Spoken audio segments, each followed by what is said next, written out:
Chapter 93. After breakfast, Celestine sent Jing Tan and the peanut candy back. As for the big cat, it just lay on the sofa and didn't move.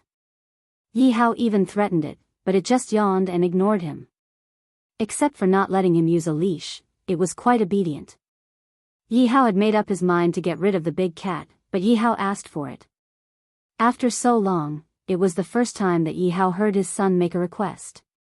Although the father and son always glared at each other, Yi Hao still spoiled his son. It was rare for his son to ask, so Yi Hao reluctantly agreed. Of course, it was only temporary, and they still had to observe for a while.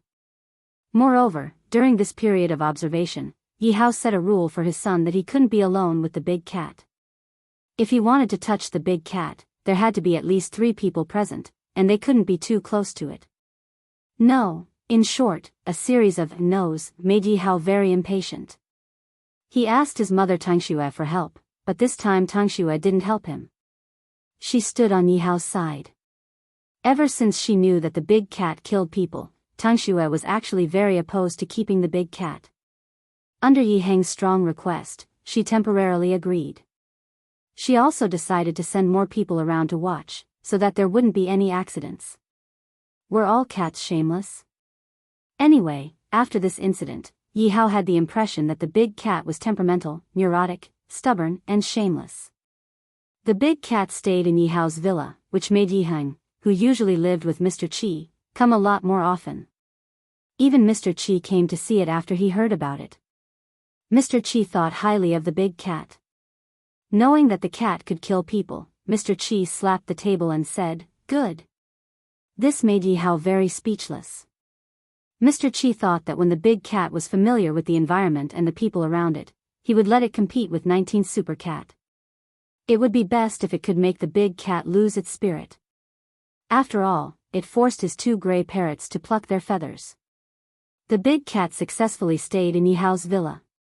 When Ran Qi was discharged from the hospital and came here, he saw the big cat lying on the sofa in the living room. He felt uncomfortable.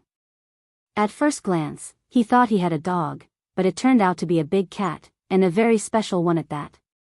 No matter what happened to the big cat, Jing Tan stayed at home these days. The continuous hot and sunny weather was a bit unbearable. Jiao Pa and Jiao Ma also stayed at home and didn't go out much. The outside was like a steamer, and even an egg could be cooked on the asphalt road. Even Jiao Yuan was a bit tired these days, watching TV listlessly at home. Little Pomelo was doing her daily summer homework. Jiao Yuan and Jiao Ma sat on the sofa in the living room and watched TV. Jing Tan was lying on one side of the sofa, not interested in TV. He yawned, turned over, and kicked a newspaper.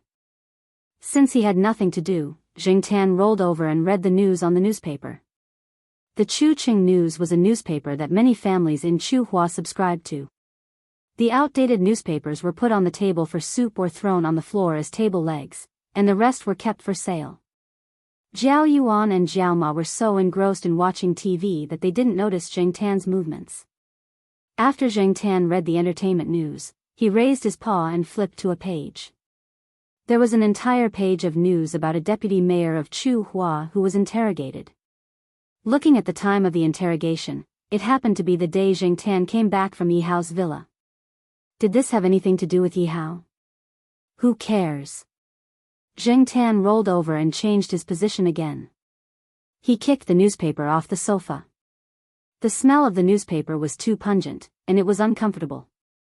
While he was in a daze, he heard someone knocking on the door.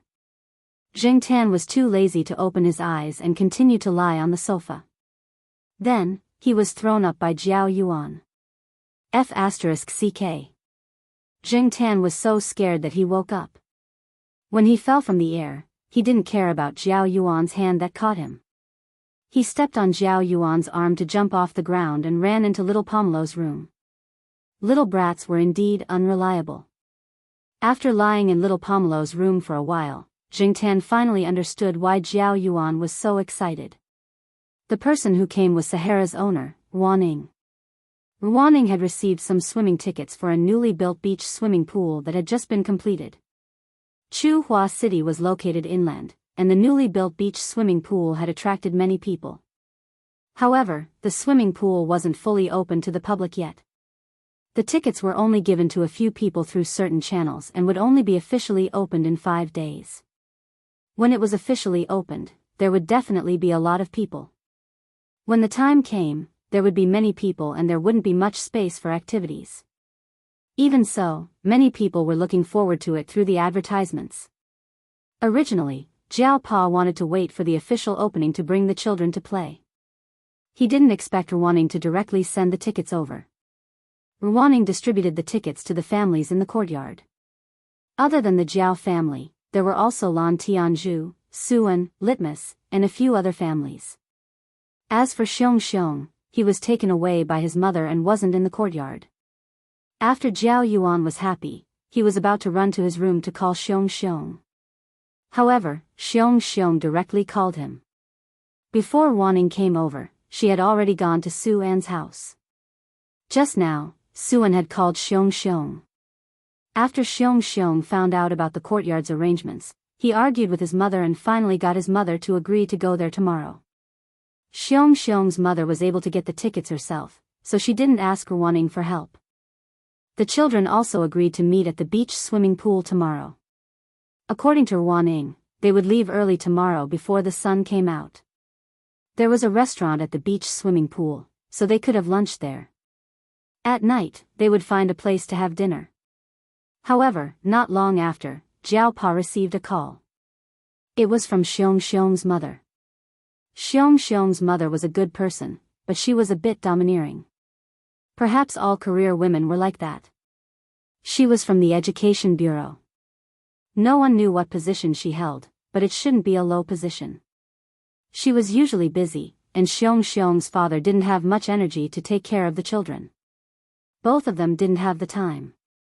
Otherwise, they wouldn't have left Xiong to their grandparents who lived in the courtyard. According to Xiong's mother, Xiong was taken care of by everyone in the courtyard. Therefore, the two of them would treat everyone to a meal tomorrow night to express their gratitude. Jiao Pa couldn't refuse. Xiong's mother had already decided. She had even booked a restaurant and informed the other families, so it was decided. Ignoring Xiong's mother's domineering tone, tomorrow's arrangements were not bad. Jiao Pa couldn't let the children down. After dinner, he went to Yuan Zi's place to borrow a car. After refueling, he drove back to the courtyard to wait for tomorrow. At night, Jiao Yuan was too excited and slept very late. Little Pomelo was the same. After all, she was a child. Naturally, she would be happy to have something to play with. Zheng Tan didn't mind. He wasn't afraid of water. Even if he went for a swim, it wouldn't matter. As long as Jiao Yuan and the others didn't pee in the water, it would be fine.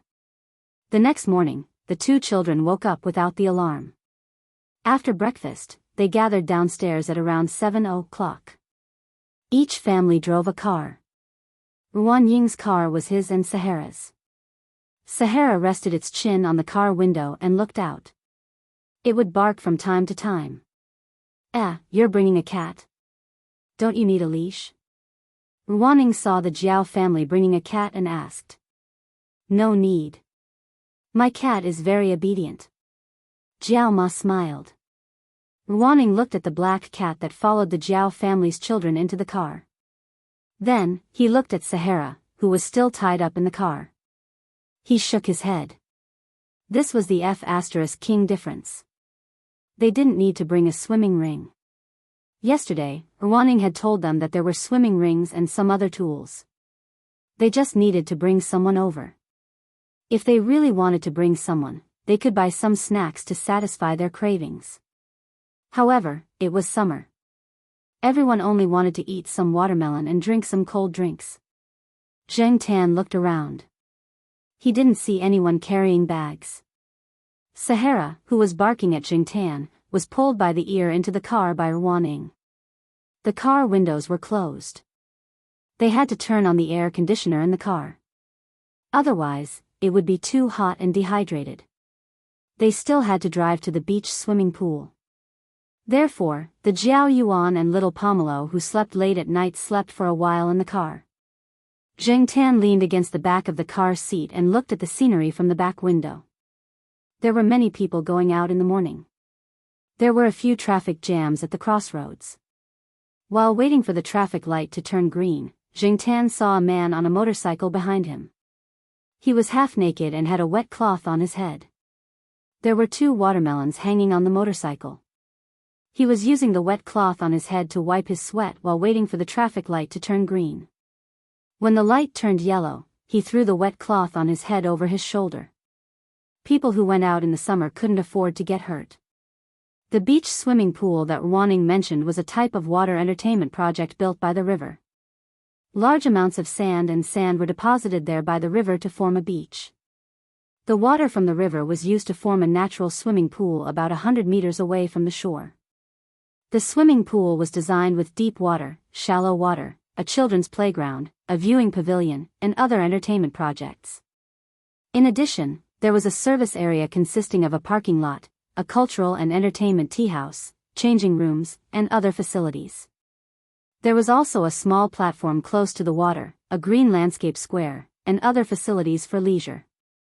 When Zheng Tan and the rest arrived, there were already people waiting in the parking lot of the swimming pool. There were also many cars parked in the surrounding parking lots. It seemed that many people had arrived earlier than them. The people waiting here were very familiar with Ruaning. They introduced the layout of the swimming pool and some important areas. If it weren't for the adults holding them back, the children would have run out long ago. Although there were people around the swimming pool to prevent accidents from happening, the adults were still worried. They had to keep an eye on the swimming pool themselves. Besides, it was usually after 4:00 in the afternoon or 7 o'clock in the evening when the sun was so strong that a layer of skin would be burned off. There weren't many people fighting for seats before it was officially opened. There was no rush. Now, everyone wanted to familiarize themselves with the place. Otherwise, they wouldn't be able to find the bathroom, changing room, or restroom. Xiong and his family of 3 were already waiting at the tea house. His mother had brought some good tea leaves over. However, when she saw Zheng Tan in the bag that the Jiao Ma was carrying, his mother's expression didn't look too good. She probably felt that bringing a cat into this kind of place was a bit embarrassing. Moreover, it was a common cat with no special features. Chapter 94. The air conditioner in the tea house was turned on. Everyone came in groups, so it looked like they were sitting in groups. If they waited until the bathhouse officially opened, such a situation would definitely not happen. They would probably even have to wait in line to get a seat. Jiao Yuan and the other boys sat for a while before going to the entertainment area to play billiards. Ruaning and the rest brought them along. Ruaning had 2 reasons for going out with the children.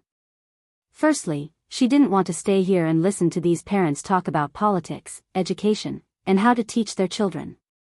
Secondly, Sahara wouldn't stay here obediently, so she brought Sahara and the children over to play billiards. Little Pomelo and Litmus were bored sitting here. After Jiao Yuan and the rest left, the parents turned their attention to them. Thus, little Pomelo brought Zheng Tan and Litmus to the entertainment area. After leaving the tea house, Zheng Tan jumped out of his bag. With his current weight, little Pomelo had a hard time carrying him. There were a few people with dogs around, but they were all tied up with leashes. When they saw Zheng Tan, a few dogs even barked at him. Zheng Tan ignored them and walked towards the entertainment area while looking at the layout of the surroundings. Some people were curious to see that there were people with cats. Generally speaking, cats were not easy to discipline, and this black cat was not tied up. In the billiards room in the entertainment area, Ruaning was teaching the children how to play billiards. Sahara was tied up and lying on the ground chewing on its paws. When it saw Zheng Tan, it immediately stood up and barked at Zheng Tan. Zheng Tan did not know what it wanted to say, so he just let it bark. Ruaning could not stand it anymore. His words were drowned out by the barking, and the children beside him could not hear what he was saying. Putting down the cue stick, Ruaning walked to a corner and threw a plastic duck to it. Sahara sniffed it twice, ignored it, and continued barking. "What else do you want after eating and peeing?" It's not time to pee yet. If you bark again, I'll throw you out. You can't even compare to a cat. Ruwaning pointed at Sahara and scolded. Jing Tan, after being scolded, Sahara stopped barking. Instead, it squatted there and hummed like a whistle. When Jing Tan saw this, he thought that this guy was probably bored out of his wits and did not want to play with the plastic duck. He looked around and saw an inflatable ball near the door. He raised his hand and threw the ball towards the Sahara. Sahara immediately wagged its big tail, full of energy. Sure enough, he was bored. After playing basketball with Sahara for a while, they ate something at noon and took a nap. At around 4:00 in the afternoon, the children screamed and rushed to the swimming pool. Because the children were still young, they were only allowed to play in the shallow water. According to the parents, it was best to play in the children's area. However, Jiao Yuan and the others felt that it was embarrassing to swim there, so they compromised and decided to go to the shallow water area. Little Pomelo and Litmus obediently stayed in the children's area next to the shallow water area. There were too many boys there, and it was too noisy. Basically, there were only children younger than Little Pomelo and girls around Litmus's age. Jiao Ma followed Little Pomelo and the others, while Jiao Pa watched Jiao Yuan from next door. When the boys were noisy, they did not know what to do, so Jiao Pa had to keep an eye on them. Jing Tan also stayed in the children's area. Anyway, with his current size, the children's area was close enough for him to swim in. There's a cat. The children there noticed Jing Tan. They probably had never seen a cat swim before, so they all came over. Jing Tan was annoyed. Little Pomelo saw this and brought Jing Tan ashore to find a shady place to sit down. Jiao Ma also followed. The water temperature is still a little high at this time. It'll be better if we go later, Jiao Ma said as she went to get some fruit juice. Jing Tan scratched the sand on the ground. It felt different from the sand by the sea. The traces of artificial modification were more obvious. However, to be able to build to this extent and scale was already considered good. It was fine as long as everyone had fun. Ruwaning walked around with Sahara and carried half a watermelon over. She placed it on the small square table. Ruwaning, why didn't you go into the water to play? Jiao Ma asked. I did. I just came ashore not long ago. I brought Sahara out for a walk. This guy kept barking. I thought it ate too much today and wanted to poop. In the end, it was just sniffing around and wanted to go into the water. I didn't let it go. We'll see later. As they spoke, Jing Tan saw Sahara sniffing around the area. It circled around the area twice, then squatted down and pooped. Everyone, Little Pomelo, who was about to eat the watermelon, put it down. It was better to eat it later. At this time, she felt a little nauseous. Ruwaning wanted nothing more than to kick it. However, the most important thing now was to destroy the evidence. After Sahara finished pooping, she immediately lifted her foot to push the sand over to cover the dog poop. Then, she found a small shovel and a plastic bag and shoveled the dog poop and the sand around it into the bag. After pooping, Sahara felt much better. Its bones were much lighter. It pushed the sand back with its feet and barked twice. It was probably expressing its current carefree emotions. Ruwaning was embarrassed to stay there. She held Sahara's hand and carried the black plastic bag filled with dog poop in her other hand. She walked towards the resting area far away from the swimming pool. As she walked over, someone who knew Ruwaning greeted her. Ruwaning, what's good in your hand? Bring it over for me to satisfy my cravings. Ruwaning had a mysterious look on her face. Good stuff. Hey, let me see. That person said as he went to rummage through the plastic bag. Ruwanying's face changed from being mysterious to constipated. She whispered something to that person. That person jumped away and wiped the hand that touched the plastic bag on his body. Feeling that something was wrong, he immediately rushed to the sink and washed his hands there. As the weather was too hot, Sahara stuck out its tongue and panted. Its big tail was wagging because it was in a good mood. Ruaning looked at her dog and shouted, "If you poo around again, I'll beat you to death." She didn't know if Sahara understood, but it continued wagging its big tail. "Mommy, look, there's a big bad wolf." A little girl who looked like she was in kindergarten pointed at Sahara and said. Because it was summer, Ruaning directly cut Sahara's fur. Other than the slightly long fur on its head that was difficult to cut, the rest of its body was cut into a short hair. It looked a little gray, but it wasn't as dark as a purebred husky. It just looked more comical. Jiao Ma looked at the person and dog walking away. She brought little Pomelo to another location. As long as she thought about the pile of dog poop beside her, she couldn't sit still. It was better to change locations. "Where's black charcoal? Don't tell me you're pooping everywhere?" Jiao Ma asked after changing locations. Zheng Tan pulled his ear. How was that possible? That was just Sahara and Huang's style. Lying on the mat, Zheng Tan looked around. Someone had passed by where they were just now. There was also a child playing with the sand. The place where his hand was grabbing the sand was where Sahara pooped. Although Ruaning had already shoveled away some of the sand, Zheng Tan still felt uncomfortable. He turned his head to divert his attention and looked at the scenery elsewhere. Xiong Xiong's mother was wearing her business attire and sunglasses. She was talking to someone at the pavilion not far away. Looking at her posture, it was obvious that she wasn't going to go into the water. It wasn't easy for everyone to come over to play together, but she still looked so out of place.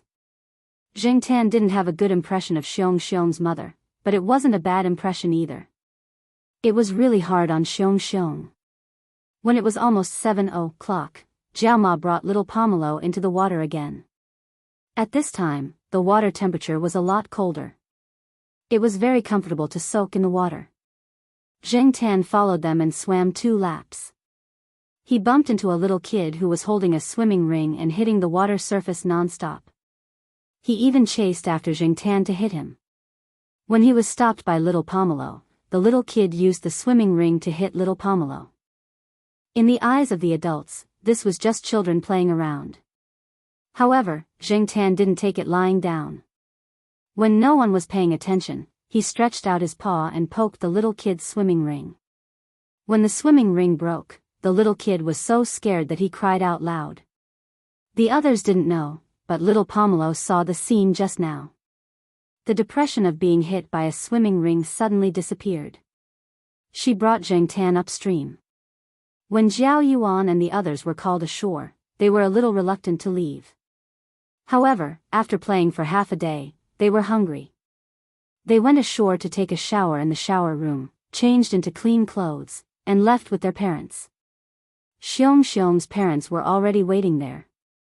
After greeting everyone, they drove everyone away. The air conditioner wasn't turned on in the car. The window was open, and the cool night breeze blew in. It was very comfortable. Summer hair dried quickly. Zheng Tan also took a shower in the shower room. Now, the hair on his body was almost dry. Looking out from the car window, the bridge across the river looked beautiful under the lights. However, this beauty was ruined by Sahara's howls. In order to prevent Sahara from sticking its head out of the window, Ruaning only lowered the window slightly. Sahara looked out from this small gap. It stretched out its paw and scratched twice, but it was useless. It began to howl. After being yelled at by Ruaning, it finally stopped. "Our cat is still the best." Jiao Ma sighed. Little Pomelo thought of the scene today when Zheng Tan poked the child's swimming ring. She grinned and laughed out loud. Zhao Yuan kept asking her about it. "Good job." Zhao Yuan patted Zheng Tan and said. Jiao Ma just glared at Zhao Yuan and didn't say anything. A few cars followed in a line. The one at the front was Xiong Xiong's car. After crossing the bridge and exiting a crossroad, Zheng Tan felt that the surrounding buildings were quite familiar. When the car slowed down and was about to enter the parking lot, Zheng Tan looked out of the window. F***CK, isn't this third Uncle Fong's Shaoguan Hotel? Jiao Pa's expression was a bit strange. "I haven't used the card in my wallet yet." Knowing that Father Jiao was talking about the platinum membership card left behind by third Uncle Fong, Mother Jiao replied with an and said calmly, "It's not like you're the one paying. What's the hurry? No rush. I'm just lamenting. We don't usually use this. There will be a time when we need it." Ruwaning didn't bring Sahara into the hotel. The hotel had a place to take care of it. Sahara stood there, moaning non-stop. After Ruwaning put out a bowl of dog food, it stopped moaning. Zheng Tan was extremely disdainful. Chapter 95. Originally, the Jiao family members weren't sure if they should leave their cat outside like Sahara, but Ruwaning said that if the cat was obedient, it would be fine to sneak it in. Other than Xiong's parents, everyone else expressed that they didn't care. They all knew that the Jiao family's cat was obedient. They often saw the Jiao family's cat pick up the children from school. They also heard that Lord Zheng really liked this cat and brought it out for a walk. She didn't say anything, so they just turned a blind eye to it. When they entered the hotel lobby, Xiong's mother saw the Jiao family bring in a big bag for the cat. Her frown deepened. Just as she was about to say something, Xiong's father nudged her elbow, indicating that she shouldn't say anything. They were all familiar with the villa complex. Everyone knew that the Jiao family didn't say anything when they brought the cat in. It was clear that no one had any other opinions. When they were at the beach swimming pool today, Xiong's father realized that the Jiao family members got along well with the people from the villa complex. Although one of the Jiao family's parents was only an associate professor and the other was a middle school teacher, to put it bluntly, the people from the villa complex who came together today were all of a higher status than them. But everyone got along well. No one said anything about their titles or positions. This meant that everyone didn't mind and had a good relationship with each other. If he really pointed this out now, it would definitely cause disgust. It was very difficult to book a VIP room in the Chinese restaurant in the hotel. The cost here was also very high. Xiong's mother had put in a lot of effort to treat them to this meal. However, for the Jiao Yuan and the others, the topics between adults were always complicated. After playing for so long, they were starving. As soon as the dishes were served, they were busy eating. No one cared about what they were saying. Zheng Tan sat between little Pomelo and Jiao Ma. The Jiao Pa found a small stool for Zheng Tan to sit on. After all, he couldn't sit at the table. Zheng Tan couldn't see what dishes were served. Anyway, his bowl was always full. Jiao Ma helped little Pomelo pick up some food and also helped Zheng Tan. She even cut the disposable paper cup and filled it with soup for him. Jiao family of 4 was not sitting near the door, nor facing the door. If people came in from outside, they would not be able to see that there was a cat sitting there. However, Xiong's mother had been disgusted by the Jiao family's cat ever since they had entered the hotel. She had wanted to say something several times, but in the end, she held herself back. Just then, Xiong's mother's phone rang. "Sorry, I have to go out and take this call."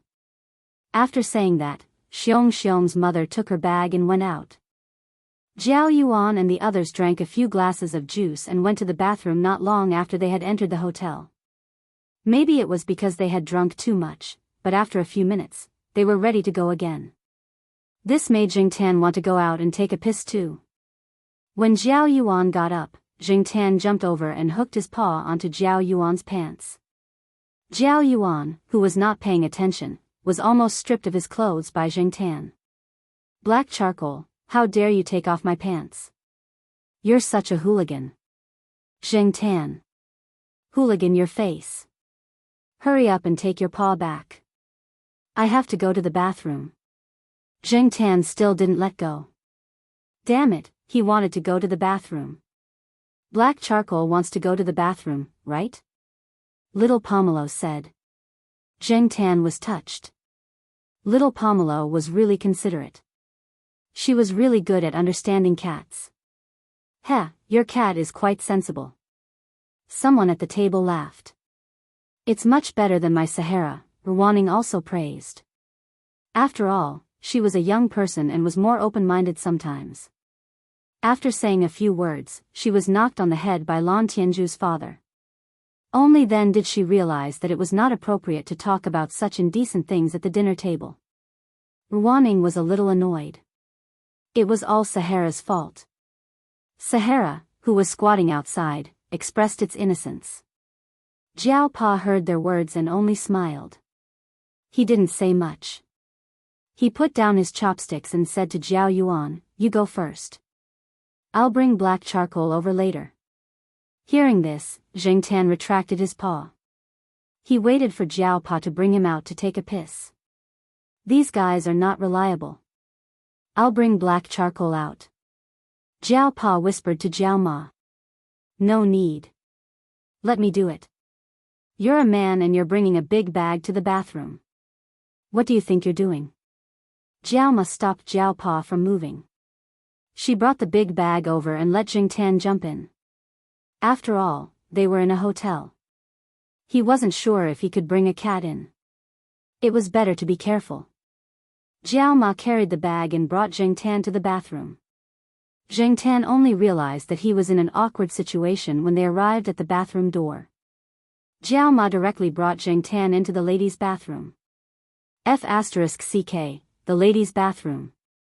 Although Zheng Tan used to be perverted and shameless, he had never entered the ladies' bathroom. Zheng Tan, who was nestled in the big bag, looked like he had been struck by lightning. However, Jiao Ma was only paying attention to the surroundings. She didn't notice Zheng Tan's strange behavior. Fortunately, there was no one around. Jiao Ma quickly brought Zheng Tan into one of the bathrooms. She closed the door and opened the bag. "Come out." Zheng Tan, this was too embarrassing. He hesitated in the big bag for a while before he jumped out of the bag stiffly. Whether it was the men's or women's bathroom, the toilet bowl was the same inside the partition. Zheng Tan still felt awkward standing next to the toilet bowl. Plus, Jiao Ma was watching him. How could he not pee in this situation?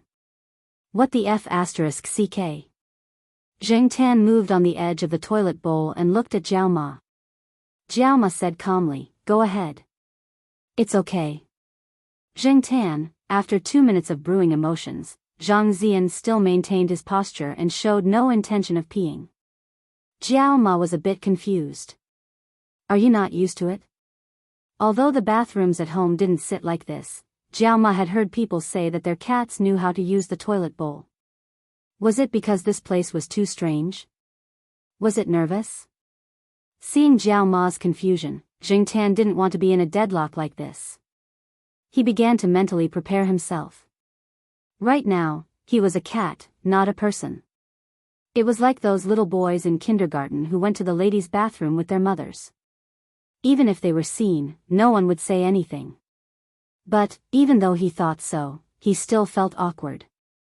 He didn't know if Jiao Ma would see his little dick. TSK, so King pretentious. Even if she saw it, he would just treat it as a child being seen by his mother. Jiao Yuan had been seen by Jiao Ma before. Zheng Tan wagged his tail and adjusted his posture. He lowered his head and stared at the floor tiles. He didn't even look at Jiao Ma. After brewing emotions, he finally peed. Just as he finished peeing, someone entered the cubicle next door. Luckily, he was done peeing. Otherwise, Zheng Tan would be even more nervous if someone entered the cubicle. Jiao Ma took out a wet tissue and wiped Zheng Tan's paws. She put it in her bag and went to the sink to wash her hands. While she was washing, someone came in from outside. Jiao Ma didn't notice. Zheng Tan was also expressing his helplessness about entering the ladies' bathroom for the first time in his life. Neither of them noticed the person who came in. "Hey, Miss Gu." Jiao Ma looked at the mirror and saw that the person who just came in was Zhao Lu. "It's you, Miss Zhao. How many times have I told you? Just call me Lulu." "Why did Miss Gu bring black charcoal in? Do you want to pee?" Zhao Lu even pointed at Zheng Tan's exposed head with a smile. Zheng Tan was even more embarrassed. It was really awkward to talk with two ladies in the ladies' bathroom. "Yeah, it's not convenient to be seen if I brought it in, so I carried my bag." Oh right, Miss Gu, are Miss Jiao and the two kids here? They are. A few families from the courtyard went out to play today. One of their parents is treating them, so they came here. Speaking of which, this is my first time at Beautiful Light. Jiao Ma smiled. Didn't third Uncle Fong give you a card? Anyway, this is third uncle's territory, so there's a discount. If you have time, you can come here to eat. The food is pretty good. Oh right, third Uncle Fong said that he'll come to Chuhua soon. There seems to be a new project here, so he'll visit you. He also brought a cat tree for black charcoal. I heard that it's specially made and doesn't take up much space. After chatting for a while, Jiao Ma left with Xing Tan. Zhao Lu was here because a classmate was treating them to dinner. He had to go upstairs later. Chairman Zhao was talking to someone upstairs. After Jiao Ma and Zhao Lu left, the door next to the room Xing Tan had stayed and opened. Xiong Xiong's mother came out with a complicated expression. She knew the name Zhao Lu. The person who called her just now was having dinner here tonight. He even mentioned Chairman Zhao of Changwei Group. She just had to make a call to confirm if she could match him. As for the third Uncle Fong that Zhao Lu mentioned, was it him? Because they had to drive home that night, they didn't drink or eat for too long. After dinner, they chatted for a while and packed up to go home. Outside, Sahara was playing frisbee with the young waitress who was in charge of taking care of the pets. Sahara was very energetic and didn't look sad at all. Even when she was leaving, Wanning dragged her away. Before she left, she called out to the waitress reluctantly.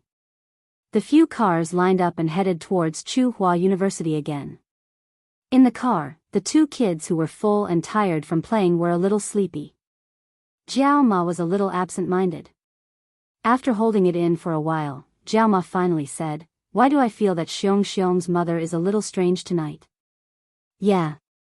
Jiao Pa, who was driving, replied with one word, meaning that he knew. She seemed to be a little strange after she went out to make a phone call. Before she left, she even smiled at black charcoal. Yeah. Tell me, what do you think she meant? Why are you thinking so much? No matter what her attitude towards black charcoal is, she's still a good person. She even helped you transfer to the affiliated high school. I'm not saying that she's not a good person. I just feel that her change in attitude is a little strange. Forget it, I can't guess what people like them are thinking. Jiao Ma took out a thin jacket and covered the two kids in the car seat. She looked at Xing Tan who was sleeping in the car seat. I still think our black charcoal is the best. Look at Wan Ying's dog, it can even betray her. Jiao Pa smiled, our black charcoal is a fortune cat. Is there a black fortune cat? Who said that there can't be a pure black fortune cat? When he got home that night, before he pulled out the key, he heard the phone in the bedroom ring. Jiao Pa quickly went in to pick up the phone. Hello? Dad? Why are you calling me at this time? No, my phone is still on. Father Jiao took out his phone and looked at it, then said with certainty. Did you get the wrong number? Jiao Pa asked. The other side repeated the phone number again. You missed the 0. Ah, how can there be Alzheimer's? How can you remember such a long phone number? If Alzheimer's is really like this, who knows how many people would want to get it? Tell me, why are you calling? Jiao Ma ran the bathwater for the kids. When she came out, she saw Jiao Pa hanging up the phone. Dad, why are you calling? Jiao Ma asked. Someone from my hometown is coming in a few days. His kid got into Chuhua University. That's not bad. In our small town, if he can get into Chuhua University, he'll be in the top 3 of his class, or even the top 20 in the whole school. Jiao Pa shook his head, it's not a key high school in the county. It's just a normal high school in town. Chapter 96. It rained in the middle of August, and the temperature dropped a lot. However, as long as the weather cleared up, the temperature would soar at an extremely fast rate. Therefore, many people went out to have fun while the weather was still cool. After dinner, Jingtan was picked up by Celestine to go to the night building. Basically, as long as they were not there to talk about business and were just there to have fun, Celestine would drive over to pick up Jingtan. Otherwise, he would be bored alone. The night building was a rather sensitive place, and it would not be good to ask his comrades to go there. This time, when Celestine came over, Jingtan learned some things from him. According to Celestine, the big cat was named Monseigneur by Yihao's son. Although Yihao was opposed to the name, his son liked it, and so did his father-in-law. Therefore, the name was decided. Moreover, every time they called Monseigneur, the big cat responded very enthusiastically. Regarding this, Jingtan expressed a considerable amount of envy and jealousy. Why was there General, Prince, Li Yuanba, and now Monseigneur, around him? Why did he have to be called Black Charcoal? This was really F***ed up. On the way to the night building, Celestine told him about the big cat. He heard that after the Monseigneur stayed at the villa for a period of time, he was asked to go over by Master Tang VII. This was because the 19th uncle was going to visit him with his super cat the next day. The big cat was named Monseigneur because of the battle the next day. Celestine did not know the specific details. He was in the company at that time, so he only knew that the Monseigneur returned triumphantly in the end. The whole process took less than a minute. It was an overwhelming victory. Master Tang VII could not stop smiling during that time. The two gray parrots he fed no longer plucked their feathers. After spending some time with the Monseigneur, their relationship became quite good. Sometimes, Master Tang VII would let the two gray parrots out for no reason. They would just jump around the Monseigneur. The Monseigneur would not bite them and let them play around. When Master Tang VII called Yihao, this was what he said. "This cat is good. Stay." Yihao was helpless. He was surrounded by masters. There was no need for Yihao to do anything. Master Tang VII had already prepared some certificates. If someone asked, he could even take out a certificate of a super cat imported from abroad. He even had a clear introduction of the cat's birth. In any case, the big cat had now found a place to stay. It was truly living under the sun and could feel the sun without fear. It did not have to hide from people or worry about being caught. It was not in vain for it to save Yihao. Or perhaps, from then on, that bastard had already started to have ideas. Li Yuanba was smart to be able to find a suitable place to stay after wandering around. When he had time, Yihao's son would even take the big cat to see his wife. They did not have to be sneaky anymore. When he came to the night building, Jingtan still went to see Jin and the others first. Jin and the others were resting today, so Celestine took Jingtan to Jin's rented apartment. There, Jingtan saw the lame dog again. Compared to the last time he saw it, it was much healthier. Its fur also had some luster.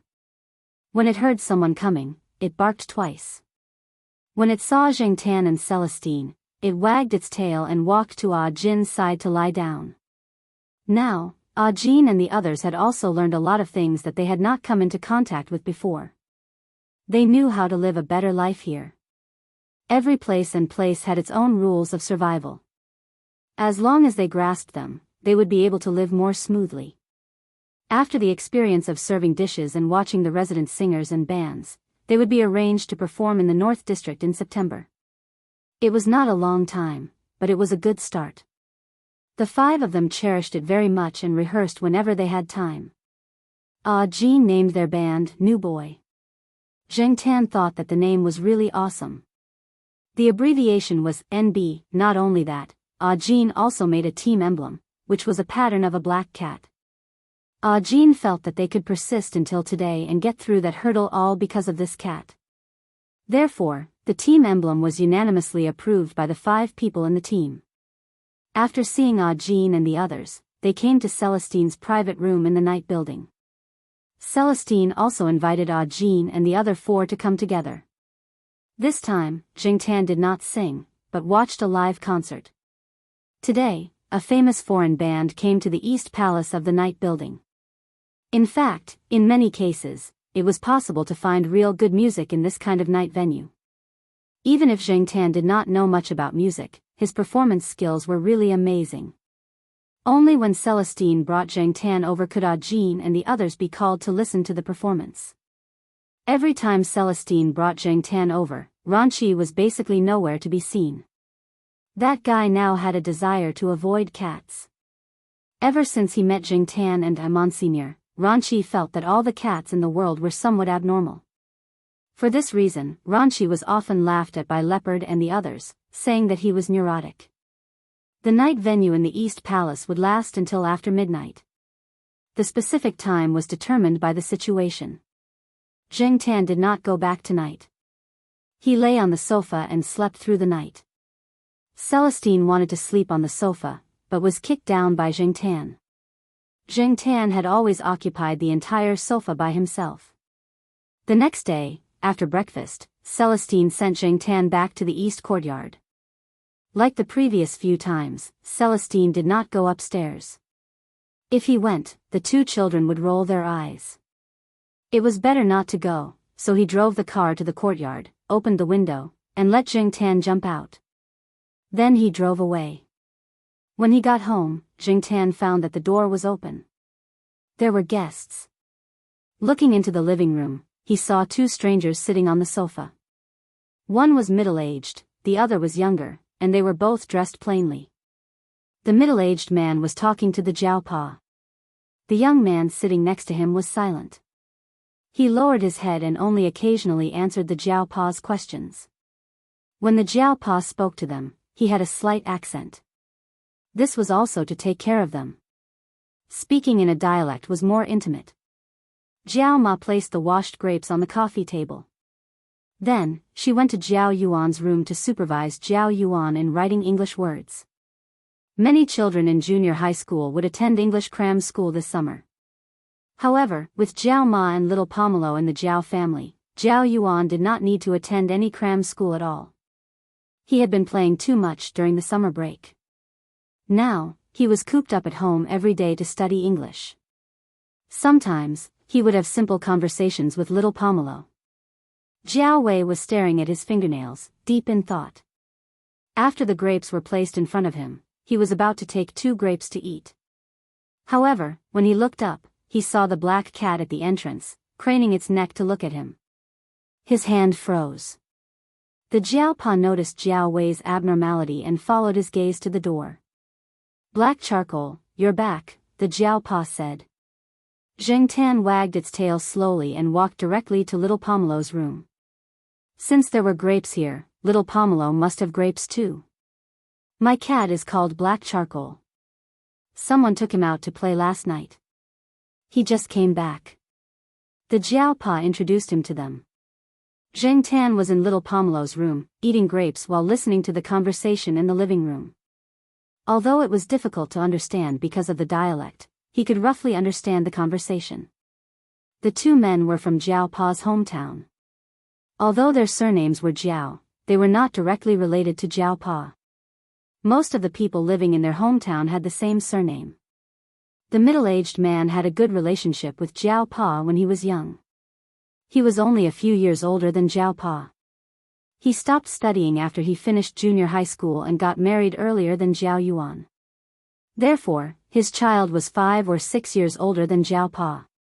If Zheng Tan had not listened to their conversation, he would not have thought that the middle-aged man was only a few years older than Jiao.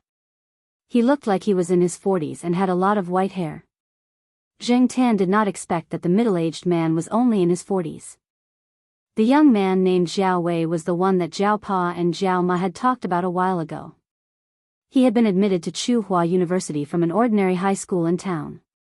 It was said that the school in town had even awarded him 20,000 yuan to pay for his university fees. That way, he would not need to take out a student loan. However, from the conversation outside, it did not sound like they were just talking about their child. The middle-aged man wanted to open a small restaurant near Tsinghua University. When they were in their hometown, they did not farm since their child was in high school. The couple had opened a restaurant in town to take care of their child. Now that their child was in university, they were far away from home. The couple only had one child, so they could not bear to part with him. They wanted to bring all their savings to open a restaurant here. However, when they arrived, they saw that the businesses around the university were doing well. It was not easy to open a restaurant. Now, they could only ask Jiao Pa. After all, Jiao Pa was more familiar with this area. Jiao Pa agreed. He wanted to find out about the surrounding area first before telling them. At noon, the father and son left after having lunch. They rented a private apartment near the side door. It was the place that Zheng Tan knew was not very safe.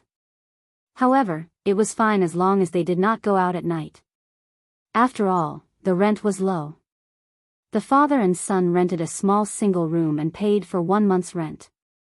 At this time, not many people came to rent a room. But in a week's time, there will be a lot of people. When school starts, most of the people are parents accompanying their children to university.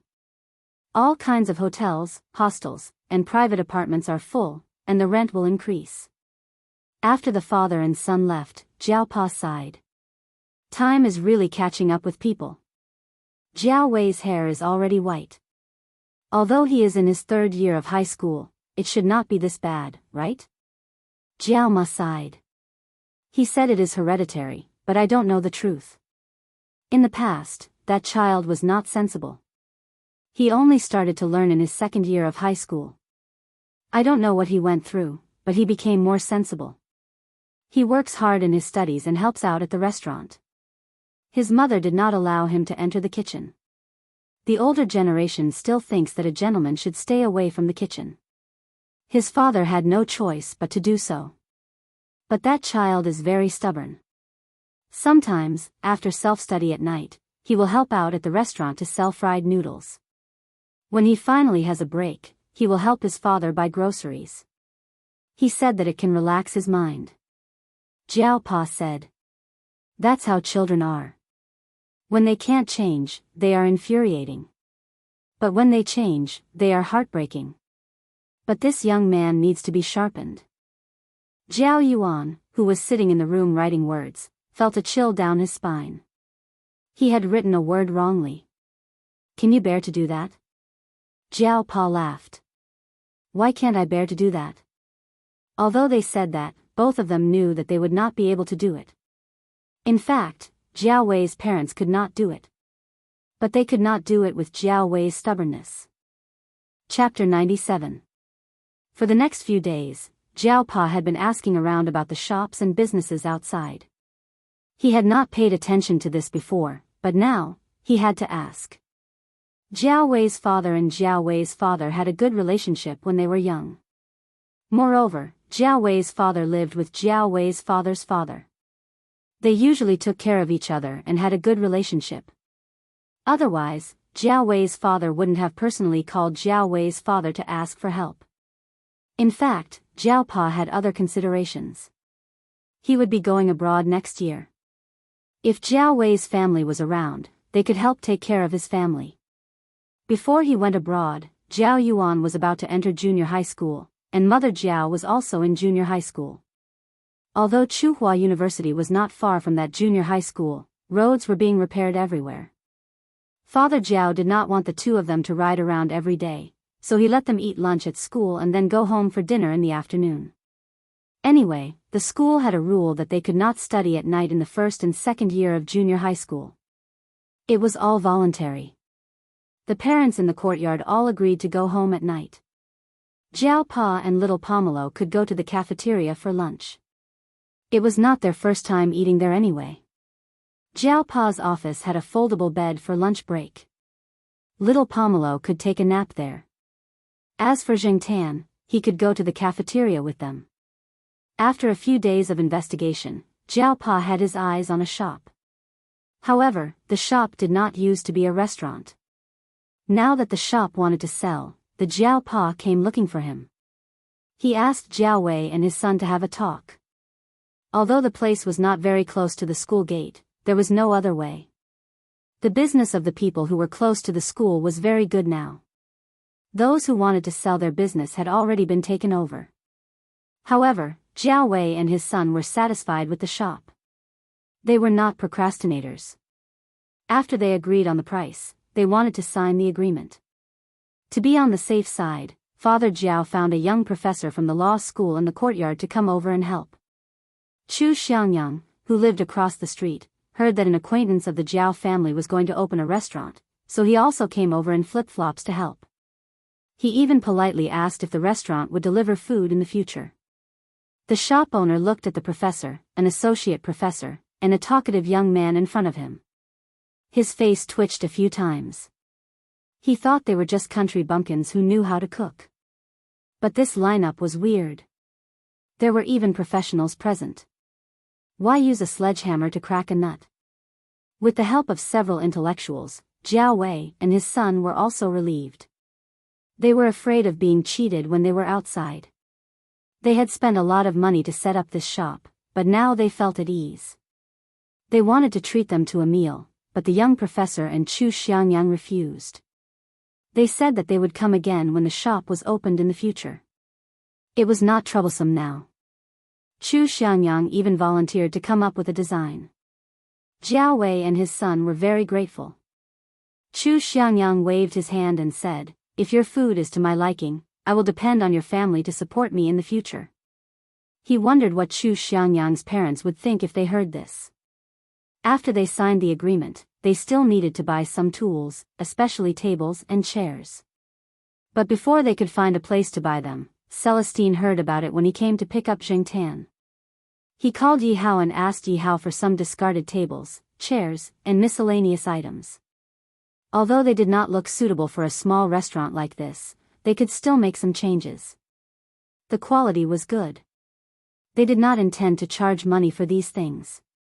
Yi Hao and Celestine did not lack money, but Jiao Wei and his son did not agree. They gave Celestine 1,000 renminbi. Celestine took out two 100 renminbi notes and put the rest back on the table. Celestine was so attentive because he did not want to go to the Jiao family's house to eat every time he came here. He was also not happy to eat outside. It was boring to eat alone. Now that he knew that an acquaintance of the Jiao family had opened a small restaurant, he could still freeload some food and chat with them when he came over. If he stayed out too late, he could even bring some supper for his comrades at the company. Those men weren't used to eating food that was too delicate. Jiao Wei's hometown cuisine should be pretty good. After Jiao Wei's mother came over, the couple did not want Jiao Wei to suffer.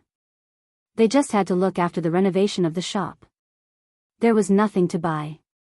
Even if they wanted to buy something, there were all kinds of shops around Tsinghua University. There were also a few large supermarkets in the central square.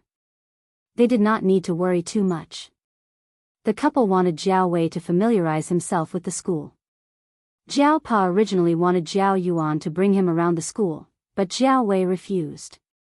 It was too hot outside, and it was not good to let a child follow him around. Moreover, he already had a map of the school, so he would not get lost. Jiao Pa thought for a while and shouted to Jingtan, who was eating grapes in little Pomelo's room. "Black Charcoal, can you help Jiao Wei familiarize himself with the school?" Jiao Wei, in his hometown, many people raised cats. The villagers raised cats to catch mice, so there was no such thing as a pet cat. After Jiao Wei went to school in town, there were some people from better families who kept pets like dogs and cats. Jiao Wei always thought that it was a waste of money. Maybe it was because of his personal situation, but he didn't really understand those people. After coming here, Jiao Wei saw that Uncle Ming Sheng, who his parents said was very capable, also had a cat. He also doted on the cat. Although Jiao Wei did not show anything on his face, he had some thoughts in his mind.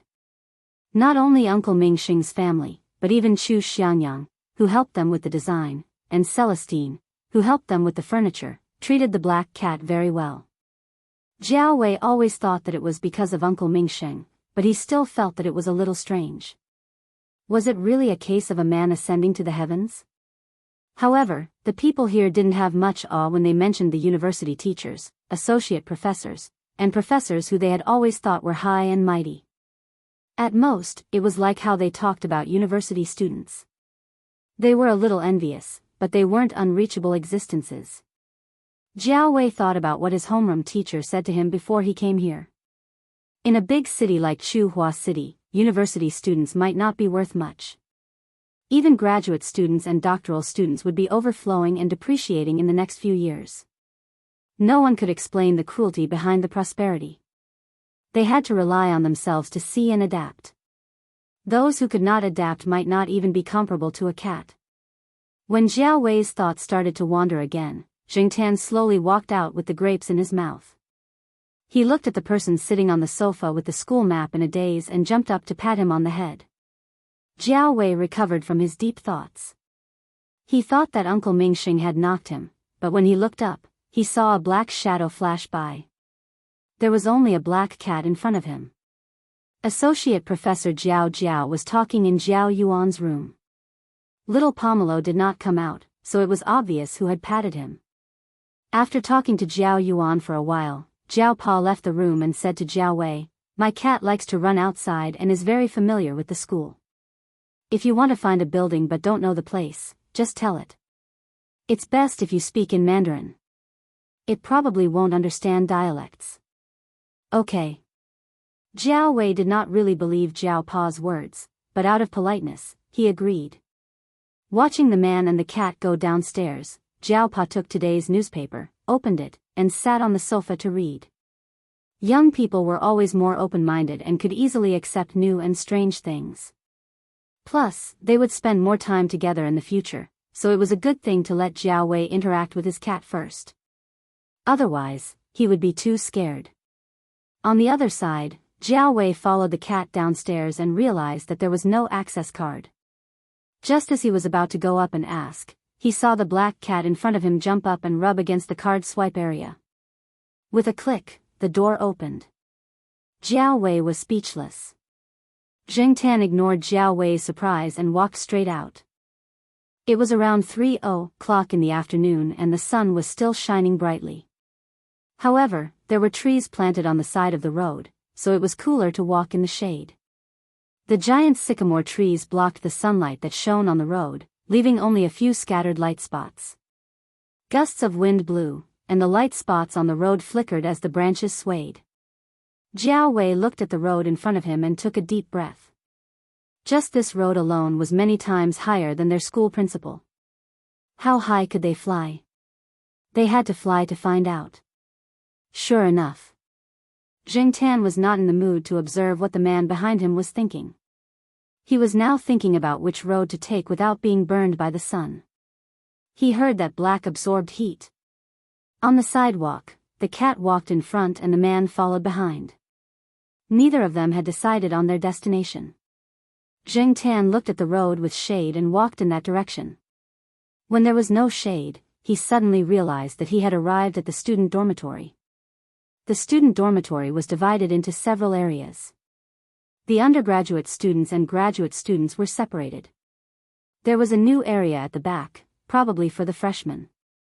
It was the land near the remote forest. The dormitory had been completed and would be ready for use in September. Jingtan was now in the graduate student dormitory area. Jingtan moved his ears and suddenly heard a familiar sound. Ignoring Jiao Wei, Jingtan climbed up a large sycamore tree and looked for the dormitory where the sound came from. When he was close to the third floor, Jingtan found the source of the sound. It was a dormitory on the third floor. The windows were all open in summer, and because of the orientation, there was no sunlight shining in at this time. In Chuhua University, other than the international students' dormitory, the other dormitories did not have air conditioning installed. It was said that air conditioning would be installed in the doctoral dormitory by the end of this year. As for when it would be the turn of the master's and undergraduate students, it was unknown. The most annoying thing was that there was King electricity restriction. High-power appliances could not be used. They could not use little sun in winter, and they could not rent air conditioners in summer. After the students protested, the restriction on electricity in the master's dormitory would be lifted within 2 years. As for the undergraduate students, they could only continue to endure. The weather in Chuhua City was so hot that people wanted to die from the heat. During the day in the dormitory, just relying on electric fans would not solve many problems. The master's dormitory was not like the undergraduate students. It was divided into 4 rooms, 6 rooms, 8 rooms, etc. All of the dormitories were 4 rooms with separate bathrooms. There was a desk below and a bed above. At this moment, Jing Tan saw that in the dormitory, there were 4 male students. They moved the closet to make space, and each of them stayed in an inflatable bathtub filled with water. In the middle of the 4 inflatable bathtubs, there was a small stool. On the stool was a chessboard. The 4 of them were playing aeroplane chess. In the larger inflatable bathtub, Su Chu was in it. He had a towel on his head, one hand holding a piece of watermelon, and the other throwing dice. Haha. My last plane is also entering the finish line. Those who lost, hurry up and bring me the watermelon. Don't miss a piece. Those who don't have it, hurry up and cut the melon. As Su Chu spoke, he picked up a toy yellow duck that was floating in the inflatable bathtub and pinched it twice. It made a beeping sound, and he laughed like an idiot. Jing Tan. Chapter 98. When Jing Tan came down from the tree, Jiao Wei looked at him strangely.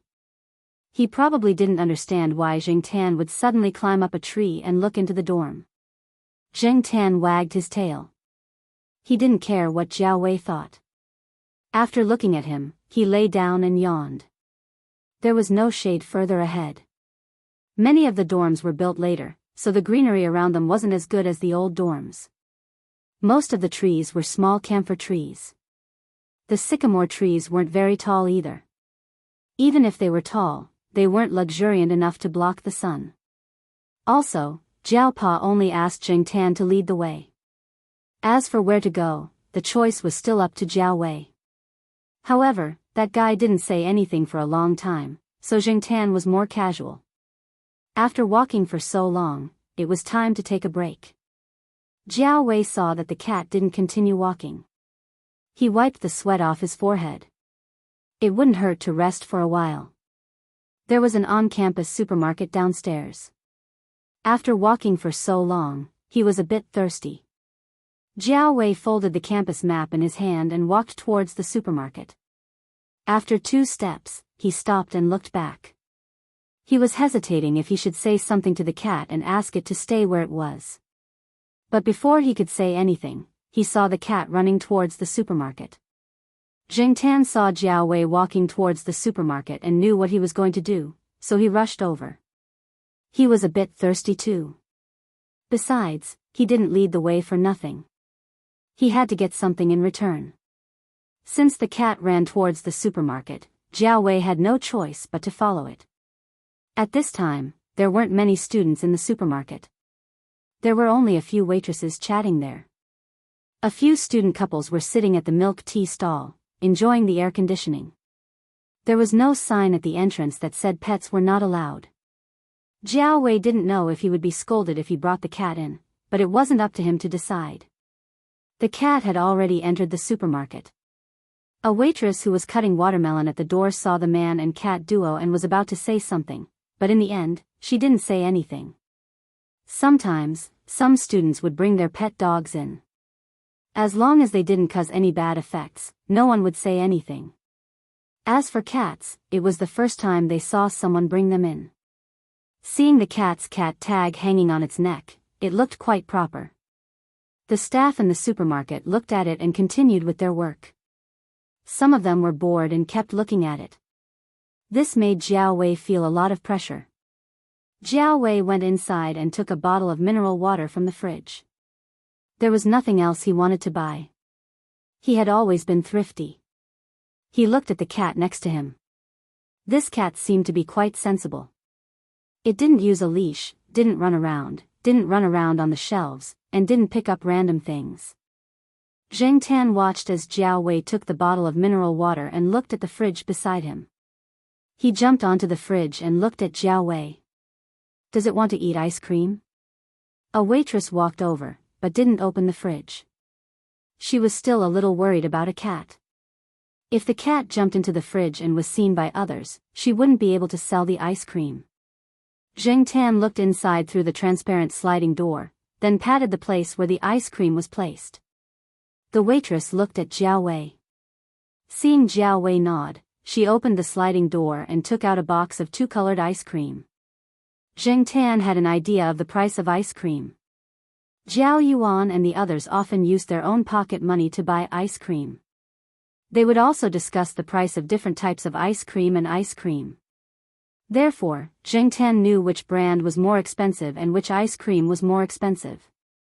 After getting what he wanted, Zheng Tan jumped down from the fridge and walked towards the exit. "Your cat is so smart," said the waitress who helped him get the ice cream. Jiao Wei's mouth twitched. At this moment, he realized that something was wrong. He bought a 1 yuan bottle of mineral water for himself, but bought a 2 yuan ice cream for his cat. He didn't expect himself to do such a stupid thing. After leaving the supermarket, Jiao Wei found a place with a stone bench under the shade of a tree and sat down. He put the ice cream on the stone table, but didn't open the lid. He just wanted to see what the cat was going to do. Zheng Tan didn't care. It held the ice cream box, then bit the sealed lid and pulled it back. After opening it, it didn't use a spoon. It just licked it with its tongue. Cats had soft thorns on their tongues. Some of the thorns could be scraped off by licking. Jiao Wei choked.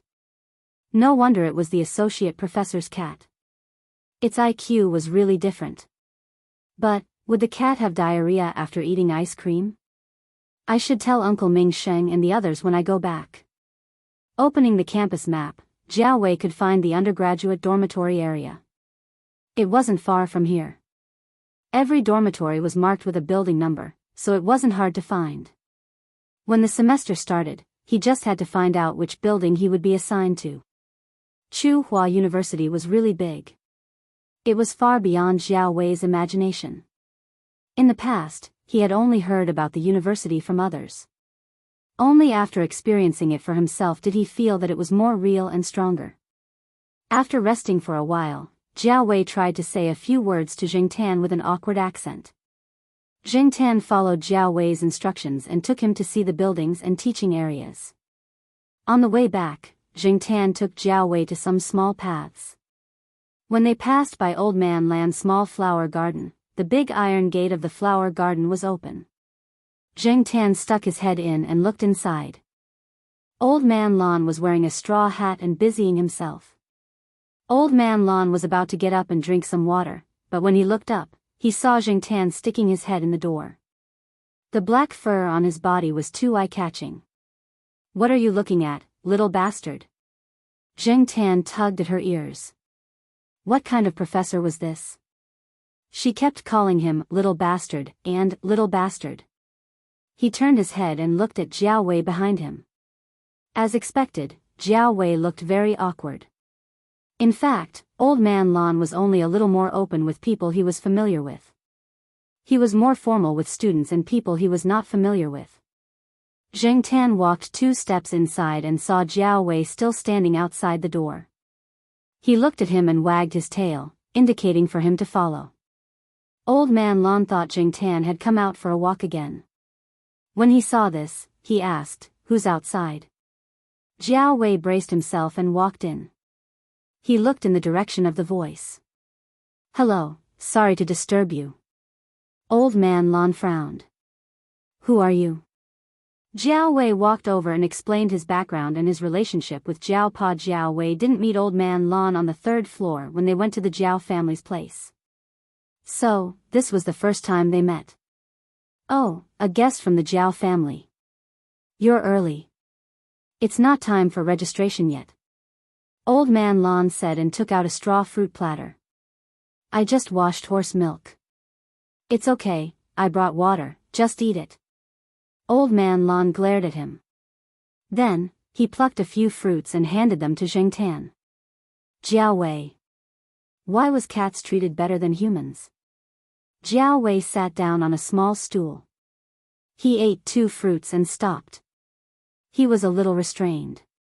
But then, he gradually relaxed a little as Old Man Lan asked him questions. He didn't interact much with others before. One reason was because he was nervous in a completely unfamiliar environment. The other reason was because of his dialect. No matter how ambitious he was when he left the small town, it was his first time traveling so far away. It was his first time coming to such a big city. It was his first time being surrounded by people who didn't speak the dialect of his hometown. There was no sense of familiarity. When he got off the train, he still felt a little inferior. Moreover, when he asked for directions, when people heard his accent, they looked at him differently. However, the old man in front of him also spoke with a dialect accent. Although everyone's dialect was different, it still reduced Jiao Wei's nervousness by a lot. Having taught for so many years and taught countless students, Old Man Lon understood the psychology of these new students. Talk more. You'll get used to it.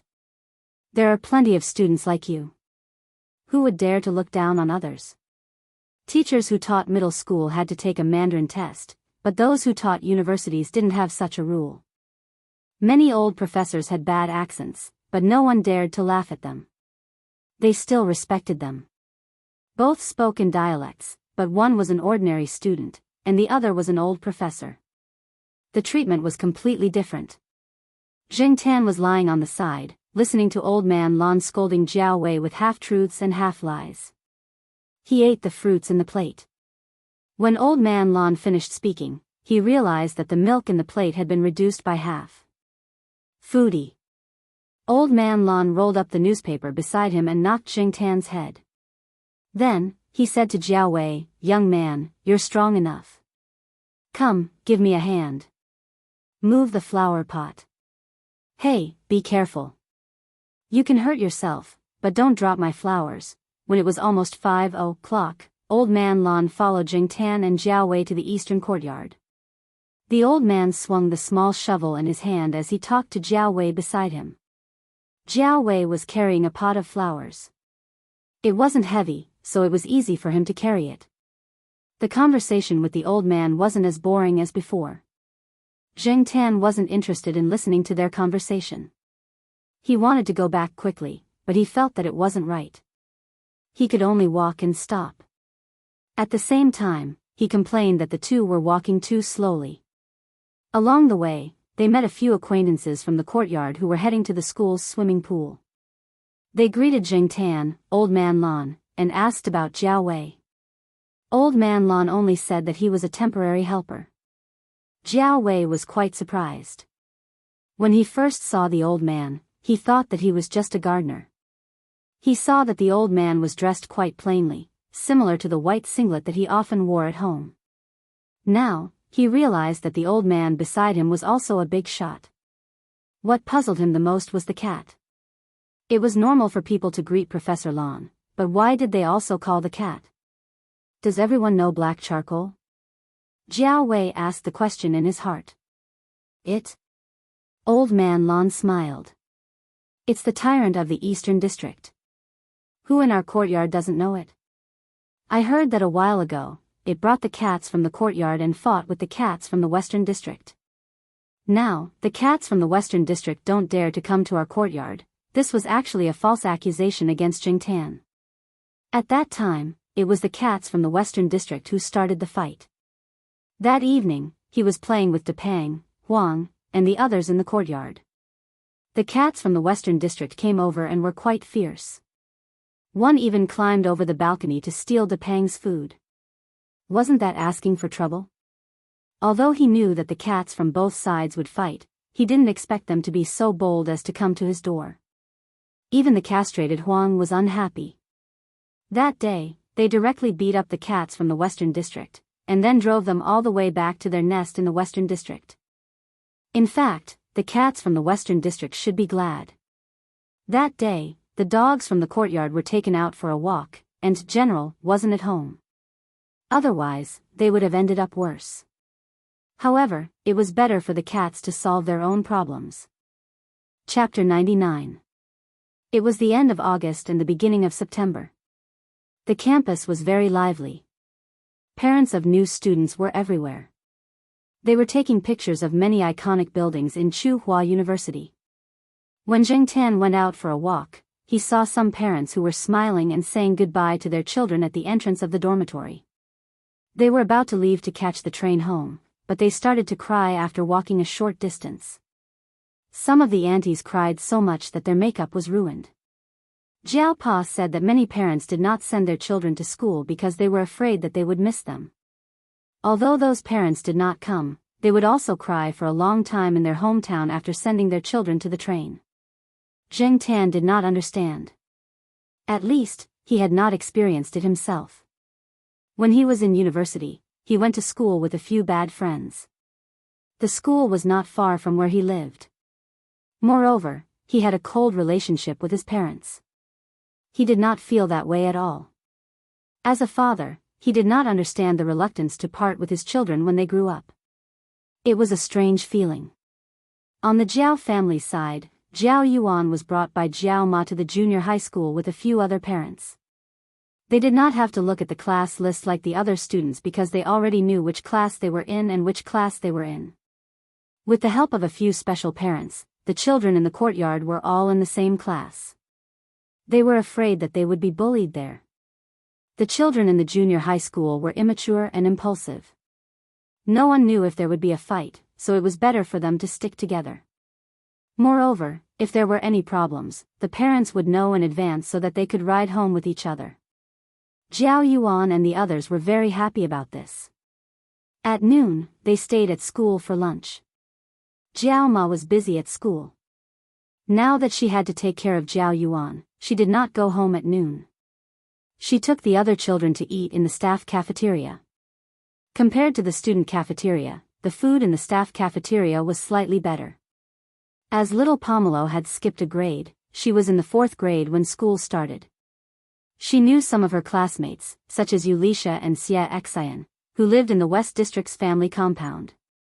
One of them was the vice class monitor, while the other was the study committee member.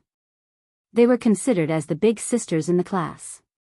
Since they were familiar with little Pomelo, Father Jiao was not worried that little Pomelo would be bullied because of her young age. At noon, the after-school music started playing in affiliated primary school. Jiao Wei stood at the entrance of the affiliated primary school and looked at the children running out. He was looking for little Pomelo. Every day at noon, he would come over and wait for little Pomelo to go to his restaurant for lunch. Jiao Wei's small restaurant had just opened.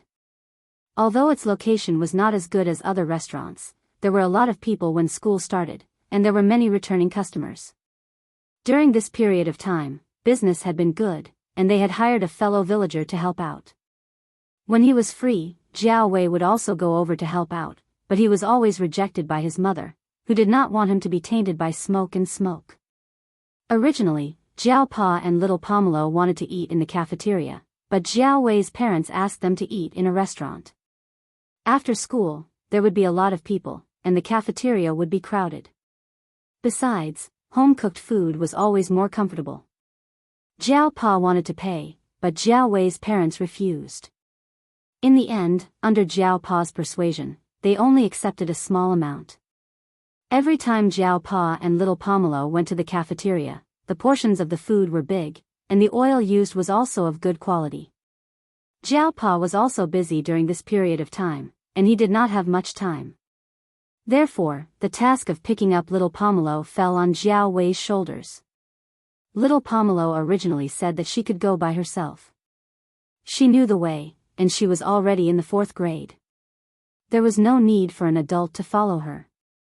However, Jiao Pa was not at ease, especially now that there were so many people at the school. There were people who stole wallets, phones, bicycles, and so on. Who could be sure that there were no kidnappers? Jiao Wei was not as gloomy as before. He was more relaxed now, and his Mandarin was more standard and natural. The surrounding dialects made him feel more relaxed. After all, the school was much simpler than the society. Sometimes, people who knew little Pomelo would talk to him, and Jiao Wei would reply with a smile. While waiting, Jiao Wei noticed movement on the wall next to him. He did not need to look to know that it was the Jiao family's precious black cat. When Jiao Wei came to pick up little Pomelo on the first day, Zheng Tan had too much fun outside, so he arrived a little late. After Jiao Wei picked up little Pomelo, he was ready to take her to his shop. However, little Pomelo did not want to leave. She kicked the pebbles on the ground with the tip of her foot and waited at the school gate, looking around from time to time. After asking, Jiao Wei found out that little Pomelo was waiting for her black cat. She would not leave until it arrived. Jiao Wei raised his head and looked at the black cat standing on the wall. During this period of time, he had gradually gotten used to the cat's behavior. He also understood why the Jiao family treasured it so much. Jiao Yuan had told him about the cat's glorious deeds. It was hard to imagine that it was a cat that had done all those deeds. However, the Jiao family seemed to treat it like another child. Jiao Wei could not understand this. No matter how smart and considerate it was, wasn't it still a cat? Zheng Tan could spot little Pomelo among the children at a glance. When he saw little Pomelo, he jumped down from the wall and waited for her to come out before going to Jiao Wei's restaurant to get some food. Jiao Wei's restaurant had a simple shed upstairs. It was built by the original owner and was used to store goods. Now, Jiao Wei's parents had a small room for them to rest and take a nap when there were no customers. There was also a folding square table, similar to the one in Jiao Yuan's room. Jiao Pa and little Pomelo usually ate there. Although it was a little hot, the temperature in September was not as hot as it was in July and August. It was fine to plug in an electric fan with a wire. Jiao Wei's family had gotten used to the way the Jiao Pa treated Jing Tan. Therefore, when they gave the cat food, they treated it the same way they treated humans. Jiao Ma bought a bowl for Jing Tan and put it there. Today, the Jiao Pa was not free at noon. Xin and the others had already brought lunch for him, so he did not come over to eat. After little Pomelo finished her lunch, Jiao Wei drove her home. At noon, he would stay with the Jiao family for a nap. Then he would go to class in the afternoon and drive little Pomelo to school. When he went back, he brought a takeout. It was the lunch that Chu Xiangyang had ordered. Just as he walked a few steps into the courtyard, a private car drove in. Jiao Wei looked at it and saw 4 laps. Rich people. Unexpectedly, the car stopped next to them. The car window opened, and a familiar face appeared in front of Jing Tan. Pomelo, black charcoal. Little Pomelo looked at the man and grinned. She had a good impression of Fang Xiaokong. She knew that this man was the one who had brought black charcoal home. Therefore, every time she saw Fang Xiaokong, she would smile. Zheng Tan was still the same. He did not react when he saw the man. Who is this? Fang Xiaokong looked at Jiao Wei. After Jiao Wei introduced himself, Fang Xiaokong said, "That's good. Help me move the things later." After Fang Xiaokong parked the car, Jing Tan went over to see what Fang Xiaokong was carrying. After getting out of the car, Fang Xiaokong lifted little Pomelo up and hugged her. He had a little daughter himself, and he liked to do this. Little Pomelo did not reject this. After hugging little Pomelo, Fang Xiaokong lifted Jing Tan, who was about to jump into the car to see what was going on. Jing Tan stepped on his face. Fang Xiaokong did not mind. He smiled and put Jing Tan down. "You seem to be heavier." Jiao Wei, who was standing next to them, twitched his face. Of course, this cat was a glutton. How could it not be heavy? It ate a big bowl of food every meal. Fang Xiaokong did not say anything else. He opened the car door. There were 2 big cardboard boxes in the back seat. Zhang Zian could not tell what they were. "These are?" Jiao Wei asked. Fang Xiaokong said proudly, "Cat tree." Jiao Wei was speechless. Little Pomelo helped carry Chu Xiangyang's lunch. Jiao Wei and Fang Xiaokong each carried a cardboard box. Jiao Wei did not know what to say. Cat tree, cats again. 2 big cardboard boxes. They were quite heavy. They carried the boxes to the 5th floor. After resting for a while, Chu Xiangyang came back with his lunch. He ate and studied the contents of the boxes. Although little Pomelo wanted to see how the cat tree was installed, Fang Xiaokong would not start work during the afternoon nap. He had to wait until after the afternoon nap. Fang Xiaokong wandered to the balcony and called Jiao Pa, "Hello, Mr. Jiao. This is Fang Xiaokong. Jiao Pa answered the phone in a hurry. He did not see the caller ID. When he heard Fang Xiaokong, he did not react immediately. He paused for a few seconds and said, "Oh, Mr. Fang. Hello. I'm at your house now. I've made a cat tree and I'm going to install it in the afternoon. Let me tell you first.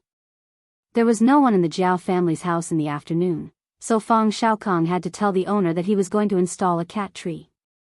Jiao Pa did not object. He was looking forward to Fang Xiaokong's work. Jiao Wei, who was sitting in the living room, was speechless at this seemingly rich man. Here was another man who treated cats better than people. He looked at the black cat lying on the edge of the cardboard box. Why couldn't he understand these people? After the afternoon nap, Jiao Wei left to go to class. He also sent little Pomelo to school. Before leaving, little Pomelo looked at the cardboard box in the middle of the living room. Jing Tan stayed at home and watched Fang Xiaokong assemble the cat tree. Jing Tan had seen a cat tree in Xiaoguo's house, so he had a general idea of what it was. However, looking at Fang Xiaokong's cat tree, it was slightly different from what he had imagined. Although there were some parts that he did not understand, there were some similarities. For example, the shelf installed in the corner of little Pomelo's room was made of pillars wrapped with hemp rope, pallets, and some planks. The difference was that there were also some things fixed on the wall. Jing Tan could use the small planks that protruded out of the wall to walk to the newly installed tunnel near the ceiling. From this tunnel, he could walk to the window on little Pomelo's door. When the window was open, he could jump out directly. When the window was closed, he could look into the living room. The shelf was independent. If he felt that it was not suitable to put it here, he could move it to another place in the house. The flannelette on the shelf could be changed and washed, so there was no need to worry about the bacteria growing if it was too dirty. Except for the walkway near the ceiling and the steps on the wall, most of the other connecting pillars were easy to disassemble and were nail-free. Even without nails, the entire shelf was stable and could be manually disassembled without tools. The space in the Jiao family was too small. Fang Xiaokong could not create the ideal effect, so he could only make do with it. He also wanted to install some in the living room, but after all, it was not his own home, and the space here was too small. After thinking about it, Fang Xiaokong gave up. He would leave the rest of the materials for when the Jiao family wanted to install it. Regardless of make do or not, the Jiao family was quite satisfied with the cat tree. Little Pomelo also liked it very much. Anyway, there were not many things in her room, so it was not a big deal to put a cat tree. Moreover, the remaining space was reasonably used during the assembly, so it looked similar to the previous one. It had to be said that Fang Xiaokong did put a lot of thought into this cat tree. However, on the night that the cat tree was assembled, Jing Tan still got into little Pomelo's bed. Chapter 100. Fang Xiaokong was also a busy man. After the Jiao family finished installing the cat tree, Jing Tan didn't see him again. The next day, Fang Xiaokong took the time to call and ask about the use of the car. Father Jiao only said, "It's pretty good. Charcoal often stays on it during the day when he's at home." Jiao family knew that their cat only slept on the bed and sofa at night. Although he didn't sleep in the cat nest installed on the cat tree at night, Jing Tan would jump on the cat tree when he was bored during the day. He always felt uncomfortable if he didn't move. In the past, it was inconvenient because of the small space at home. Now that there was a cat tree, he tried his best to move it. Anyway, Fang Xiaokong paid for it, so he didn't feel bad even if it broke. Today, when school was about to end, Jing Tan walked to little Pomelo's school. Strangely, he didn't see Jiao Wei when he arrived today. A few days ago, Jiao Wei would be waiting for Jing Tan here before Jiao Wei arrived. Today was the first time. Did something happen? No. To be honest, the end of school in affiliated elementary school was actually a little earlier than the end of classes for college students. At first, Jing Tan saw Jiao Wei come early, so he thought that Jiao Wei didn't have classes in the morning. However, it seemed that Jiao Wei was always like this. except for today. Zheng Tan lowered his head and pondered. It seemed that he had forgotten something. When the music of the end of class sounded, hurried footsteps approached. Phew, I made it. Zheng Tan looked sideways. Jiao Wei was wearing a military training uniform. He stood there panting with his hands on his waist. He had just run over, and his face was covered in sweat. Military training. So that's what it was about. Zheng Tan had almost forgotten about it. The freshmen of Tsinghua University started school a little later. They only started to register when the second and third year classes started. The military training would also be delayed for a period of time. Whether it was Exian or Su Chu, they did not have any military training when they started school. Zheng Tan had forgotten about it. Now that he remembered, new graduate students did not have military training, but undergraduate students did. The military training had not even started. What kind of class was Jiao Wei attending? That night, when Jiao Pa told Zheng Tan about it, he found out that freshman classes hadn't started yet. On the other hand, Jiao Wei had been skipping second-year classes. Anyway, once they entered the classroom, the teachers wouldn't know everyone, so they wouldn't check. At the same time, they weren't very unwilling to let those who came to join them. Some teachers especially liked those who came to join them. In Jiao Wei's opinion, Tsinghua University was a good school. Many of the teachers were famous professors. However, it was a huge loss for him to join their classes. Furthermore, it was free to join their classes. Jiao Wei felt that he was taking advantage of them. That was why he was very active. If he didn't have any textbooks, he would borrow them from the library. Many of the freshmen had not completed their application, so Jiao Pa lent him his library card. The books that he was using previously were all borrowed from the library. At noon, when they went to Jiao Wei's restaurant for lunch, they saw some students in military training uniforms everywhere in the small food stores near the school gate.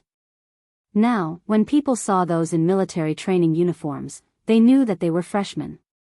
Jiao Wei's parents were heartbroken. However, they were happy to see their son wearing the military training uniform. They said that they would borrow someone's camera to take a few photos as a souvenir. Jiao Wei's father also asked Jiao Wei about the location of the military training. He said that he would go and take a look when he was free. The military training lasted from morning to night. It would last until the holidays. There was plenty of time. Military training. Zheng Tan looked at the sun above his head. The temperature had been rising recently. Hence, that afternoon, after little Pomelo finished her afternoon nap, Zheng Tan and Jiao Wei sent little Pomelo to the affiliated to Renmin University of China. Then, Jiao Wei rushed to the military training grounds with a sports cup full of water in his hand. When Jiao Wei ran to the training grounds, he didn't notice that there was a cat following behind him. However, Zheng Tan was running in the bushes and not on the sidewalk. If one didn't look carefully, they wouldn't notice him. The military training grounds were divided according to the faculties: science, engineering, humanities, social sciences, medicine, etc. They were all in different areas. Anyway, Tsinghua University was big enough. There were a few sports grounds. There was also a phenomenon. For example, the humanities and foreign languages faculties in the humanities and social sciences faculties in the economics and management faculties in the social sciences faculties had a lot of girls. Hence, every time there was military training, there would be a circle of wolves surrounding the training grounds. The opposite was true for the engineering faculties. More than 70% of the students were guys. The remaining 30% were mostly girls. What the F***ck? This was the common thought of all the guys in the engineering faculties. Jiao Wei and the rest of the engineering faculties were assigned to one of the sports grounds. This was only one of the secondary sports grounds in the school. The surrounding facilities were relatively simple. They were divided into groups according to their faculties and trained on the track next to the football field. The red plastic track outside the football field was filled with groups of camouflage uniforms. The training hadn't officially started yet, so the students were all gathered together and talking. Jing Tan saw Jiao Wei walk towards one of the groups of people and start talking to the people there. It was 2 in the afternoon. The sun was scorching. The high temperature of more than 30 degrees made the freshmen a little listless. Beside the plastic track was a grandstand. There were some trees behind the steps of the grandstand. Although they weren't tall, it was still a little shady on the steps. Jing Tan squatted on one of the trees and watched Jiao Wei and the rest being reprimanded by the instructors. In fact, many of the instructors in the university's military training were about the same age as the freshmen. Some might even be younger. However, they were instructors after all. If they told you to stand in formation, you had to stand in formation. If they told you to stand in formation, you had to stand in formation obediently. Jing Tan enjoyed watching from the tree. He stayed in the shade and there was wind blowing from time to time. It was quite comfortable. However, the people in the military training couldn't take it.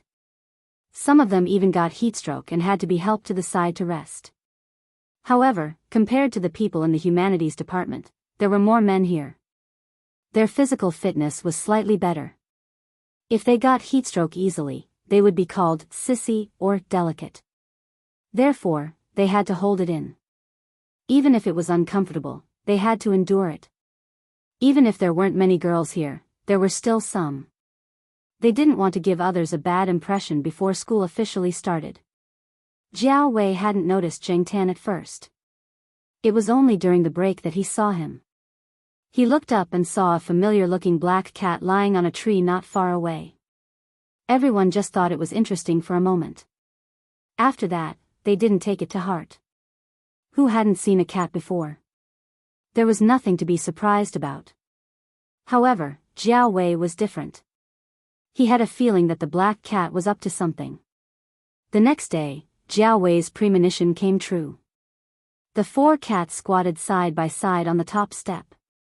There was shade there and they could look down on the students in the military training. Jiao Wei's eyelids twitched. The 4 cats that he often saw in the courtyard were all here. They were indeed working together. However, because there were instructors watching from the side, Jiao Wei couldn't keep staring at them. When they were standing in military posture, they couldn't look sideways. Otherwise, they would be punished. The beginning of the military training was basically standing in military posture and marching. Compared to the later stages, it was easier. It was just that standing in military posture was a little uncomfortable. One stand could last for more than 15 minutes, and they couldn't wipe their sweat off. Depang seemed to especially like watching this. It didn't look as lazy as it usually did when it was watching the people in training. Sheriff didn't care. It did whatever the other 3 cats did. As for Huang, it had its eyes on a little doll hanging on the string of a water cup.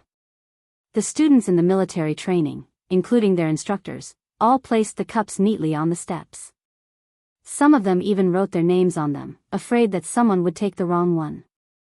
The 4 cats were squatting side by side. Huang had been staring at the cup.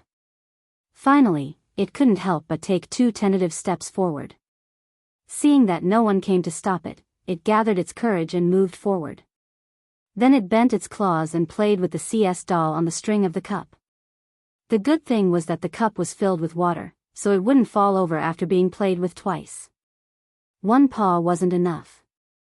It started to play with the CS doll with both front paws. Sheriff saw that it was having fun and went over to join in the fun. Sometimes, cats were like that. They wanted to play with everything they saw. If they couldn't move it, they would go up and rub it, moving everything that could move. Finally, the cup with the CS doll fell over. Keep your knees straight, hang your hands naturally, and stick close to the seam of your pants. On the other side, the little instructor looked at the students who were standing in the military posture and told them what to pay attention to. At the same time, he would randomly choose some students and walk behind them to kick their knees or push the arms of the students that were stuck to the seam of their pants. He wanted to see if they were following the instructions or just doing some superficial work. Instructor. Instructor. A student in the square formation said with a sad face, "My cup," when standing in the military posture, "don't move casually, don't talk casually, and don't look sideways. the instructor said seriously. Instructor. Instructor. Another person whispered. Before you speak, you have to call for a report. If you want to move or talk, you have to call for a report first. The instructor still looked serious. Report. Instructor, your cup was pushed over. The instructor was speechless. Looking at the place where the cup was placed, the little instructor saw his cup rolling down the steps.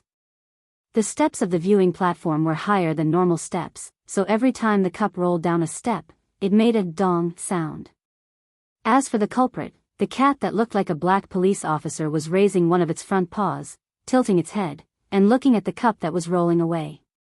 Then, its gaze landed on a cup next to it. The mouth of the cup was retracted, and the lid was sharp. It looked quite special. Then, it stretched out its paw and pushed the sharp lid. Dong, gurgle gurgle gurgle, another cup rolled down the steps. There was one more person in the square formation with a constipated face. Zheng Tan turned his head. This has nothing to do with me. No matter what, the four cats were quite happy to see the military training of the students. During the day, Zheng Tan watched them bask in the sun until they were about to collapse. At night, he watched them feed mosquitoes, and when they stood in the military posture, they couldn't even scratch the mosquitoes that bit them.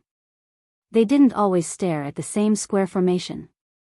Sometimes, they would watch a square formation in the morning, change to another one in the afternoon, and change to another one at night. Chapter 101. At night, although there was no moonlight and only a few stars could be seen, the military training area was lit up and the surroundings of the field were illuminated clearly. Rest here for 5 minutes.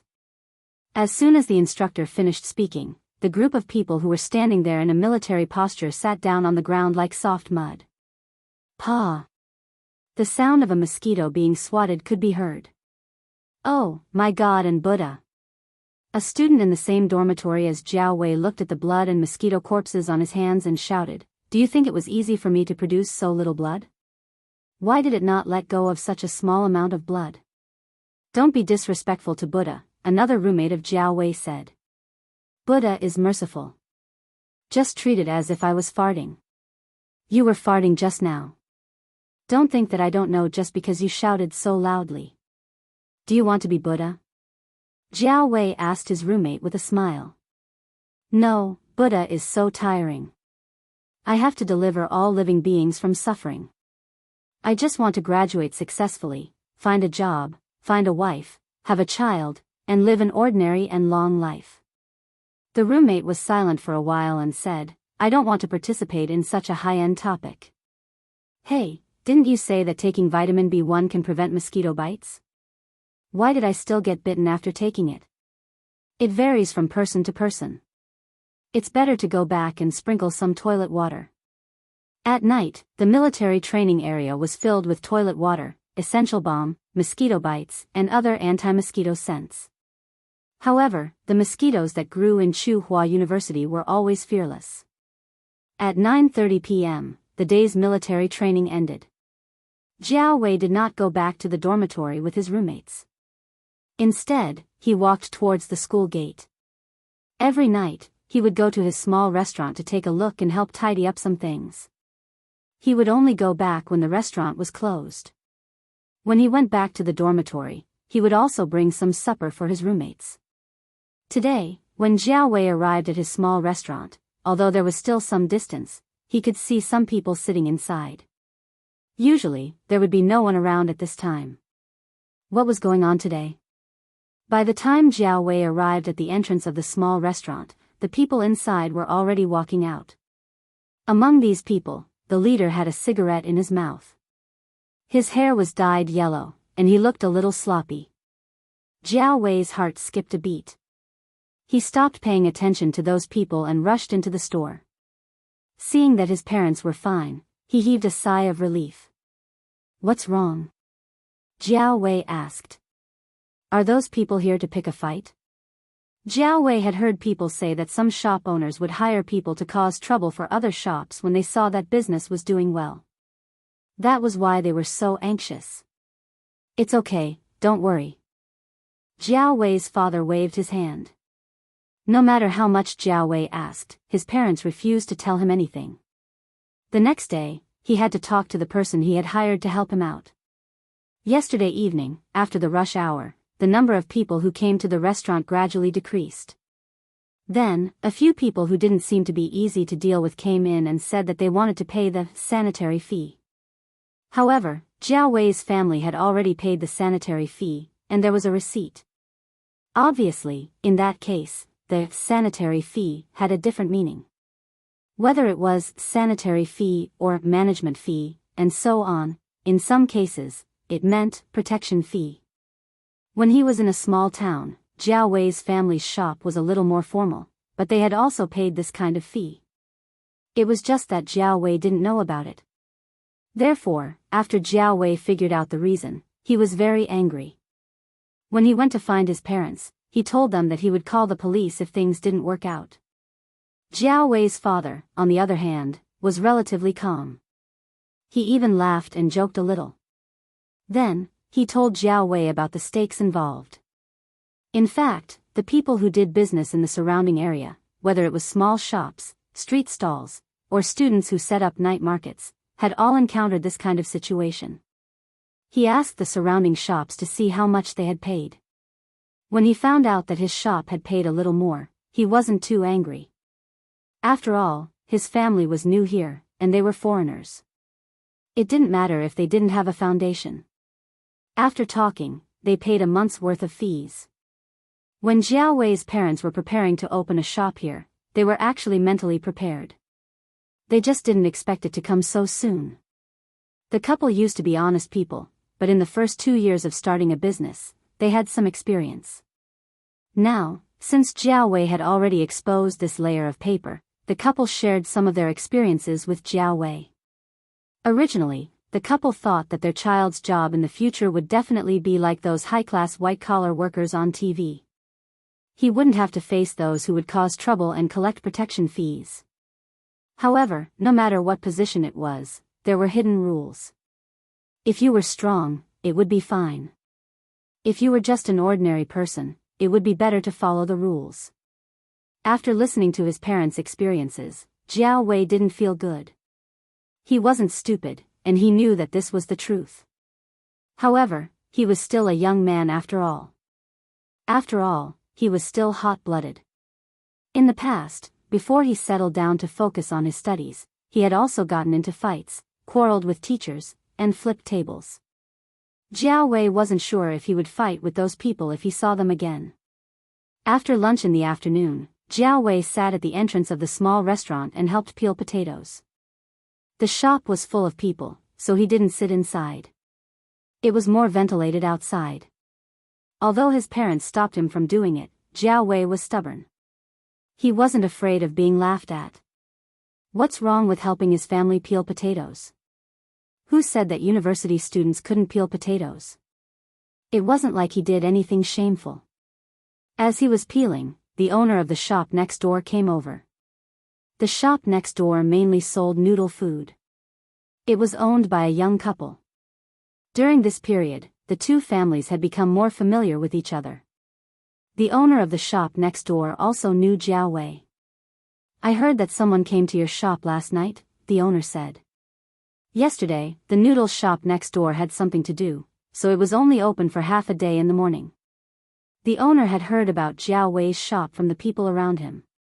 "Yes," Jiao Wei responded. He didn't want to talk about this topic. The strength of his hands peeling the potatoes increased. The boss smiled. "Don't be upset. Actually, everyone is the same. My family was the same. At that time, I had just graduated and didn't know the rules here. I even wanted to call the police, but my wife stopped me. She took the attitude of keeping the peace and handed over some things first. After that, we found someone and didn't meet them again." Seeing that Jiao Wei didn't say anything, but his peeling of potatoes slowed down a lot, the owner knew that he was listening. The owner pointed at the hot pot shop opposite. When this shop opened not long ago, business was very good. After that, there was a period of time when 10 or so hooligans came to eat in the shop. At first, they still paid the bill. Later on, they started to cause trouble. In the end, they even asked how much money they wanted. The owner wasn't a pushover. Although he told those people to come the next day, he found someone at night. In the end, those hooligans didn't come the next day. They also didn't appear in his shop again. Also, the person who sold meat vegetable rice called a group of people over when he encountered such a situation. He was prepared to go all out. In the end, he was chased away by the police. However, those hooligans didn't look for him again. Hooligans also bullied the weak and feared the strong. If they knew that you were a tough nut to crack, they wouldn't come. If they couldn't be polite with them, they would be ruthless. This was how society was now. As a person, one had to be ruthless. At that time, there was no lack of hooligans who deliberately showed off their tattoos. They even put all kinds of steel pipes and knives in their cars. In the end, they still ended up like that. In the past, there was a period of severe crackdown, and those people disappeared for a long time. Now, they are gradually reappearing. However, in the past, they were mostly hooligans. Now that they have reappeared so quickly, it probably won't be easy to deal with them. If you know the police or the people in charge of this area, you can go over and take a look. It's necessary to spend some money in this area.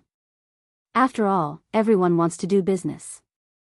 There are also some shops in the surroundings that haven't been targeted. Even if the owners of those shops aren't locals, they have been here for many years and have some connections. I don't know if they have other connections.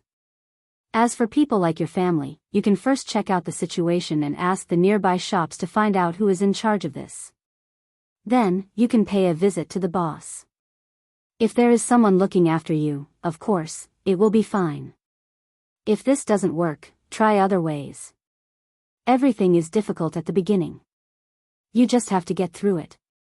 If there is really no other way, just hand it over. Otherwise, you will be the one who suffers.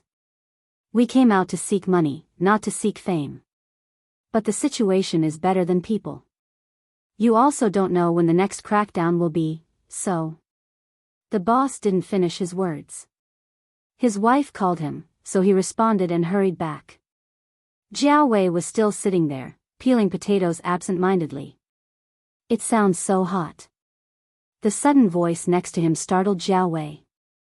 He turned around and saw Su Chu standing there eating a bowl of rice. "Senior Su, why don't you go to the shop and sit down to eat?" Jiao Wei said. Because of Jiao Pa, Su Chu and Xian knew Jiao Wei. Sometimes, when they were out of school, they would patronize his shop. "It's okay. There are a lot of people over there, so I came out to take a breather." I didn't expect to hear those words. If the boss didn't mention it, I wouldn't have known about it. In the past, when my classmates set up street stalls, they didn't mention it. I don't know if it's because they didn't encounter it or because they didn't want to talk about it.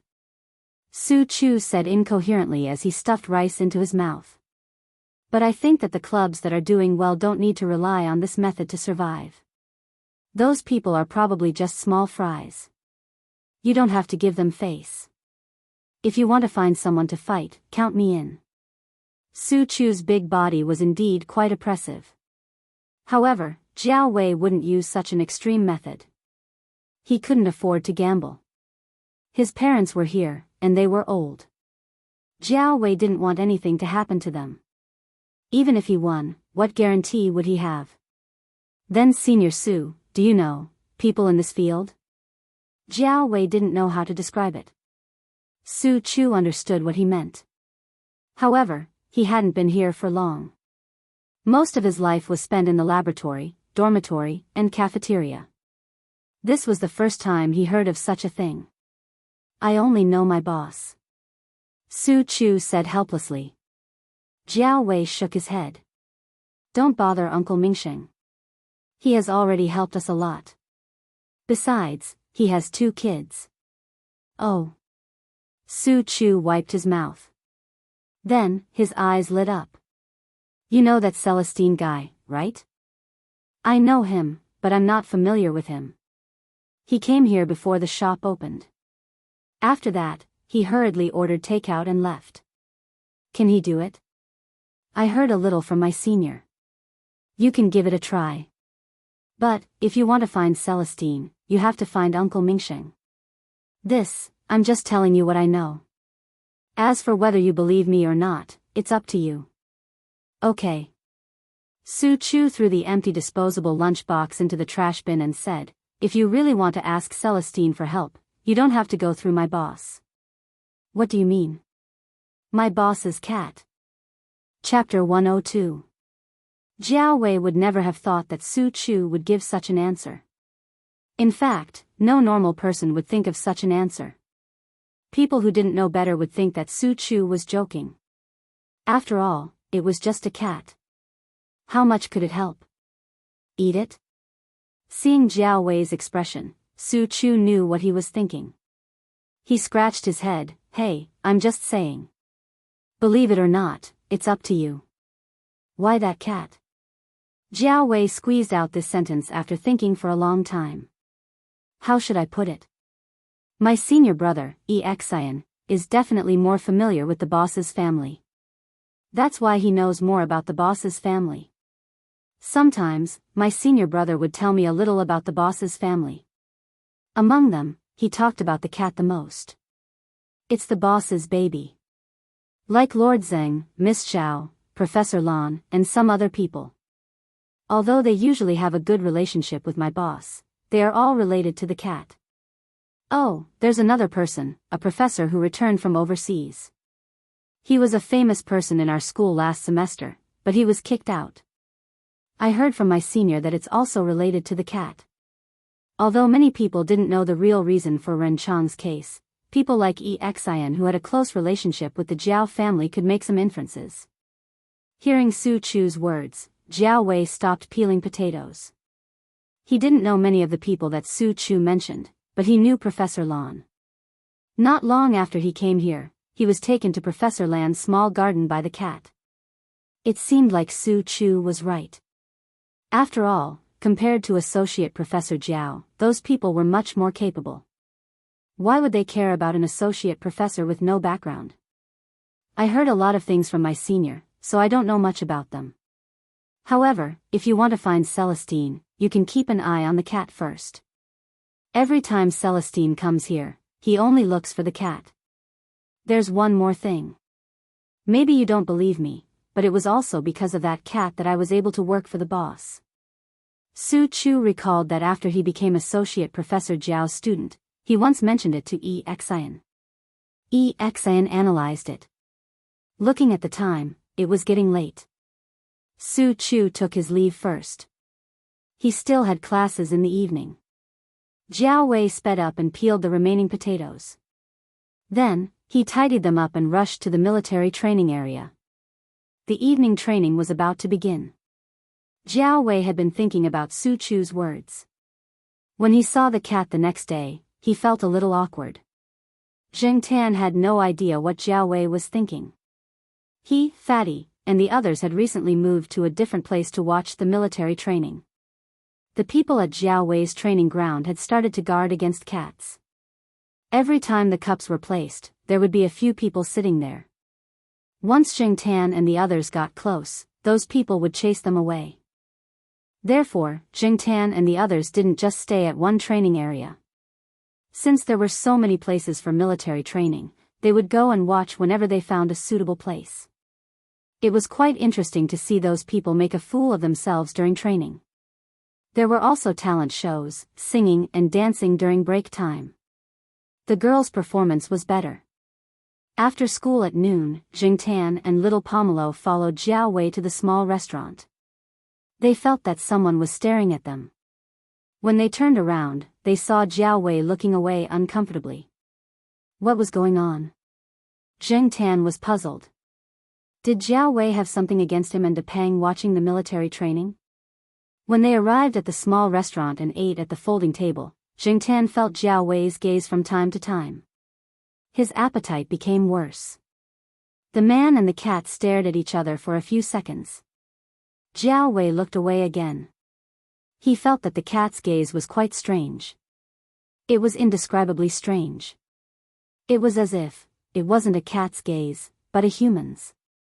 Jiao Wei had heard people say that some cats would express their thoughts.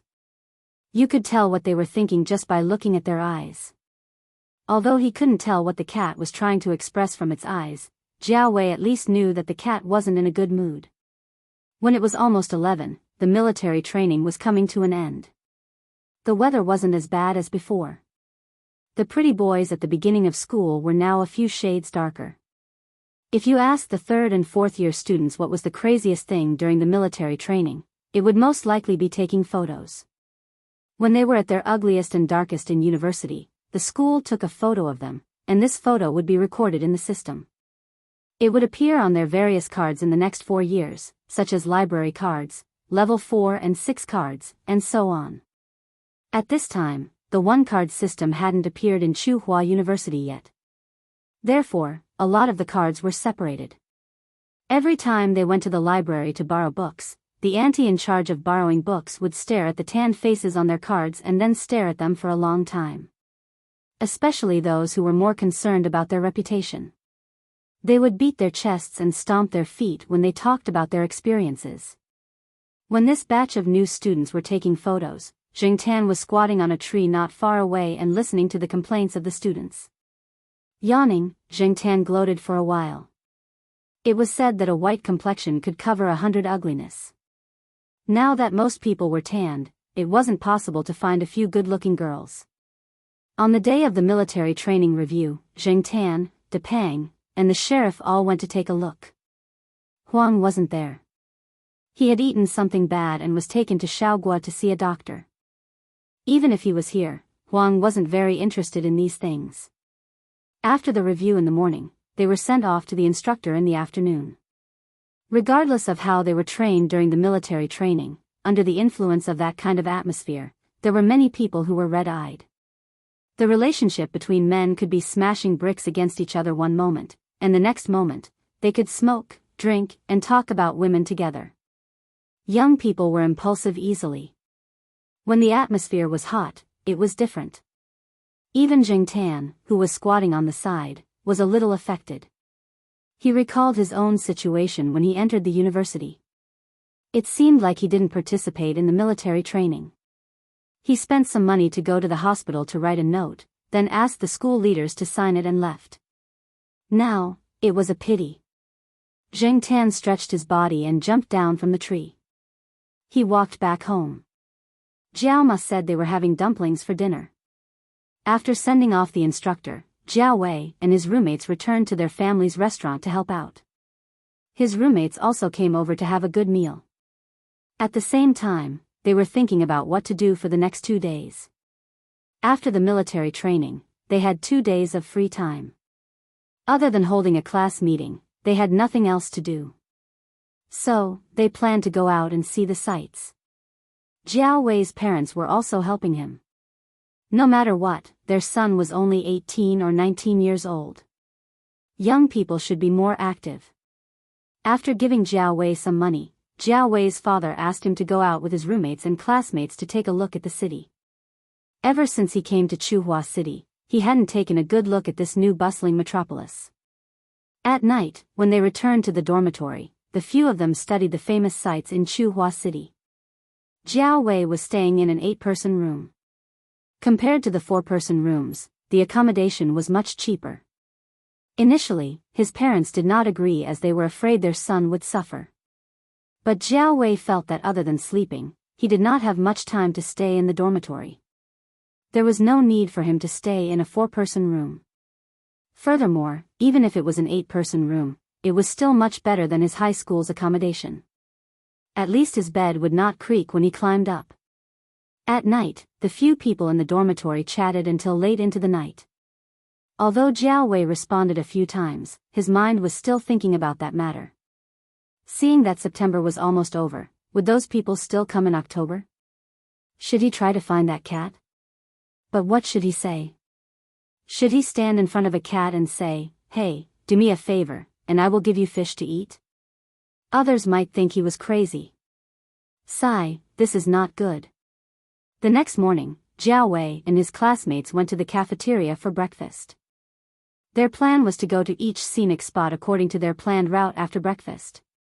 They had even bought their bus cards and made a list of which bus to take to avoid getting lost. After breakfast, the few of them walked out. Jiao Wei saw a familiar black figure on the path not far from the cafeteria. "You guys go ahead first. Just wait for me at the bus stop. I have something to do and will catch up with you later," Jiao Wei said to his roommates hurriedly. "What's the matter? Do you need help?" "No need, you guys go ahead first." After saying that, Jiao Wei ran towards the path. Zheng Tan was preparing to walk around the forest. He had not been there for a long time. He wanted to climb some trees and exercise. She had eaten too much in the morning, so she didn't run now. She walked slowly in that direction until she heard familiar footsteps. Black charcoal. "Wait!" Jiao Wei shouted as he ran. He was afraid that the cat would disappear. Zheng Tan stopped and turned his head to look at the person running towards him. He did not know why Jiao Wei stopped him. Yesterday, this guy said that he wanted to go out with his classmates. Was he not leaving yet? After Jiao Wei ran over, he looked at the cat in front of him and did not know what to say.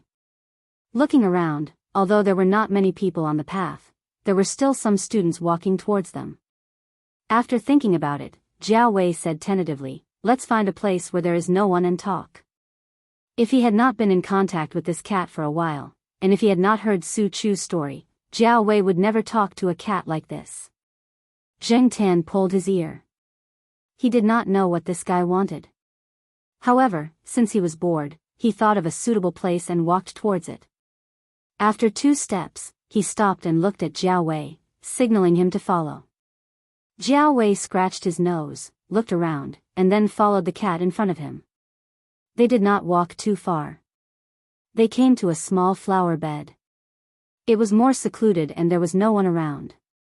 They would not be heard if they spoke. Zheng Tan jumped onto the flower bed and looked at Jiao Wei, waiting for him to continue. Jiao Wei said this and that for a while, then asked, "Can you help me contact Celestine?" "Celestine? Why would he look for that guy?" Zheng Tan looked at Jiao Wei suspiciously. However, speaking of which, Wei Leng had not been here for a while. That fellow had said last time that he did not want to come because he did not want to see the freshman's military training. That would make him miss his military career, so if he wanted to come, he would wait until the military training was over. Looking at the time, the military training was over. Celestine should be coming over in 2 days. "How about this, if Celestine comes to find you next time, can you bring him to my restaurant?" Jiao Wei said hesitantly, then looked at the cat's reaction. Zheng Tan did not know why Jiao Wei was looking for Celestine, but if it was only like this, he could still help. So he raised a hand and looked at Jiao Wei. Jiao Wei did not understand the cat's meaning, so he did not move. Zheng Tan. Stupid. Walking over, Zheng Tan patted the back of Jiao Wei's hand. This was the way Zheng Tan, Zhao Yuan, and little Pomelo were used to. If they agreed, they would pat their paws. That was why they were doing this now. After patting, Zheng Tan jumped off the flower bed and walked towards the forest. Chapter 103. Celestine came the day after Zheng Tan agreed to help. Like before, Celestine first called Zhao Pa to inform him, then went to the eastern courtyard. He looked around and didn't find Zheng Tan, so he pressed the horn rhythmically. Zheng Tan was sleeping on a tree nearby. Hearing the horn, he jumped down from the tree and came to Celestine's car. However, unlike before, Zheng Tan didn't directly jump through the open window this time, but walked outside. "Hey, Black Charcoal, where are you going?" "A star is going to the night building tonight. It's a rare opportunity," Celestine said as he drove to catch up with Zhang Zian. Zheng Tan trotted out of the school gate. This time, he didn't run directly through the grass, but directly on the sidewalk so that Celestine could see him. After leaving the school gate, he went to Jiao Wei's small restaurant. In the car, Celestine felt strange. What does the cat want to do? It wasn't easy to drive further into the street, so Celestine parked his car at a place in front of the school gate, then went to Jiao Wei's small restaurant. When he arrived, Jing Tan was already squatting on a chair, waiting for him. Jiao Wei's parents were already familiar with each other, so they weren't too surprised to see Jing Tan. However, when they saw Celestine, one of Jiao Wei's parents came to greet him warmly.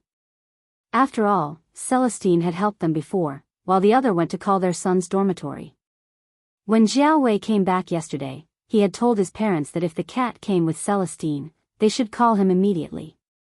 If he wasn't in the dormitory, they should try to get Celestine's phone number, or directly tell Celestine his dormitory number. When Celestine was free, they could contact him.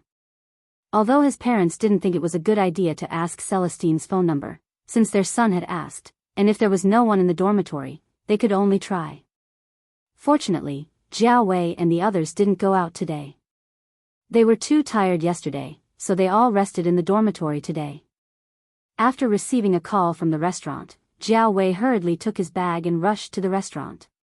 He was prepared to go to the restaurant to help at this time, but if Celestine came, Jiao Wei would bring more money, just in case. He had heard people say that when asking for help, one had to be polite. Even if Celestine didn't want it, there were others. Speaking of which, Jiao Wei was still thinking about this last night. He was still skeptical about the cat, but he didn't expect to receive news the next day. Sure enough, as Su Chu said, this cat's ability was really quite big. Celestine, who was sitting in the restaurant, was quite confused. Seeing that Jiao Wei's parents were a little embarrassed, he waved his hand. "You two go ahead, don't worry about me. The students will be coming out soon." Celestine didn't plan to eat here, so he asked Jiao Wei's father to bring a glass of water. "Black charcoal, what's the matter? Why did you bother to ask me to come here?" Celestine looked at the cat on the chair next to him and asked. Zheng Tan didn't answer. He didn't even know, so how could he answer Celestine? Jiao Wei ran over. Their dormitory was a little far from here, and the school bus always stopped on the way. Therefore, he didn't take the bus. It seemed like it was better to buy a bicycle. It would be more convenient to go in and out, and when the restaurant started to provide takeout, he could also help with the delivery. After drinking 2 glasses of water, Jiao Wei said to Celestine, "Uncle Wei, there's something I need your help with." "Don't say uncle and you. I feel like I'm a lot older." Celestine laughed and got up to leave. He knew that Jiao Wei's words couldn't be said here. He couldn't let his parents hear it. Jiao Wei said goodbye to his parents, took his bag, and followed Celestine out. Zheng Tan followed. He was also curious about what it was that needed Celestine's help. After leaving the restaurant, Jiao Wei was a little embarrassed and told Celestine about the situation in his restaurant. He hoped that Celestine could provide some information.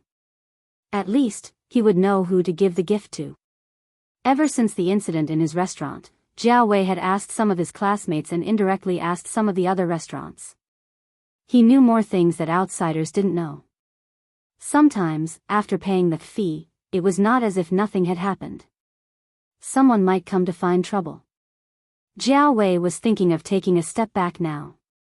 As long as his parents could safely run this shop, it would be fine as long as they didn't cause any trouble. Besides, he was indeed a newcomer, so it was better to show some goodwill. Zheng Tan was beside him and pulled his ear. That's all it took. But it was true. It wasn't easy to be an ordinary person, especially an outsider who didn't have any background. That's the situation. So, I want to ask if you can give me some advice. Jiao Wei was a little nervous. After glancing at Celestine, he lowered his head. His hands that weren't carrying the bag were in his pockets. His palms were sweaty. Celestine didn't bother with the words, "uncle," and "you" this time. He shook his head and said, "I'm not a local, and I don't know much about this place." But Jiao Wei was a little discouraged when he heard Celestine's words. But there was hope when he heard the last sentence. "But, it's possible to solve the problem, but it's a little overkill. Anyway, you don't have to worry about this. Those people probably won't come next month. If they come again, just call me." Celestine told Jiao Wei his phone number. Jiao Wei quickly took out a piece of paper and wrote it down. Zheng Tan thought that Celestine was probably going to find Senior Walnut or Yi Hao's people. One was white, the other was black. But no matter which side it was a waste of talent. Celestine had a good impression of Jiao Wei. From the few times they met, the young man was a good person. He was ambitious, but that wasn't a bad thing. As long as he had a good heart, it was fine. That, Uncle Wei. Jiao Wei didn't know how to express himself. He didn't expect Celestine to take over this matter. Thank you. I'll treat you to a meal when the time comes. Wei Ling knew what Jiao Wei was thinking the moment he heard what Jiao Wei said. Let's not talk about giving gifts and money. How about this, I'll eat at your place for free. Of course. You can go whenever you want. Jiao Wei was happy to be able to solve the problem of his store. Oh yeah, you don't have anything going on today, right? Celestine asked. No.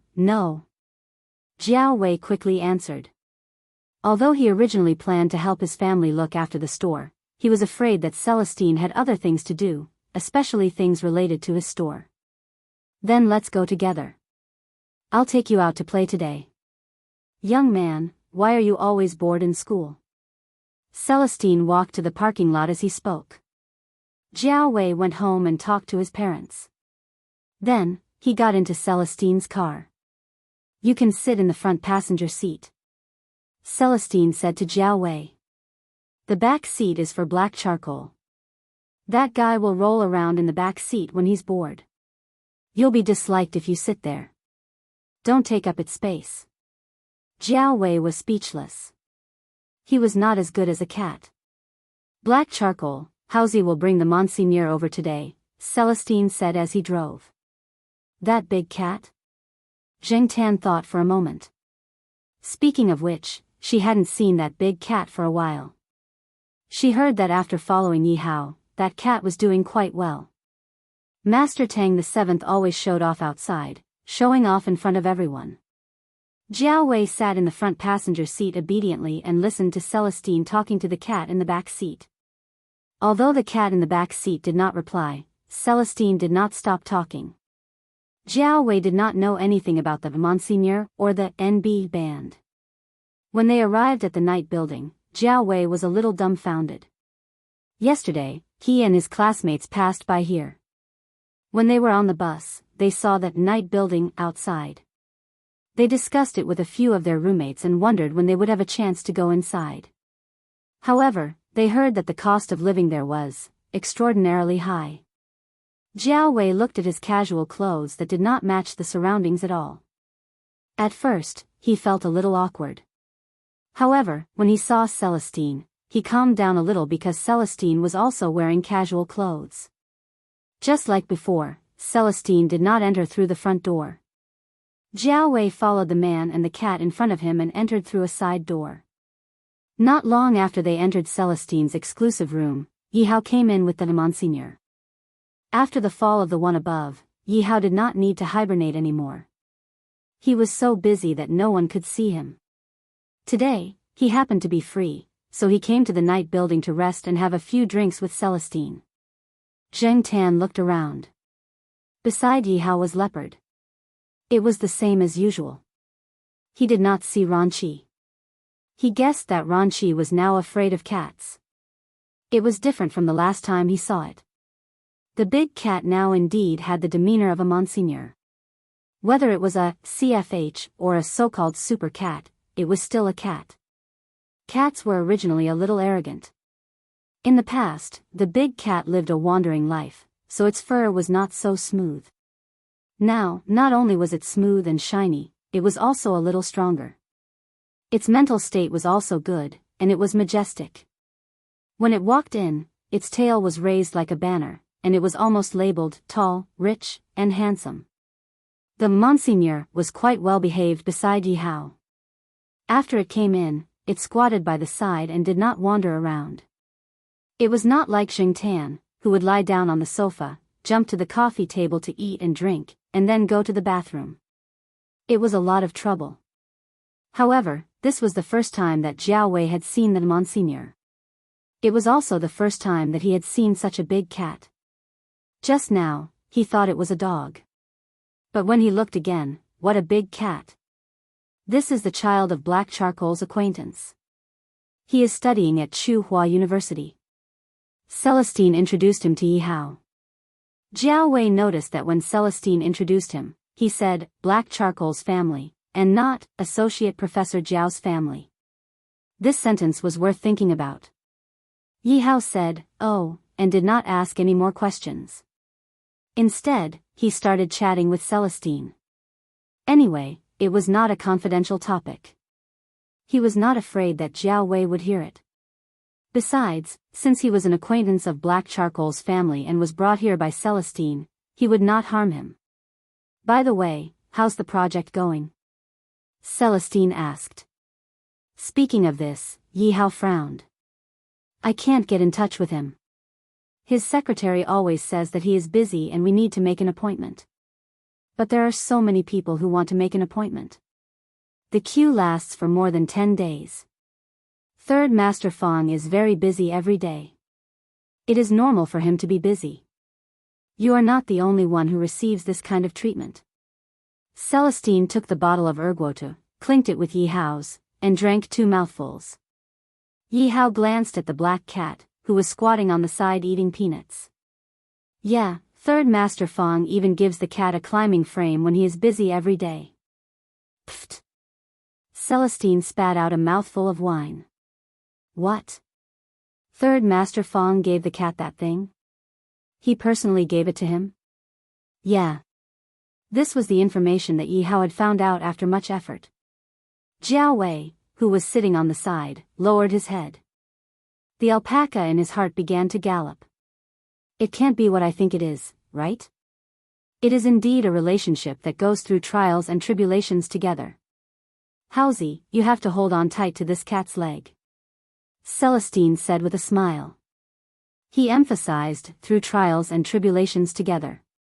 Zheng Tan pulled his ears, pretending that he did not understand the meaning of this word. He really did not want to think about those days. Although Celestine's words sounded like a joke, it was also reasonable. Yi Hao also planned to not talk about the project when he met the Third Master Fang. He planned to mention this cat first. Chapter 104.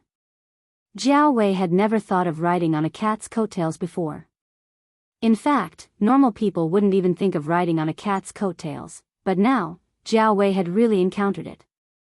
Jiao Wei didn't know who the 2 people drinking sorghum wine with Celestine in such a high-end place were. He also didn't know the background of the third Uncle Fang they were talking about, but he was sure that the 2 were big shots, and the seemingly unreliable Third Master Fang was obviously of a higher status. Yi Hao only stayed for a while before leaving, and the Monsignor followed him. Zheng Tan didn't mind, since he wasn't familiar with the big cat, and he was just here to play. When the performance at the East Palace started, Zheng Tan leaned against the open window and looked down. As for Celestine, as usual, he started to fish for information. Previously, he was fishing for information from Ah Jin, and this time, he was fishing for information from Jiao Wei.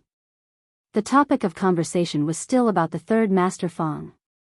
Celestine was really curious about the Third Master Fang's thoughts.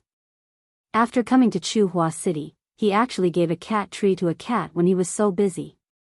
Unfortunately, Celestine was going to be disappointed this time. Jiao Wei had only met Third Uncle Fang for a short while, and didn't know anything else. Celestine looked at the cat lying there listening to the performance, and sighed. He wanted to help but couldn't even get some information. It wasn't just Yi Hao, but also Tianyuan Genetics. A few partners had already asked Yuan Zi about the Third Master Fang. Celestine originally wanted to help, but unfortunately, he couldn't get any information. As for Associate Professor Jiao, it wasn't suitable for him to fish for information. That would only make people think that he was insatiable. And Associate Professor Jiao had no intention of getting close to them. It was lucky to be able to get close to the Third Master Fang, and it was all thanks to the cat. The rest was up to him. Thinking about the fortune cat Yuan Zi kept in the office, Celestine wanted to laugh. It was a pure black cat that Yuan Zi had specially made. Regardless of whether he was in the scientific research industry or not, as a businessman, he was always particular about this. After taking a sip of wine, Celestine sighed in his heart. It really is a fortune cat. They didn't stay too late today. At around 9 o'clock, Celestine asked someone to drive Jingtan and Jiao Wei back to school. The driver had been here many times, and he was familiar with the road. He drove directly from the east gate of Tsinghua University, and stopped at the gate of courtyard. Jiao Wei also got out of the car here. Looking at the black cat that jumped out of the car window and ran towards the family building, Jiao Wei felt that it was ridiculous. This cat's life was better than a human's. Who would believe this kind of thing? But if it could really solve the problem at home, he had to believe it. The moon in the night sky was quite bright. It would be Mid-Autumn Festival in 2 days. Jiao Wei looked up at the sky and walked towards the small restaurant. His parents would be worried if he didn't go back to the restaurant. When Jingtan returned to the Jiao family, he saw Jiao Yuan opening a box. Mooncakes? Looking at the calendar in the living room, he almost forgot. But unfortunately, Mid-Autumn Festival wasn't a national holiday yet. Jiao Yuan and little Pomelo were still in school. But, Jingtan looked at the 2 boxes of mooncakes. According to Jiao Ma's style, she wouldn't buy these, waste of money. She should have bought some from a cake shop. So, it must have been sent by someone else. Whenever it was a holiday, the gift giving would begin. Whether it was in the government, the business world, or the workplace, there were all kinds of gift giving. Even though Mid-Autumn Festival wasn't a national holiday yet, it still gave many people the opportunity and excuse to give gifts. For example, Third Master Fong, Chairman Zhao, and the others were the targets of those people who wanted to send gifts to. The 2 boxes in front of him were sent by Zhao Lo last night. There were originally 3 boxes. Jiao Pa took 1 box to the courtyard and gave some to Yi Xian and Su Chu. As they had already eaten dinner, Jiao Ma only allowed Jiao Yuan to eat 1. Jiao Yuan could bring another one tomorrow morning. If he felt hungry after 2 classes, he could take it out to eat. Mum, black charcoal also wants some. How many can I give it? Jiao Yuan shouted to Jiao Ma in the room. Each of you can only eat 1. Black charcoal can only eat 1. Black charcoal has gained weight recently. Jiao Ma, who was busy answering the phone, said. She then closed the door and continued to make calls. Little Pomelo opened an egg yolk for Jingtan. Jingtan was eating it on the sofa, but his ears were perked up. He was listening to the movements in the bedroom. Why was it so secretive when making a phone call? Did she not want the 2 kids to know? Jiao Yuan and little Pomelo could not hear the sound of the phone call, but Jingtan could. Although it was not very clear, he could at least catch a few key words. It seemed to be related to the upcoming National Day holiday and buying a car. Jingtan moved his ears and stopped eating the mooncake. He listened carefully to the sounds in the room. Unfortunately, Jiao Yuan was too talkative. Jingtan simply put down the mooncake and went to the door. He leaned close to the door and listened carefully. Seeing Jingtan's actions, the 2 kids who were eating mooncakes looked at each other. They put down the mooncakes in their hands and tiptoed to the door. They pressed their ears against the door to listen. Jiao Ma, who was talking on the phone, would never think that someone was eavesdropping at the door. She was still chatting happily. When the Jiao Pa came back, he saw the 2 kids standing on both sides of the door with their ears pressed against the door. There was also a cat below them. The cat's tail was curling from time to time, as if it was thinking about something. Seeing that the Jiao Pa came back, Jiao Yuan was not embarrassed at all. Instead, he asked the Jiao Pa excitedly, "Are we going to buy a car?" The Jiao Pa was amused. It turned out that the kid was eavesdropping because of this. "I'm thinking about it, but I haven't decided yet." Although he already had a plan, the Jiao Pa did not say too much. He did not want to disappoint the 2 kids if there were any changes. After all, Jiao Yuan and little Pomelo were still kids. When they heard the Jiao Pa's words, they did not think too much about it. As long as there was a possibility, it was fine. They went back to the sofa and sat down, eating their unfinished mooncakes while watching TV. After eating, take a shower and go to bed. Don't watch TV too late. The Jiao Pa said to the two kids. When he passed by Jingtan, he stretched out his finger and poked Jingtan's forehead. You too. Go to bed early. Also, exercise more recently. Look at you. You've gained weight. Jingtan pulled his ears and went to little Pomelo's room to look at himself in the mirror. He didn't gain much weight. Thinking back on his life, it seemed that other than picking up little Pomelo, he only ate, slept, and watched the military training. As for food, he ate 3 meals a day with the Jiao family. He also ate some other food intermittently. Although he was a little picky, he had a wide range of food compared to other cats. Besides, he did not eat much, so there were some signs of him gaining weight. Would he become as fat as Depang after a while? Regardless of whether he gained weight or not, Jingtan picked up the running exercise that he had thrown away for a long time the next day. Old Madame Zhai came back after dancing. She was still waving the bright red woolen fan in her hand.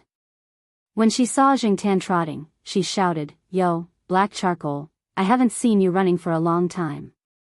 An old lady next to old Madame Zhai also said, "That cat looks better than before."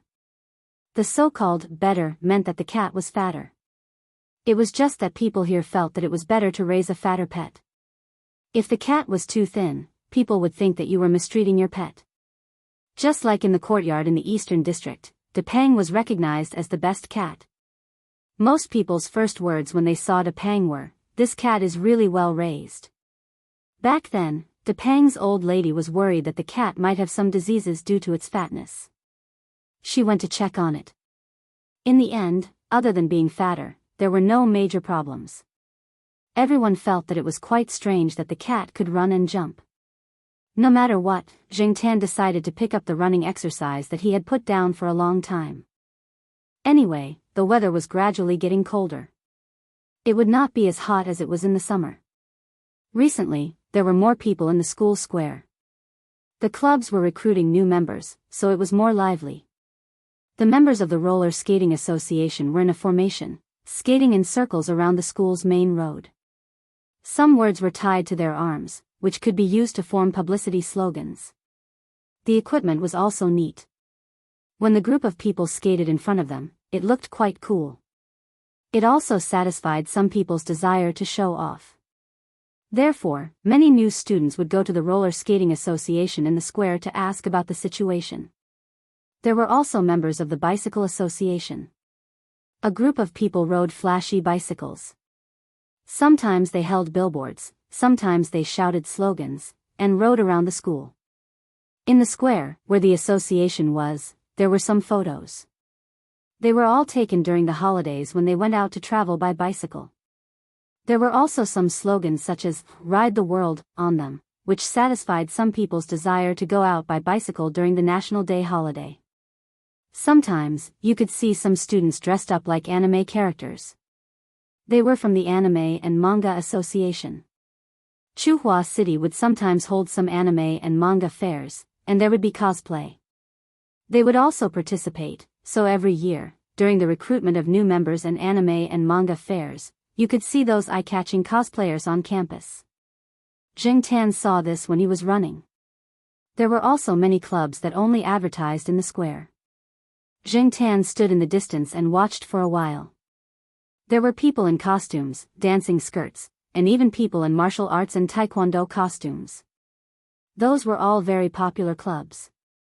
Jingtan had not participated in such activities when he was in university. At that time, he did not seem to pay attention to these things. Most of the time, he was not in school. He only learned about many activities that he would encounter in university after coming here. Jingtan also saw Jiao Wei. It was not that Jingtan's eyesight was too good. He just glanced at some of the more unpopular clubs on the periphery. There were not many people there. There was only Jiao Wei in one of the clubs. However, because of the angle, Zheng Tan could not see what club it was, and he was not very interested. After jogging for a while, when he passed by the Institute of Biological Sciences, he ran to the tree in front of Jiao Pa's office window to take a look. There was no one in the office. Xian and Su Chu were not there either. They were probably busy with experiments. Zheng Tan did not stay for long. He returned to the east courtyard and was about to go home to sleep for a while. He did not expect to see Third Master Fang's car parked downstairs. At this moment, Third Master Fang was leaning against the car door and taking out his phone. When he saw Zheng Tan, Third Master Fang was very happy. "Hey, I was just about to call your cat father. There's no one in your house. Help me open the door." Third Master Fang put away his phone again. Zheng Tan looked at him suspiciously. Didn't Celestine and Yihao say that this guy was very busy every day? Why did he have time to come here now? He jumped up and swiped his card. He took the key from Depang's house. After he came back from wandering, Zheng Tan felt that it was too troublesome to hide the key in the tree. So, he hid it in a place on Depang's balcony. Anyway, Depang usually squatted on the balcony to look after the house. If Depang went to visit relatives, Zheng Tan would hide the key in the tree.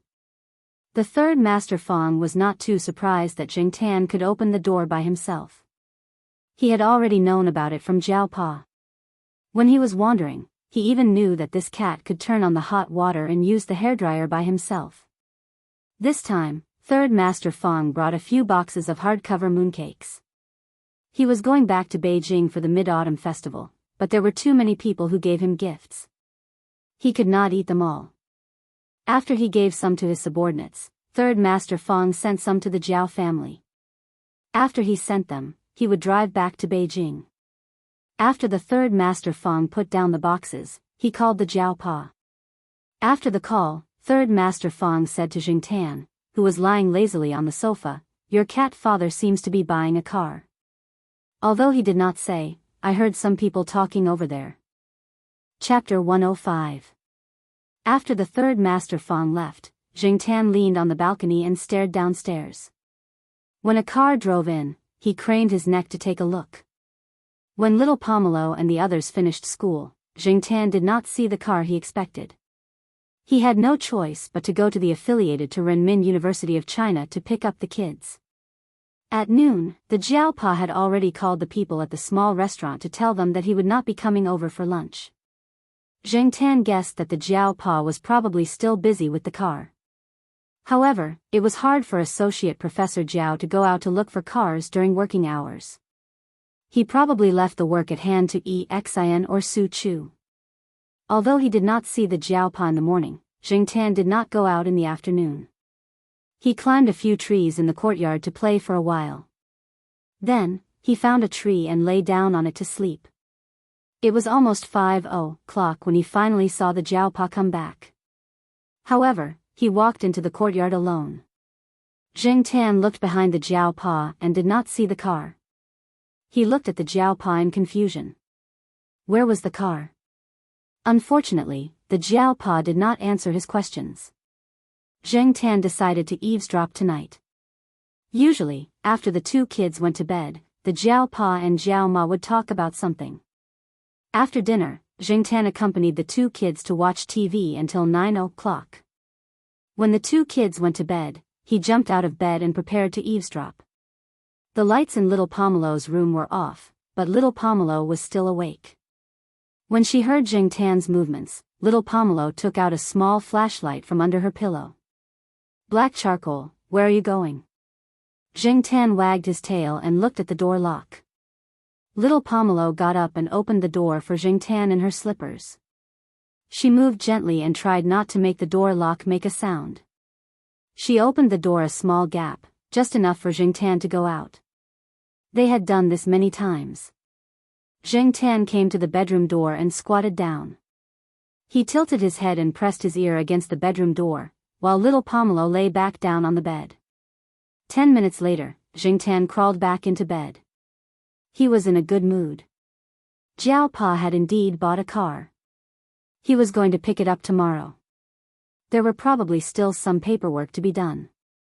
Other than the car, Jiao Pa and Jiao Ma mainly talked about the National Day holiday. They had already received an invitation to Jiao Pa's younger sister's 10th birthday party. The couple would bring their child to the party and drive their new car. They would also bring Zheng Tan along. In their hometown, a child's 10th birthday party was a big event, and parents paid more attention to it. Since it happened to be a holiday, Jiao Pa and Jiao Ma would definitely not refuse. It was a good opportunity to go back to their hometown. Other than the car, they talked about the trivial things between their relatives. Zheng Tan was not interested in listening. After he heard the news he wanted, he went back happily. However, because of this, Zheng Tan missed the key part of the Jiao Pa and Jiao Ma's discussion. At least for Zheng Tan, it was quite important. Many people would leave their pets at the pet center if they were going on a long trip. The National Day holiday was only a few days, and it was not a big deal to leave their pets at the pet center. Everyone did that.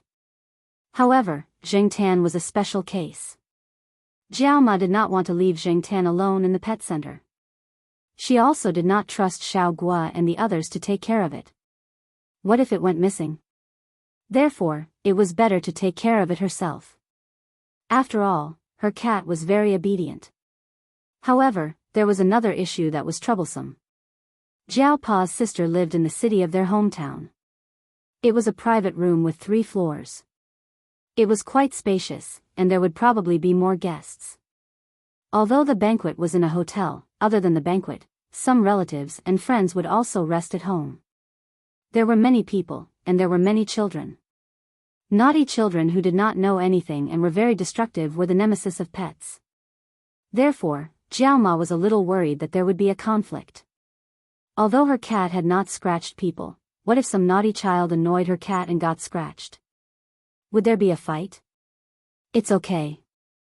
They have a pet dog and a cat. They get along well with the children. Besides, there are adults watching over them. Our cat is smart.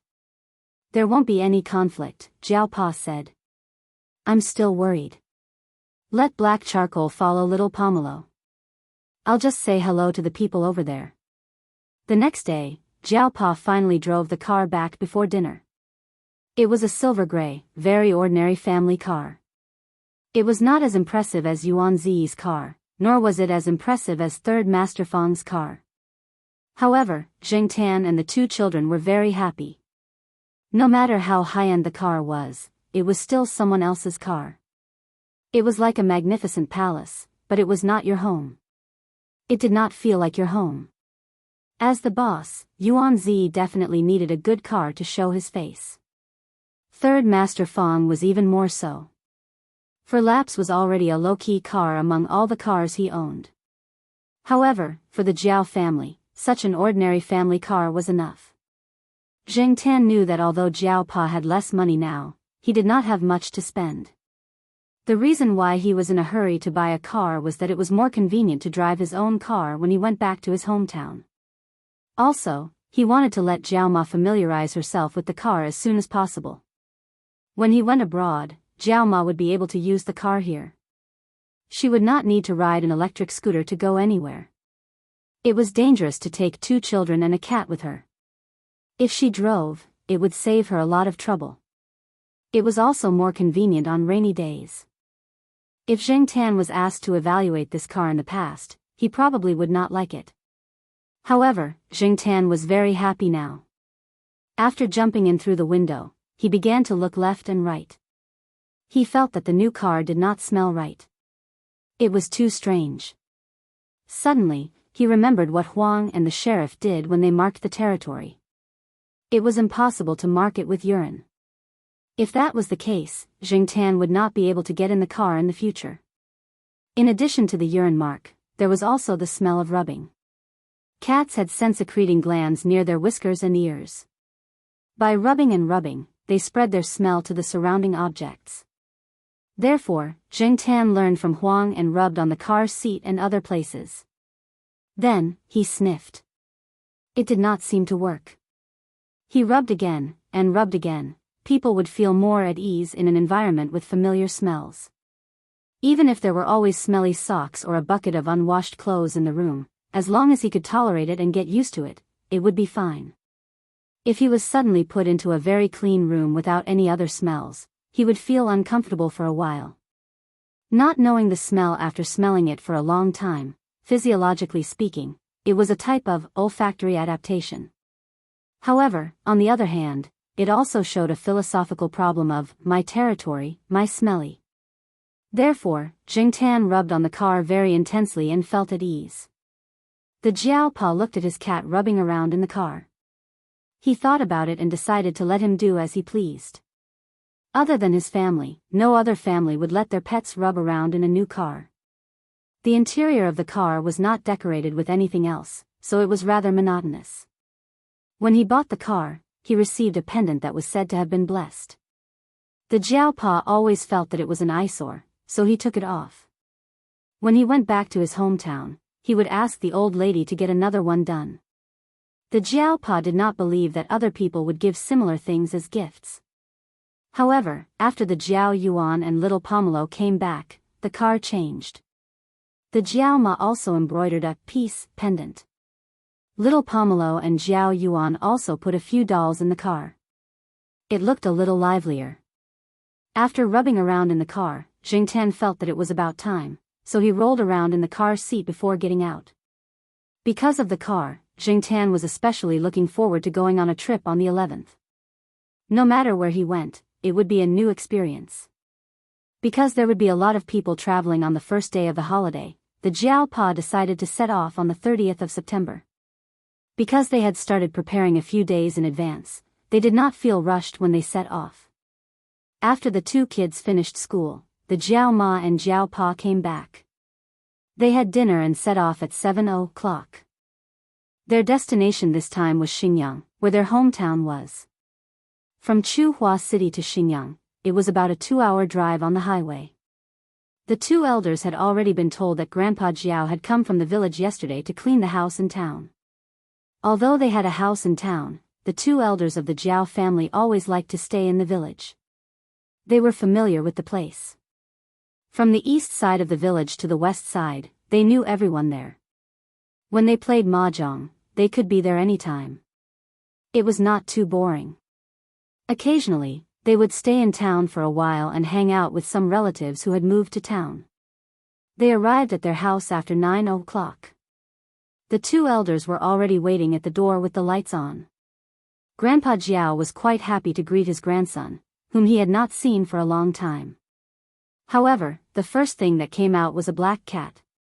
Why did you bring it here? Chapter 106. Even though Grandpa Jiao was a little unhappy with the fact that the Jiao Pa had brought the cat with them, he didn't want to find fault with Jing Tan since it was already late. He went back to tidy up the room with his wife.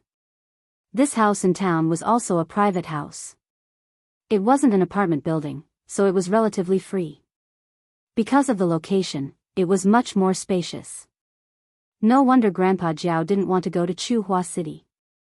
After tidying up 2 rooms, one for the Jiao Pa and Jiao Yuan, and the other for the Jiao Ma and little Pomelo, Jing Tan thought for a while and ignored the old sofa cushions and a simple cat bed that Grandpa Jiao had made out of paper boxes. He ran into the Jiao Ma and little Pomelo's room. Because of Jing Tan's presence, Grandpa Jiao covered the fish that he had just bought with something to prevent the cat from eating it. The next day, Grandma Jiao woke up early and went out to buy breakfast. Many of the local specialties couldn't be found in Chuhua City. Since it was rare for her son and grandson to come back, Grandma Jiao bought a lot of food. However, Jing Tan didn't get any. During breakfast, Jiao Pa and the other 3 shared some for him. Grandpa Jiao stared at them. This cat is like this because you guys spoiled it. Grandma Jiao didn't say anything, but it seemed like she supported her husband's words. Jiao Pa just smiled and didn't say anything. If he said anything at this time, Grandpa Jiao would only talk more. Jing Tan ate 2 mouthfuls and looked up at Grandpa Jiao. He wagged his tail slowly. Old man, just stare. There's nothing you can do about it. Grandpa Jiao picked 2 mouthfuls of rice noodles and put down his chopsticks. He clutched his chest and said, "My stomach hurts." Everyone was speechless. So your stomach is where your heart is. Eat your food. Why are you angry with a cat? Grandma Jiao glanced at him. Grandpa Jiao snorted and stopped talking. He picked up his chopsticks again. By the way, Mingsheng, go and see Yao Hong after breakfast. She's in the hospital, the old lady said. What's going on? Jiao Pa asked in shock. Yao Hong was Jiao Pa's cousin. Jiao Pa remembered that she was quite healthy. Ever since his cousin's husband became successful in the business world, his cousin Yao Hong also became a rich madam. She usually took good care of herself. How did she end up in the hospital? The old lady sighed. I heard that it was because of diet pills, but it's just a guess. The hospital hasn't come to a conclusion yet. We don't know what happened. They spoke in a dialect, and Jing Tan had heard a little of it before. Although he didn't understand it completely, he could understand a part of it. Hearing the old lady's words, Jing Tan sighed in his heart. TSK, eating diet pills can also get me into the hospital. Jiao Pa thought for a moment and nodded. I got it. But some diet pills aren't very effective. Jing Tan looked up at the Jiao Pa. He felt that the Jiao Pa must have guessed the reason, but it wasn't appropriate to say it here, so he just answered the old lady's question briefly. The Jiao Pa's 10th birthday party was tomorrow. Today, the Jiao Pa decided to let the two children rest at home first. They went to the hospital to visit their cousin, and the old lady went out with them. Thus, only the two children, an old man, and a cat were left at home. The two children were watching TV. Grandpa Jiao wandered around and pulled a piece of green foxtail grass out of nowhere to disturb Jing Tan, who was resting on the sofa. Jing Tan didn't want to bother with the old man, but the old man was too enthusiastic. Jing Tan grabbed the piece of green foxtail grass with his paw, tore it apart, and threw it aside. Then, he ran to the Jiao Yuan and little Pomelo and lay down between them. He didn't believe that the old man would be so bored as to bother his grandson. Grandpa Jiao looked at the two children and then at the cat in the middle. He snorted and said a few words to the Jiao Yuan. Then, he dragged a chair over and sat there to watch cartoons with the two children. He was quite happy. In the afternoon, after the Jiao Pa and Jiao Ma came back, they were talking in the room. Jing Tan pricked up his ears and eavesdropped. It's probably because of the weight loss medicine. I've asked around and confirmed that Sister Hong bought the famous weight loss medicine that's currently very popular. As for that medicine, I've heard from the medical school that the main ingredient in it is sibutramine hydrochloride. There has always been a controversy abroad. Moreover, 2 years ago, the European side launched a Scout sibutramine cardiovascular endpoint trial project. The project is still ongoing, but I've heard that there are deaths and cardiovascular events. The official conclusion doesn't seem to be out yet, so we'll have to wait for a few years. However, I think that warnings will start to come out next year. As for the situation in China, I'm not sure. Hong Jia still refuses to admit it. Jiao Ma sighed. Before this, Hong Jia's usual symptoms were similar to the side effects of the pills. She wants to save face and refuses to admit it. However, she should have listened to what I said to her today. She should be more careful in the coming days.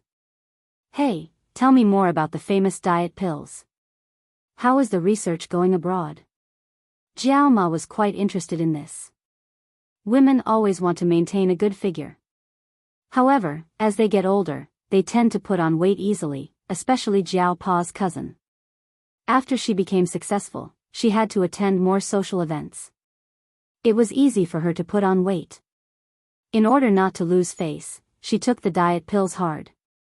Jing Tan listened to the Jiao Pa and Jiao Ma's conversation. Jing Tan remembered that the diet pills they were talking about were really popular for a long time. Many celebrities were endorsing the pills. However, after a few years, he didn't hear about it anymore. He didn't know what happened. Now, it seems that the pills were banned just like what Jiao Pa had predicted. Jing Tan listened for a while with the mentality of listening to a story and gossip. He was quite interested in this. However, Jing Tan's good mood was hit to the bottom at night. After listening to Jiao Ma's story again, Jing Tan was sure that disaster was coming for him.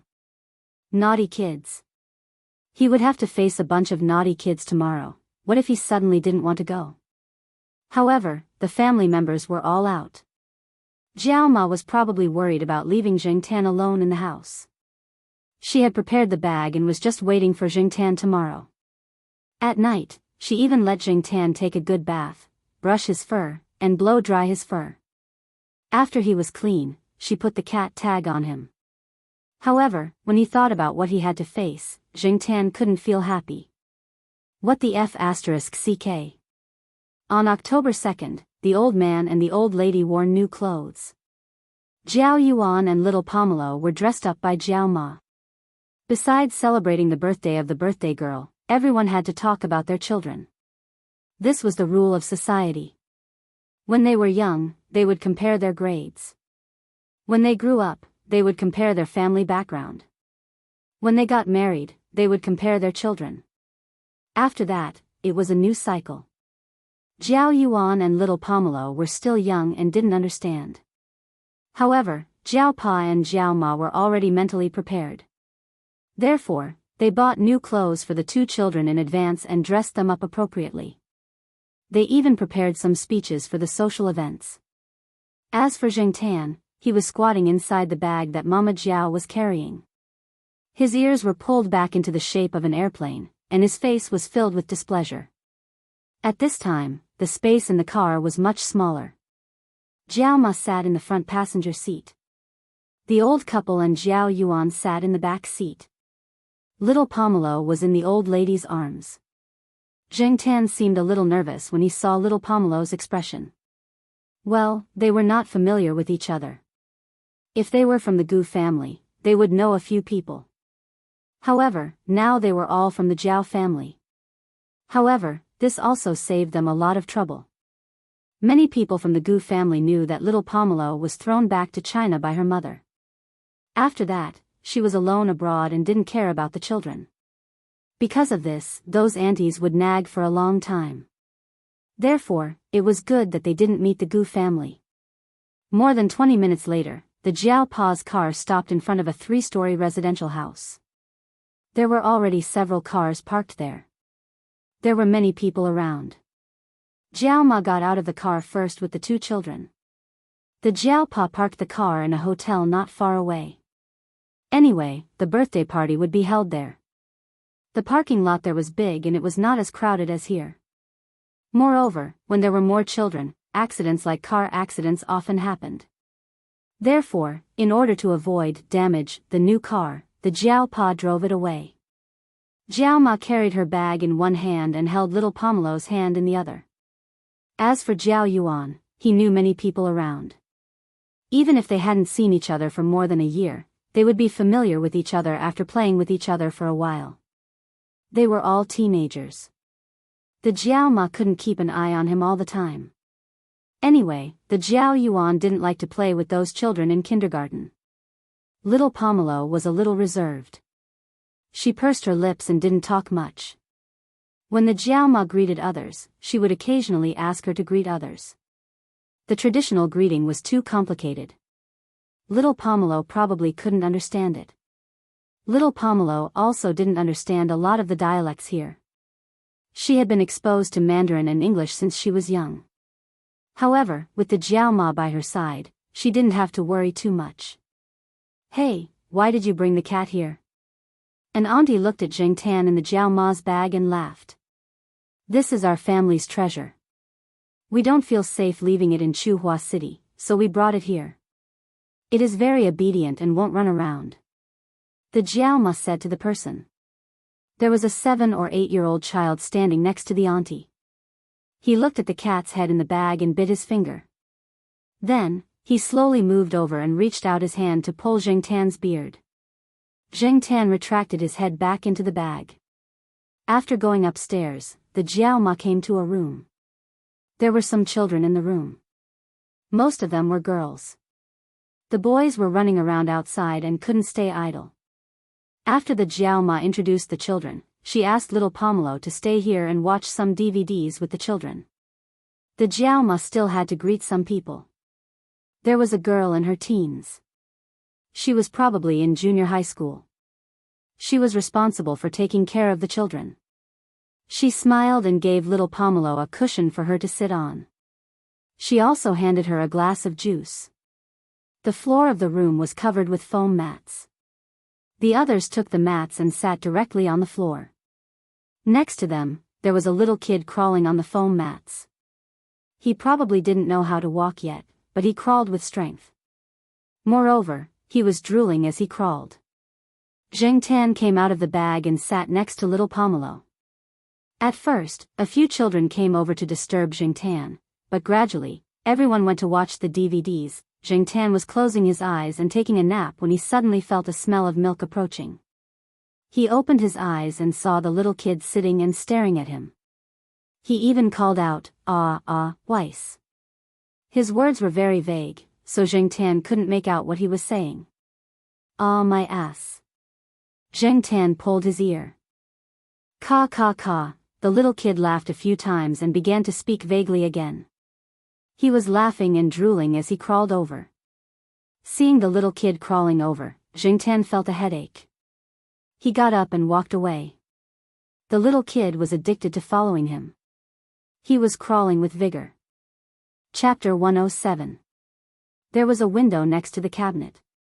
Zheng Tan looked out from the window and saw Jiao Yuan and a few other kids around his age playing and running around. Looking at the room, the contrast was stark. It had to be said that girls were quieter than boys. At least the girls in this room were quite quiet. As for the only boy, who was not even a year old, Zheng Tan directly ignored him and let him drool and mumble to himself. But not long after, an old lady came in and took the little boy away. She was probably his grandmother. Without the noise of the little boy, Zheng Tan did not jump down from the cabinet. He just squatted on the cabinet and hoped that time would pass faster. Little Pomelo was no longer worried when she saw Zheng Tan squatting on top of the cupboard. She started to watch the rented cartoon with the other girls. Those were the kind that girls liked to watch. Zheng Tan could not focus on it and could only squat on the cabinet and take a nap.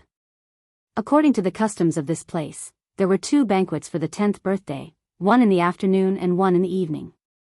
Actually, it was the 10th birthday banquet. According to the time of birth, it was only 9 years old. But this was the custom. Zheng Tan was too lazy to bother about it. Now he was thinking, little Pomelo seemed to be almost 9 years old. When the time came, would there be a 10th birthday banquet in Chuhua City? But little Pomelo's irresponsible mother was always abroad. And, when the time came, he would go to 3rd Master Fang's Shaoguang Hotel to celebrate little Pomelo's birthday. Finally, at noon, the Jiao Ma came to take little Pomelo away. Zheng Tan jumped back into the bag and was carried away by the Jiao Ma. The hotel was not far away. The group walked directly there. This time, Zheng Tan didn't enter the hotel. He stayed in the Jiao Pa's car. Little Pomelo wanted to take Zheng Tan to the hotel, but when the Jiao Pa asked Zheng Tan to choose, Zheng Tan jumped into the car. He looked around and saw that there were a lot of children going in with the Jiao Yuan. He did not want to squeeze in there. At that time, there would be a lot of people at the table, and there would be a lot of naughty children around. They would be surrounded by people they did not know. It was better to wait until the Jiao Pa and the others had eaten before bringing food over. Although it was a little boring to stay in the car, it was still better than going over there to face the brats and all kinds of strangers. It was too noisy there. When he woke up, the Jiao Pa had already brought a bowl over. After delivering the food, the Jiao Pa immediately turned back. There were still people who wanted to talk to him. Zheng Tan was not used to the hotel's food. Fortunately, it was still warm, as if it had just been reheated. He forced himself to eat to fill his stomach. When he heard that the children would be going to the amusement park later, Zheng Tan decided to stay in the car. Anyway, with the current amusement facilities and the condition of this small place, there was probably nothing fun to do. He was an adult and had no interest in playing with the children. After eating, Zheng Tan stayed in the back seat for a while. He felt a little bored and wanted to stretch his body. He put his paws on the car window and stretched. When he stretched halfway and looked out the window, he saw a large group of naughty children coming out of the hotel entrance. They were walking towards him. There were boys and girls, ranging from 3-year-olds to children about the same age as the Jiao Yuan. A group of people were walking towards him. A few of the children were holding balloons in their hands. They used the balloons to hit their parents who were hugging them. The parents were happy and smiled as they put their faces forward for the balloons to hit. Zheng Tan felt a pain in his bones. When he saw these naughty children, he felt that his cat life was bleak. Because there were too many children going to the amusement park, everyone split up.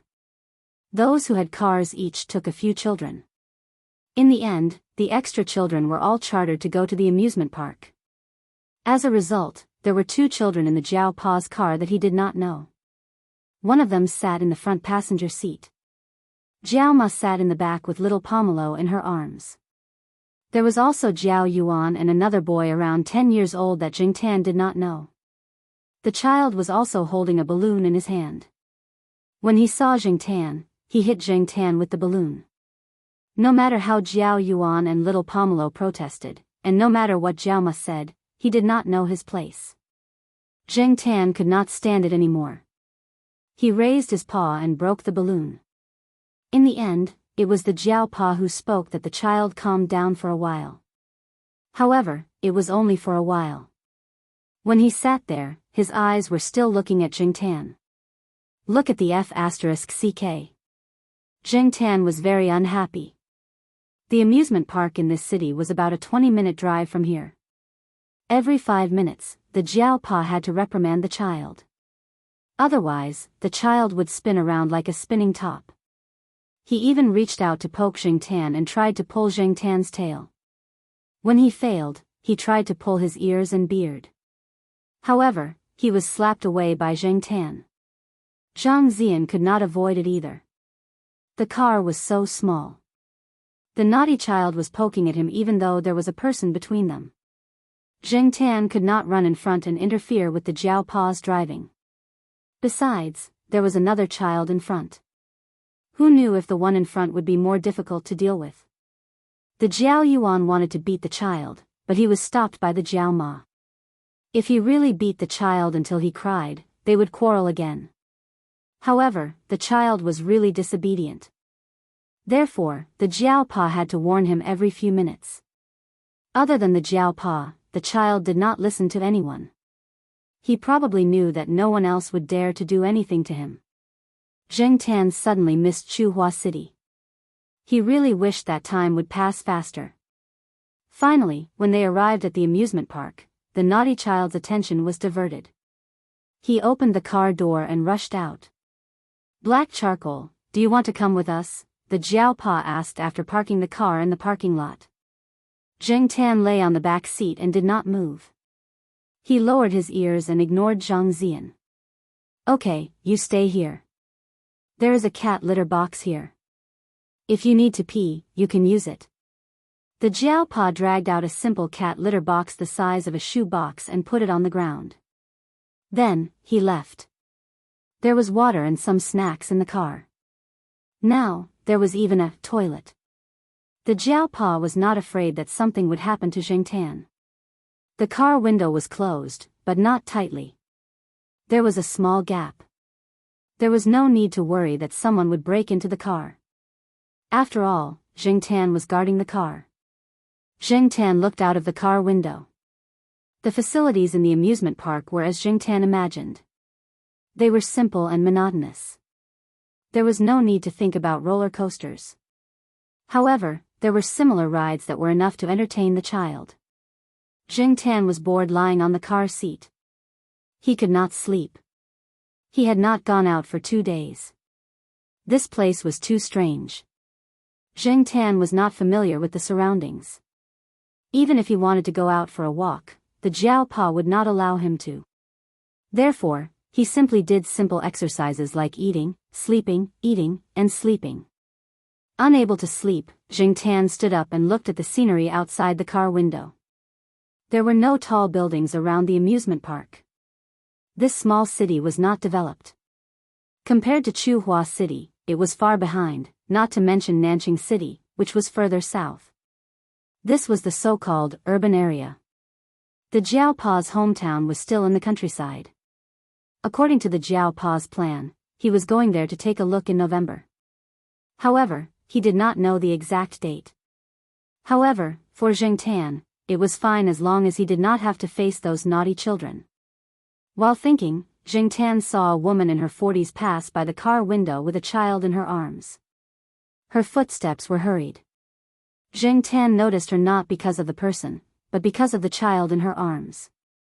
Although the child was covered with a coat, because of the close distance, the woman looked back when she passed by, and the coat slipped down, allowing Zheng Tan to see the child's face. Wasn't this the little kid who followed him in the morning? Zheng Tan still remembered the clothes with the little bear pattern. However, the little kid seemed to be in a deep sleep with his eyes closed. After the woman looked back, she pulled the coat that slipped down and covered the child again. Then, she carried the child and walked forward. Not far ahead, there was a motorbike. A man wearing sunglasses rode on it and said something to the woman. Then, he raised his hand and lifted the coat that covered the little kid to take a look. Zheng Tan felt that this person was checking if the little kid had a little dick. Then, the man in sunglasses left with the woman. Zheng Tan did not know who the child was, nor did he know who the Jiao Pa's relatives were. Originally, he did not want to pay attention to it. Besides, even if he was a little suspicious, he could not go out now. However, in less than 5 minutes, people ran out of the amusement park. The few adults who were with the Jiao Pa earlier looked anxious and asked the people around them. Zheng Tan suddenly felt that something was wrong. After thinking about it, there were indeed many suspicious points. Zheng Tan had never encountered such a thing. In the past, he had only heard of people using food or toys to trick children. However, the little kid was not even 1 year old and could not even walk. How could the child be stolen just like that? Weren't there many people around watching? The child's grandmother was also with them. How could the child be stolen? 10 minutes later, the Jiao Pa and Jiao Ma came out. They were in a bad mood. The Jiao Yuan and little Pomelo were tactful and did not say anything. Now, each family had brought their own children. This time, there were 2 children who came to take the bus. However, these 2 children were much more obedient and quiet. One of them even seemed to have cried. The atmosphere in the car was completely different from when they came. The silence in the car was depressing. The Jiao Yuan opened his mouth a few times, but in the end, he did not ask anything. The Jiao Pa sent the child back to his sister's house. Then, he brought the Jiao Yuan and little Pomelo back to the house in town. The old man and old lady did not come back. After sending the Jiao Ma and the 2 children back, the Jiao Pa made a few calls and hurried out. Before the Jiao Pa left, Zheng Tan overheard the conversation between the Jiao Pa and the Jiao Ma in the room. Usually, human traffickers would cheat in A, hide in B, and sell in C. If they did not find the child as soon as possible, the traffickers would probably kidnap the child elsewhere. That would make it even harder to find the child. Therefore, the Jiao Pa and the others were seizing the time to look for the child. The child was the second child of the Jiao Pa's cousin. Their first child was a girl. It was not easy for them to have a son, and they usually treasured him. But this time, the child's father was busy with business and his mother was hospitalized. They did not have time to take care of the child. There was a nanny at home, but when they went out, the child's grandmother would take care of the child. Originally, the old woman just wanted to take the child out to play. She did not expect that something like this would happen. Now, everyone was going crazy. Those who had connections were looking for connections, and those who had channels were looking for channels. The Jiao Pa did not have much time. In this small city that had not yet developed, there were not many places with surveillance cameras.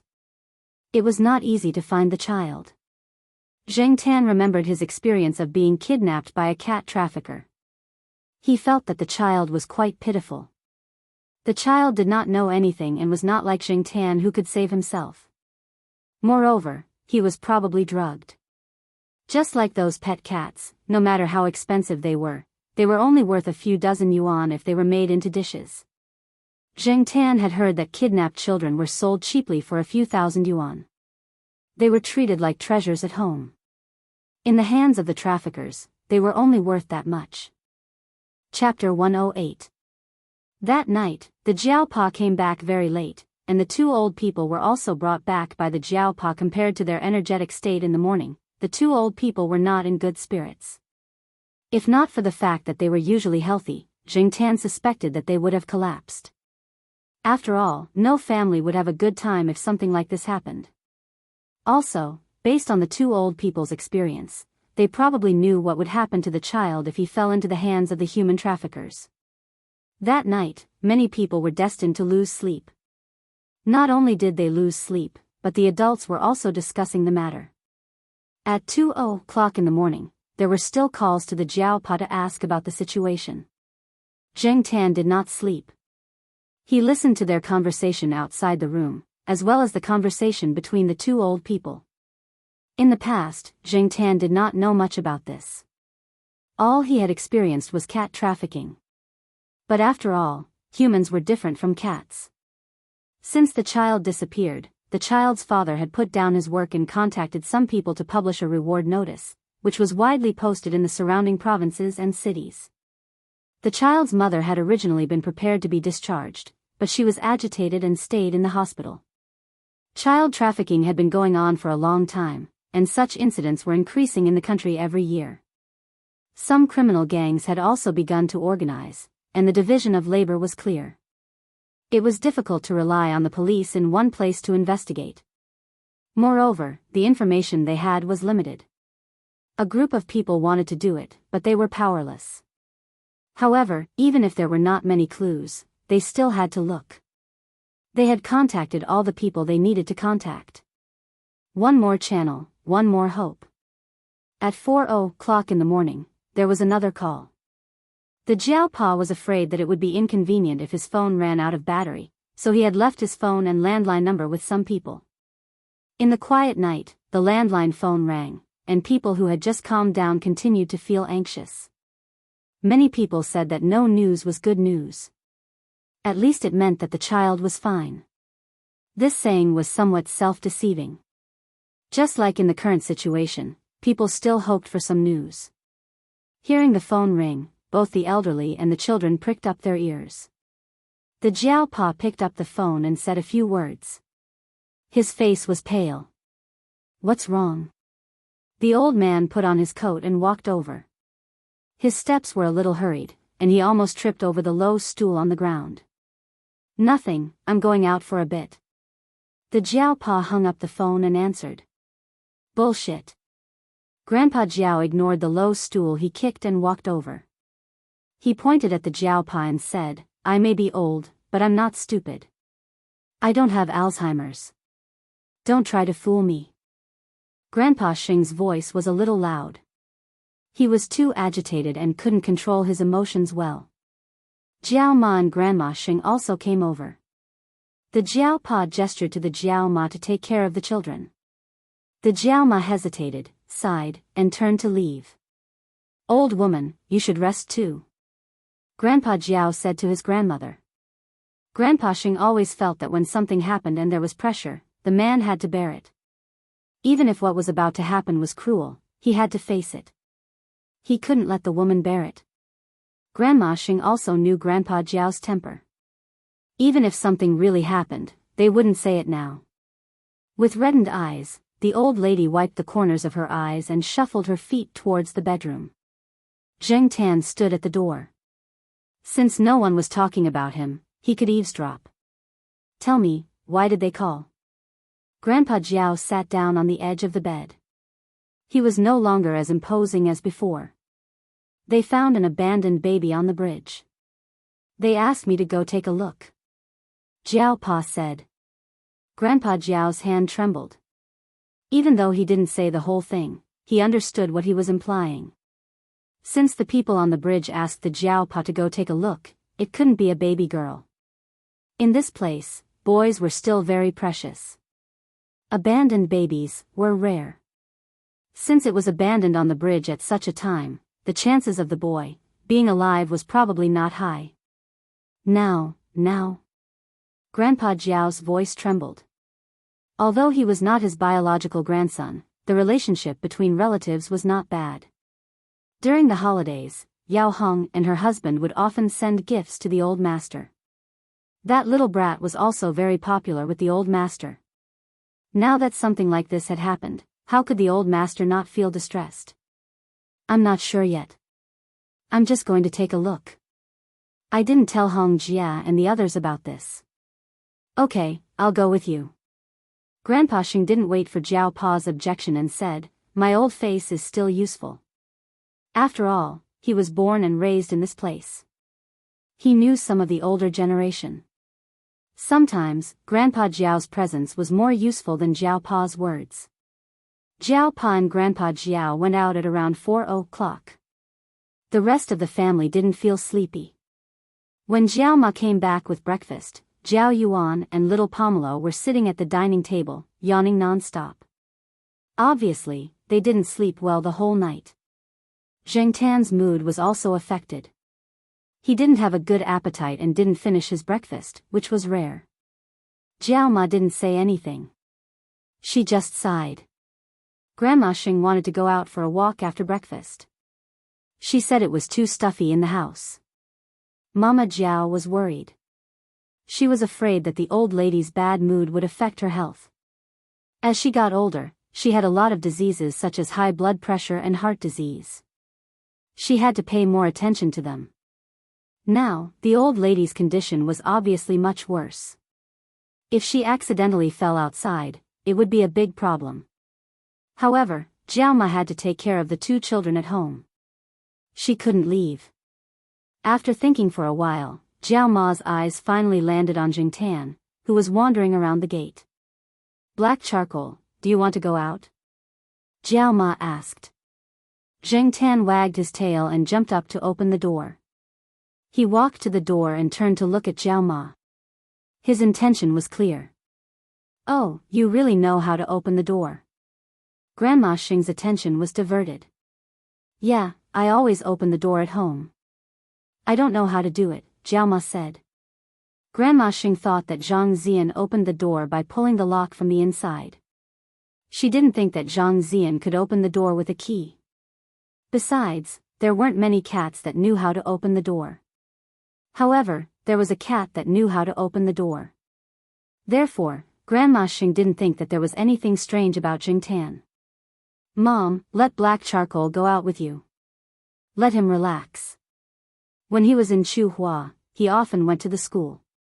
This time, he must be bored out of his mind, Jiao Ma said. Grandma Xing nodded at Jiao Ma's words. He won't run around, right? Do you want me to keep him on a leash? No, Black Charcoal is very obedient, Jiao Ma quickly said. She didn't have the heart to put a leash on her cat. Jing Tan listened to Jiao Ma and Grandma Xing. He pretended to be very obedient. He really did want to go out and get some fresh air. The atmosphere tonight was too heavy. It was a bit depressing and uncomfortable. It was better to go out for a walk. Seeing Grandma Xing go out, Jing Tan followed her. He walked beside Grandma Xing. He didn't run far, and he maintained the same speed as Grandma Xing. Jiao Ma stood at the door and watched for a while. When Grandma Xing and Jing Tan were far away, she went back into the house and closed the door. Jing Tan walked with Grandma Xing while paying attention to the scenery around him. He had been here for 2 days, but he hadn't properly observed the terrain here. They were surrounded by private residential areas. After walking for more than 100 meters, they came out of the alley. Outside was the street. It was more lively there. Although this area wasn't the center of the city, there were signs that a new district was going to be built. The old factories had been knocked down and were preparing to build commercial buildings. Some areas had been fenced off. When Grandma Xing walked out of the alley, she suddenly remembered that a cat was following her. She looked to the side and saw that her son's black cat was following her closely. It didn't go anywhere else. It was indifferent when some dogs barked at it. Grandma Xing was satisfied. No wonder her son spoiled the cat so much. It was really obedient. Grandma Xing planned to walk along the street for a while after leaving the alley. Zheng Tan didn't care. He wouldn't get lost if he followed Grandma Xing. As they walked, they passed by a small store. Grandma Xing went to buy some fruit candies. She wanted to bring them back for Jiao Yuan and the others. "Are you taking your cat out for a walk?" The shop owner looked curiously at the black cat standing by the old lady's feet. Grandma Xing forced a smile. "Yes, it's my son's cat. He's accompanying me for a walk." The small store owner didn't say much. He weighed the candies and gave Grandma Xing the change. Grandma Xing took the fruit candies and walked back with Zheng Tan. Zheng Tan was about to follow when he suddenly saw a familiar figure. A small three-wheeled motorcycle slowly drove down the street and stopped by the side of the road. The driver got out and walked to the small store to buy cigarettes. Passenger tricycles like this could be seen in many places in the city. They were much cheaper than taxis. Many people would choose to ride them to save money. Zheng Tan looked at the driver. He wasn't wearing sunglasses, and his clothes were different. However, Zheng Tan felt that this person was very similar to the motorcyclist from yesterday. "Black charcoal, let's go back." Grandma Xing saw that the cat stopped and didn't follow, so she called out to it. Zheng Tan looked back at Grandma Xing and continued to stare at the three-wheeled motorcycle driver who was walking back after buying cigarettes. His gaze landed on the driver's gloves. They were black leather gloves, similar to the motorcyclist from yesterday. When the motorcyclist got on the three-wheeled motorcycle and shrugged, Zheng Tan was even more certain. The motorcyclist from yesterday also shrugged before he started driving. It was probably a personal habit. Anyway, Zheng Tan didn't see Celestine shrugging when he was riding a motorcycle. Grandma Xing saw that Zheng Tan didn't pay attention to her. She called out again, but the cat ran away directly. "Black charcoal. Come back quickly." Grandma Xing was anxious. She knew that her son's family treasured this cat. If they lost it, the two children would definitely cry when they got back. Didn't they say that cats don't run around? What was going on now? Unfortunately, Grandma Xing's legs weren't strong enough. After running for 2 steps, she stopped to catch her breath. She was still carrying a bag of things in her hand. The shop owner sat in the shop and watched the black cat run away without caring about Grandma Xing's calls. He shook his head and whispered, "It's better to bring the dog out for a walk. The cat won't follow you obediently." Zheng Tan kept running forward. The three-wheeled motorcycle had already started moving. However, due to the construction in front, there were some small stones on the road. The three-wheeled motorcycle didn't go very fast. When the motorcycle turned a corner, Zheng Tan jumped in through the open window. The driver only felt the motorcycle shake a little. He looked in the rearview mirror and didn't find anything unusual. He attributed the cause to the stones on the road. He cursed F***ck the road, and continued to drive the three-wheeled motorcycle away. Because there were many construction sites there, the surrounding area was surrounded. It also obstructed some people's view. Plus, the three-wheeled motorcycle just happened to turn a corner, so no one saw Zheng Tan jump into the three-wheeled motorcycle. Zheng Tan was afraid that other passengers would come on the motorcycle. If that happened, even if he hid under the seat, the passengers would be able to see him as long as they looked down. Fortunately, the driver didn't seem to have any intention of picking up passengers. He just kept driving. Zheng Tan looked out from the gap in the curtain. The road behind was a little off. The surroundings seemed to have been planned. There were many old buildings with the word "demolished" painted on them, but no construction had started. After driving for a while, Zheng Tan suddenly thought, what if I got the wrong person? Chapter 109. When the old lady returned home, the Jiaopa and Grandpa Jiao were already home.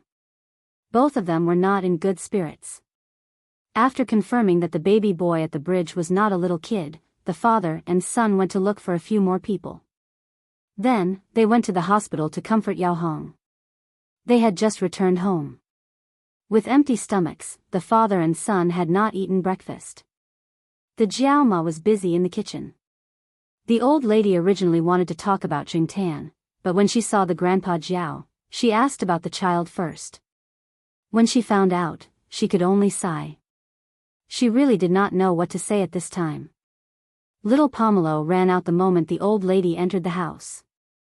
Then, she kept staring at the door, but did not see the cat. But the adults were talking, and she could not interrupt. The Jiao Yuan took the remote control and changed a few channels.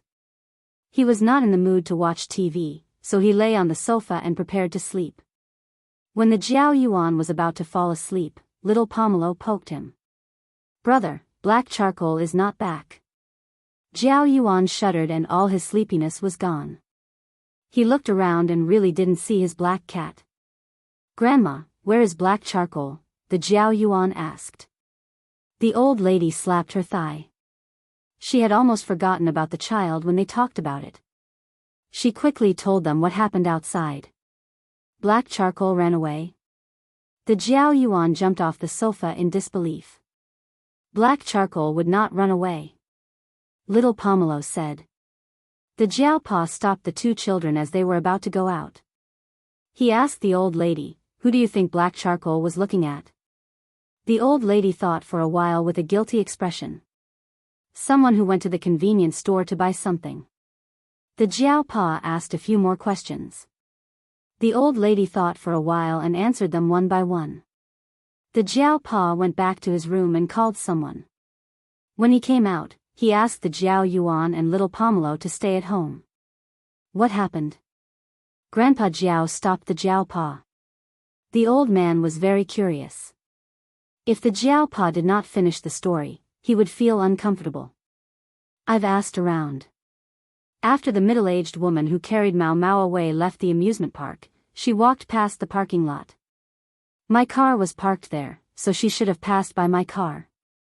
According to the surrounding witnesses, the place where the motorbike picked up the person was also nearby. At that time, black charcoal was in the car. It must have seen something. Otherwise, it wouldn't have run around. The person who went to the convenience store to buy things is very suspicious. I'll go to the convenience store and ask about the situation first.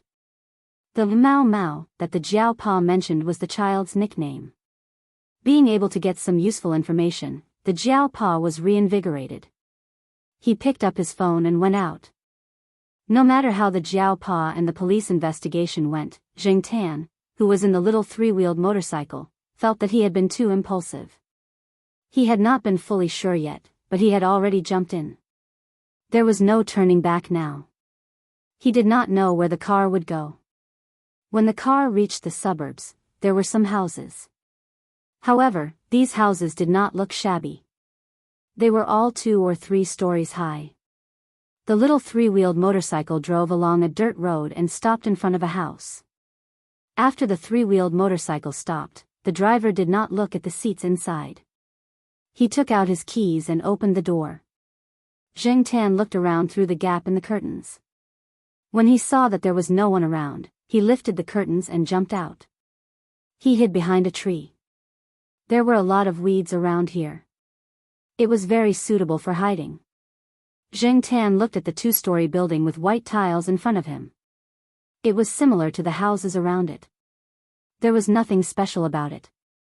However, the windows and doors were tightly shut. The windows on the second floor were one-way glass. It was impossible to see what was inside from the outside. Zheng Tan hid in the grass behind the tree for a while. In the end, he found a tree and jumped up. He lay on a branch and looked at the building through the gaps in the leaves. The surroundings were very quiet. There were not many residents in the area. Occasionally, he saw a few people loitering outside. While Zheng Tan was observing the small building, she learned from the conversations of the passers-by that this area was going to undergo urban development. Those who had land had received quite a sum of compensation and were preparing to move away. Some spent their days looking for a place to live, while others decided to move to other places. This was why there were not many people around. Just as Zheng Tan was about to fall asleep, the window on the second floor of the building was pulled open. A middle-aged woman was splashing water outside. It was that person. Zheng Tan was shocked. He felt that this trip was worth it. After the middle-aged woman finished splashing water, she closed the window again. Zheng Tan walked around the two-story building. It was really difficult to find a way in. This building did not have a backyard. He could not climb over the wall. The windows on the first floor were also tightly shut. The only two windows that were open were installed with anti-theft nets. Zheng Tan could not squeeze in at all. Thus, he could only enter from the second floor. It would be better if he had a phone. He could directly send an anonymous message to the Jiao Pa. Unfortunately, he could not find a phone nearby. If he called Zheng Tan, he could not speak. He could not tell others the address. It was better to do it himself. At least, he had to make sure that the little brat was still here. When Zheng Tan walked around the two-story building, he did not hear the cries of the child. He could not even hear people talking. He originally wanted to wait until nighttime. However, Zheng Tan heard from the Jiao Pa and the others that the longer he waited, the more dangerous it would be. It was better to act early. He visually estimated the height of the second floor. The front of the building was covered with white tiles. The sides and the back of the building were not covered with tiles. The walls were rough and uneven. If he really wanted to climb, he could do it. The windows on the side of the second floor were tightly shut. There was an open window at the back. It was just an ordinary window. When there was no one around, Zheng Tan tested the wall. After making sure that his claws could use the rough surface of the wall to climb up, he began to move. Zheng Tan felt that he was now like Spider-Man, walking along the wall. However, if the wall was smooth, it would be more difficult. When he came to the open window at the back, Zheng Tan listened to the movements inside. After making sure that there was no one around the window, he climbed in through the small window. It looked like a utility room. There were a few cardboard boxes. It seemed that no one had cleaned it for a while. There was a layer of dust on the cardboard boxes. The door was closed, but the good thing was that the door lock seemed to be broken. It was only closed, and Zheng Tan could open it slightly with her claws. Carefully squeezing out through the crack in the door, Zheng Tan listened. He did not hear anyone around. He went to the room in front. It was not big. There was only one bed. There were a few pieces of clothes that belonged to a middle-aged woman on the bed. There were no baby products. Strange. Where was she? The three-wheeled motorcycle driver had come in. The middle-aged woman must be here too. However, why was there no movement? After looking around, there was a room on the second floor that was tightly shut. Zheng Tan put his ear to the door and vaguely heard a sound. There was soundproofing inside. Feeling the vibration approaching, Zheng Tan quickly rushed under the bed in the room in front. The next moment, the tightly shut door opened. Zheng Tan heard a conversation inside. There was a woman's voice and two men's voices. The woman was definitely the middle-aged woman. One of the men was the three-wheeled motorcycle driver, and the other sounded slightly older. Zheng Tan listened to them talk about big goods, little goods, and so on. They also talked about treating illnesses. The middle-aged woman was complaining about something, and the three of them were arguing. After listening for a long time, Zheng Tan realized that the so-called big goods were actually boys and little goods were girls. This should be a jargon. However, when he heard people being compared to goods, Zheng Tan felt very uncomfortable. Was human life so cheap? They originally had 3 children, 2 boys and 1 girl. However, one of the boys was sick when they were shipped here.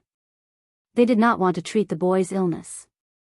Other than the problem of money, they did not want to be too troublesome and expose themselves.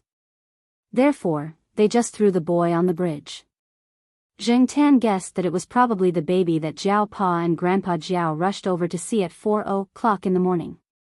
There was also a girl who seemed to have been fed an overdose of sleeping pills. She was a little slow and probably stupid. Zheng Tan thought of those people who use tranquilizer guns to shoot dogs. They did not care about the dose that different dogs could withstand.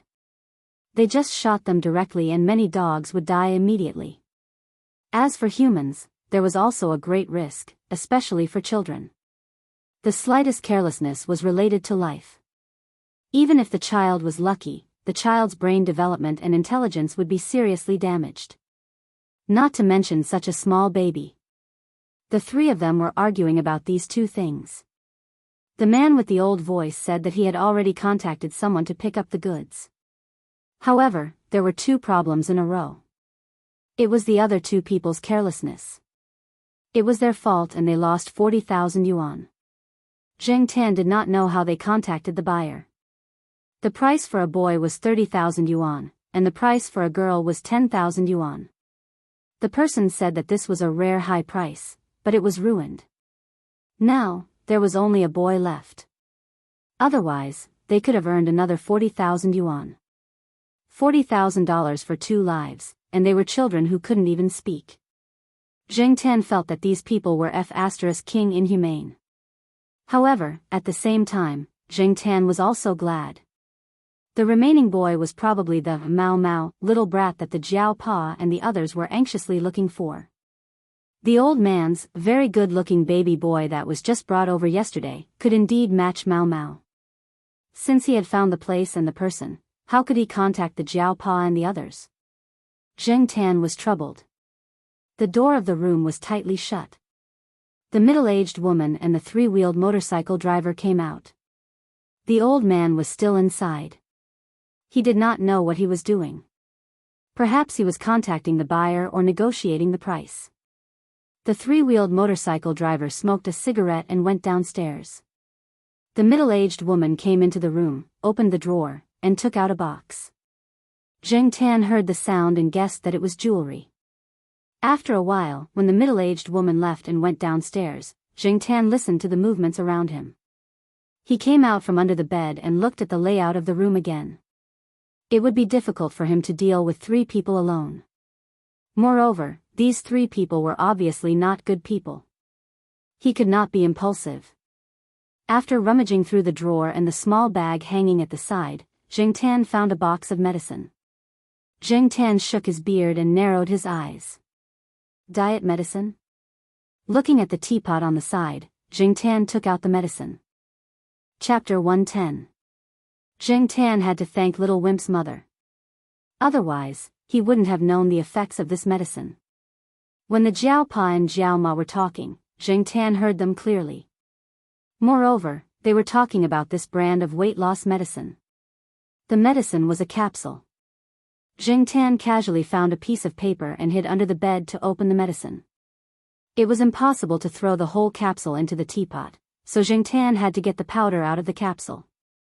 Cat claws weren't easy to do, but after all, he had used them many times, so they were much more flexible. It was just opening the capsule, so it wasn't too troublesome. After getting the white powder out of the capsule, Zheng Tan poured the powder into the teapot and put some into the teacups on the table. He didn't know what tea leaves were in the teacups, and Zheng Tan didn't know what they were. He hoped that it wouldn't affect the medicine's effects. After doing all this, Zheng Tan heard some movement from the stairs, so he quickly hid under the bed. He didn't know if the side effects that the Jiao Pa mentioned would happen, but Zheng Tan could only try. The person who came in was still the same auntie. Zheng Tan was puzzled. This auntie was a woman in her 40s.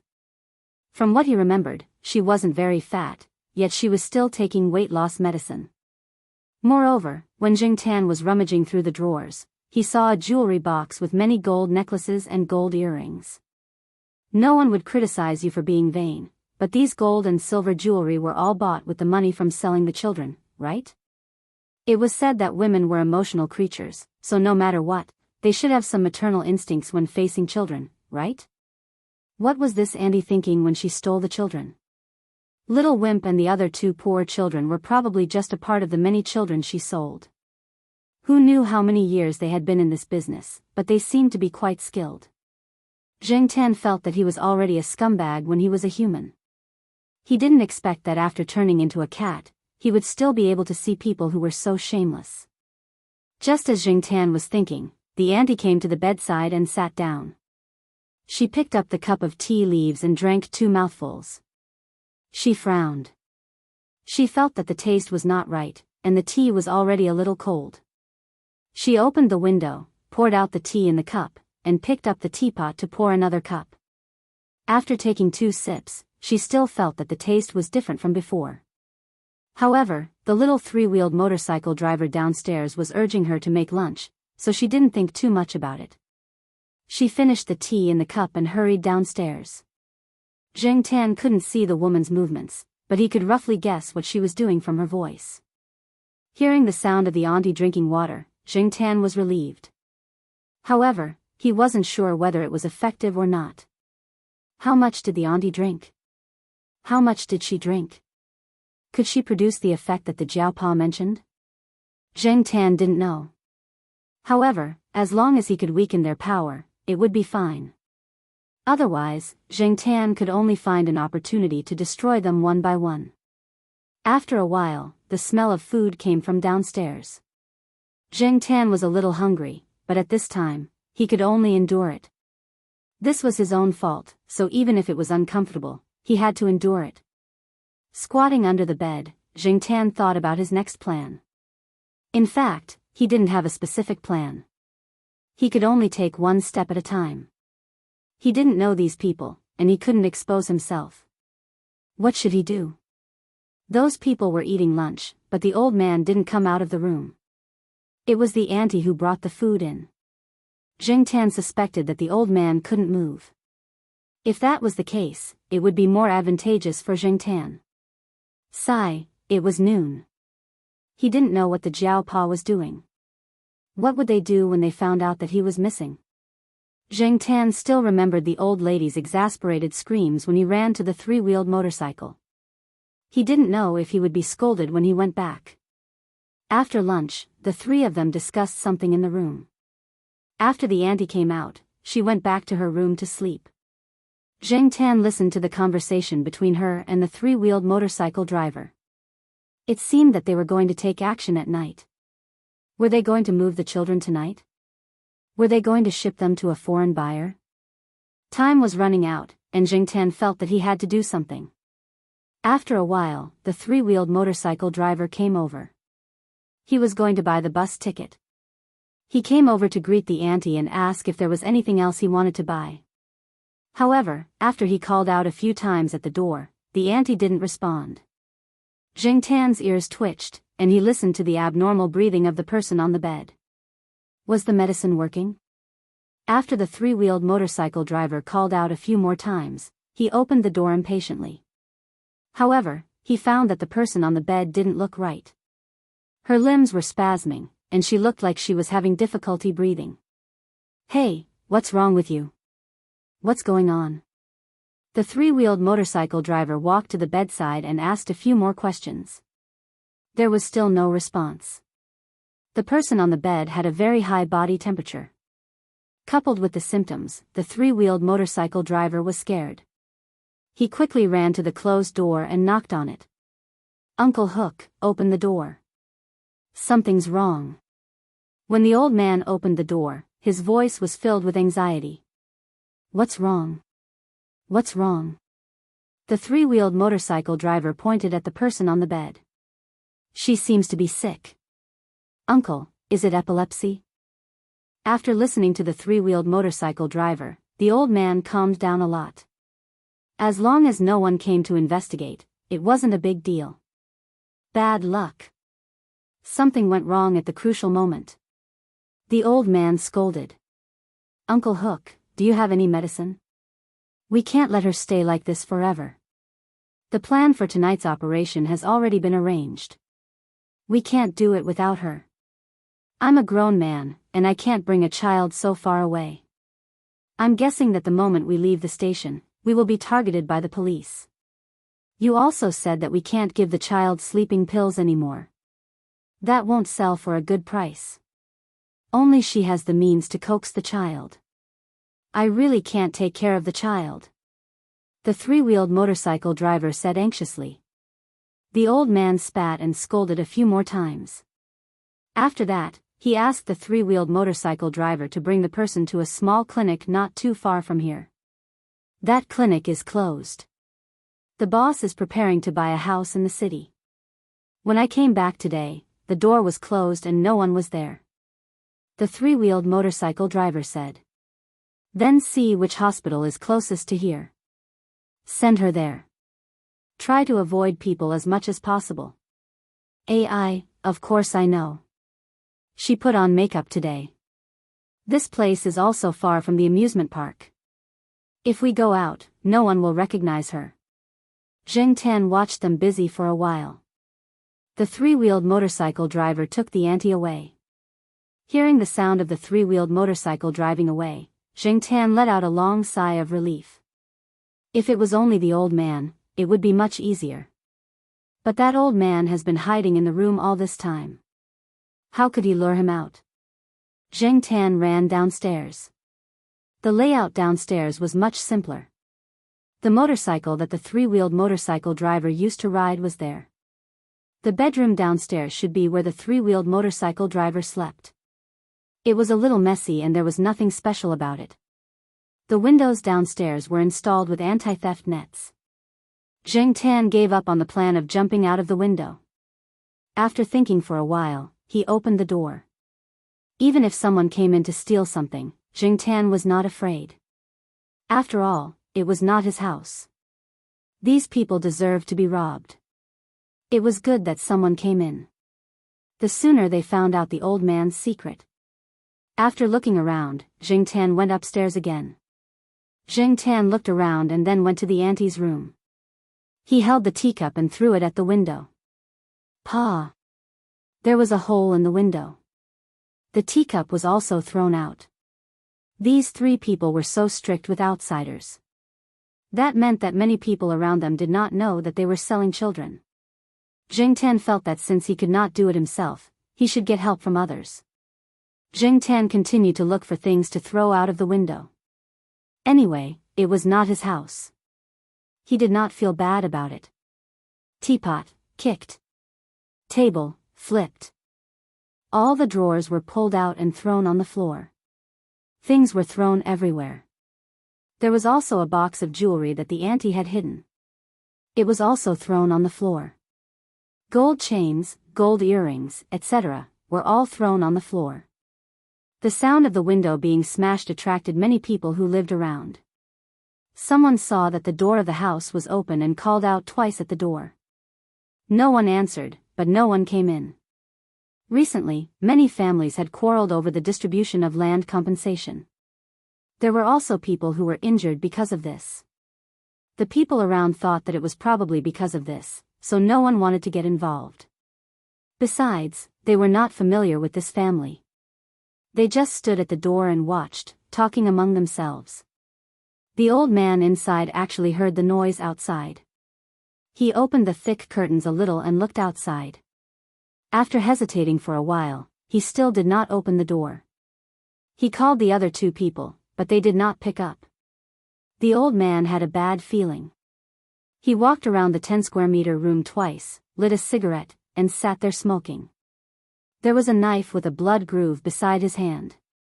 If it was just a thief, the old man was not afraid. It was fine as long as it was not the police. If the things outside were stolen, then so be it. As for the losses, he could earn it back by doing a few transactions. After sitting for a while, he still felt nervous. The old man picked up a white plastic wine bottle beside him, unscrewed the lid, poured a cup of wine, and drank 2 mouthfuls. The wine could embolden the old man, and the ruthlessness in his eyes became stronger. Although his leg was a little injured, it did not affect his decisiveness. The narrow room was filled with smoke, and the little boy on the crib moved his eyelids. It was probably because the sleeping pills had worn off, and he looked like he was about to wake up. Zheng Tan saw that the old man was still holed up inside, and the people outside did not come in. He could not help but feel a little angry. He glanced at the messy things on the floor, and then looked at the closed door.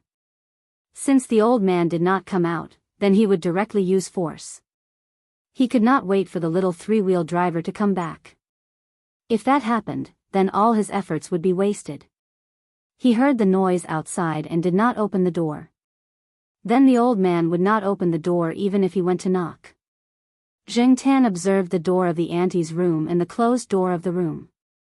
They looked about the same. If it was only this kind of door, he could still kick it open. He could not hesitate anymore. Zheng Tan came to the door, took a few steps back, took a deep breath, sped up, jumped up, and used all his strength to kick the door lock. Originally, Zheng Tan planned to kick the door open within 3 times.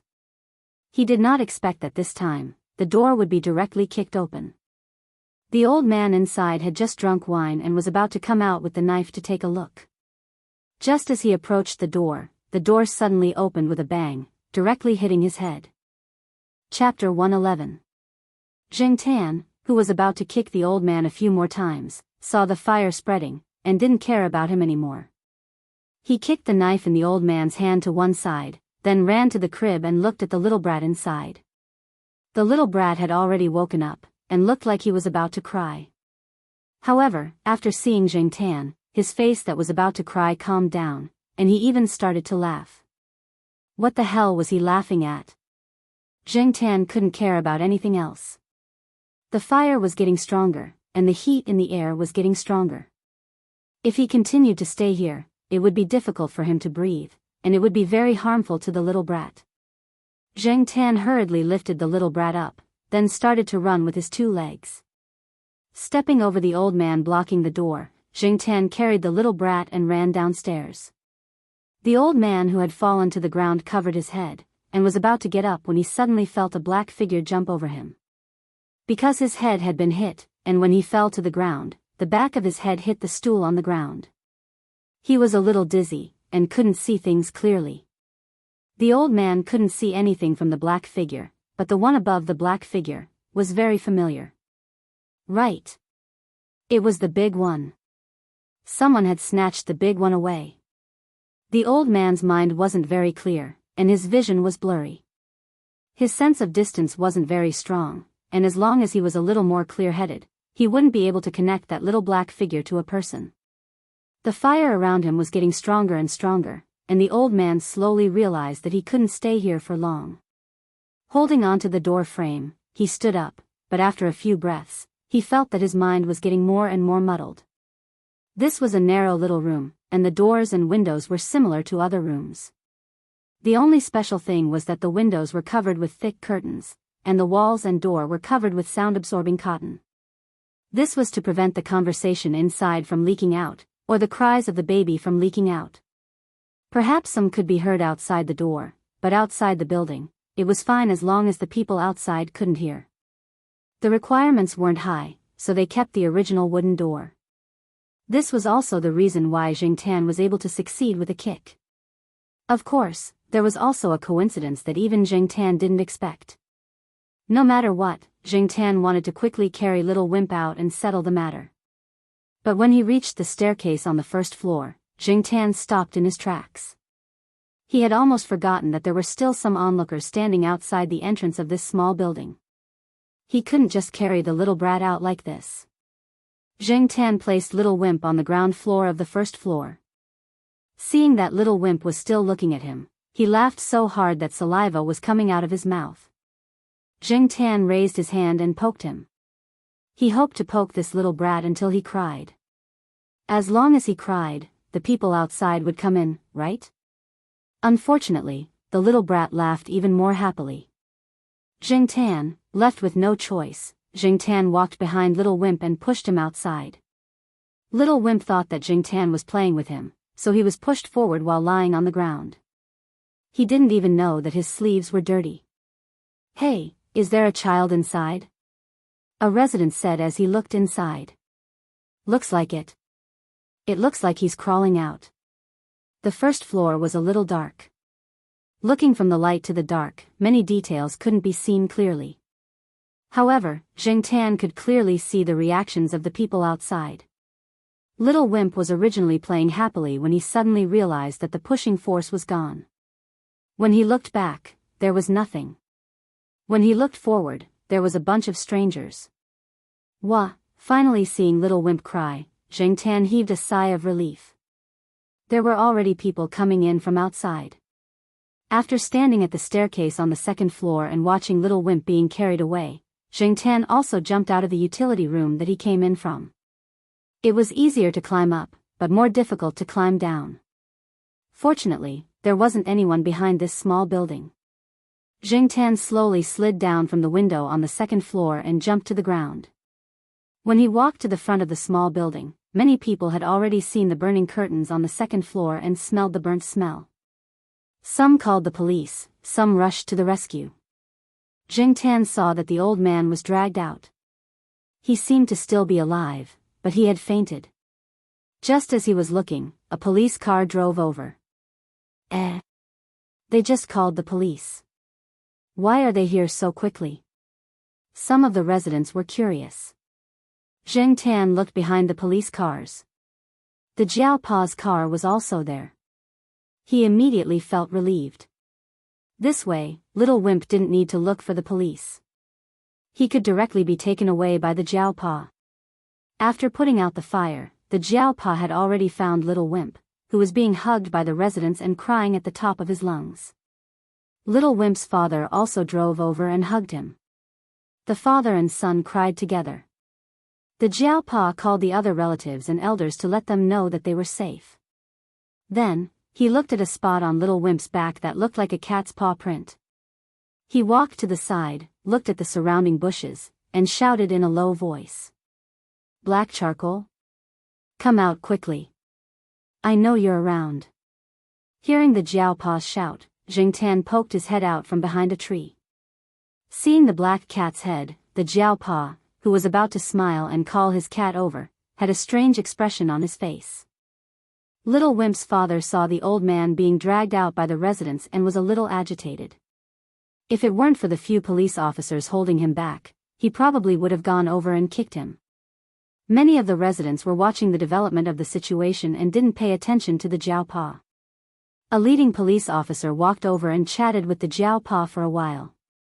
"It's confirmed that it's him. We also found a few phones upstairs.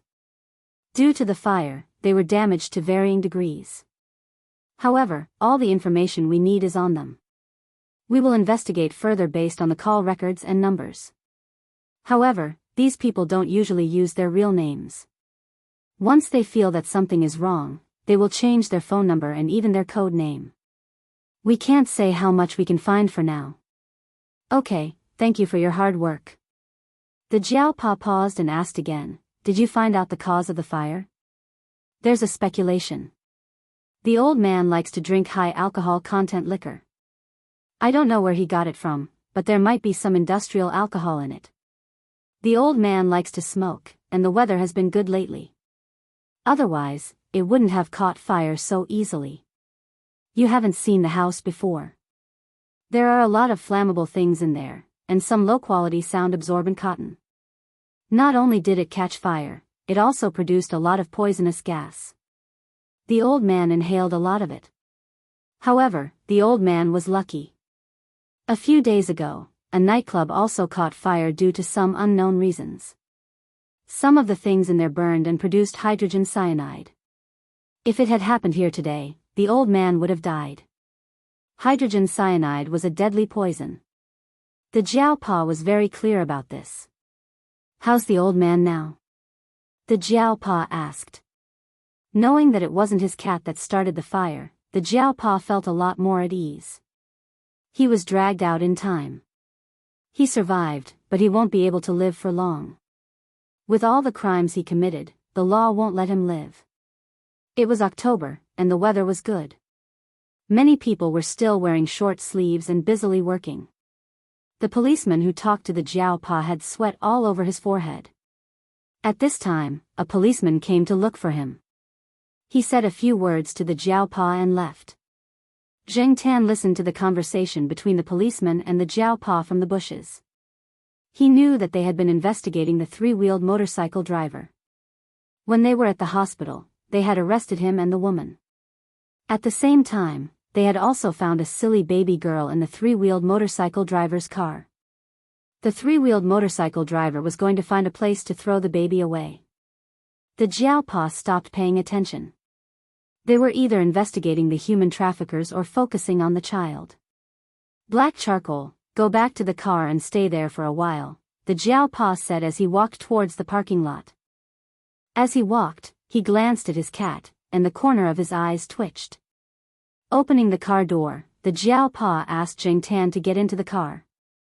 It would probably be a while before they left. There were some snacks in the car for Jing Tan to eat. Jing Tan didn't care about anything else. After getting into the car, he grabbed the snacks and opened them to eat. There were still some stains on his feet, and he stepped on the car seat. The Jiao didn't say anything when he saw this. He lifted Jing Tan up and checked. The Jiao didn't find any injuries on his cat. He was walking and running normally, and his appetite was still very good. Black charcoal. Thank you for your hard work, the Jiao said in the end. He really had to thank his cat for this. Otherwise, they wouldn't be investigating the three-wheeled motorcycle.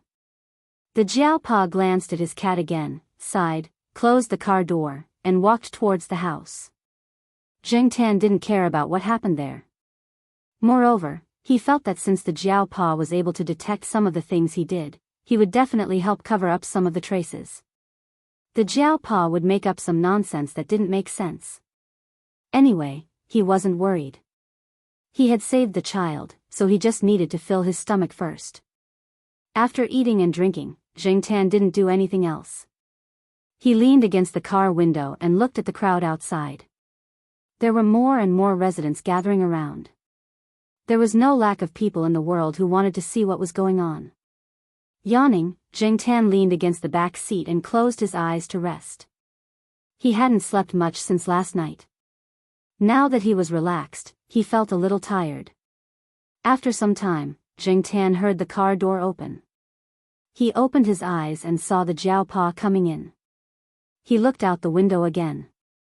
Other than the two police cars that were still parked there, the other cars were preparing to leave. The Jiao and the child's father didn't go back first.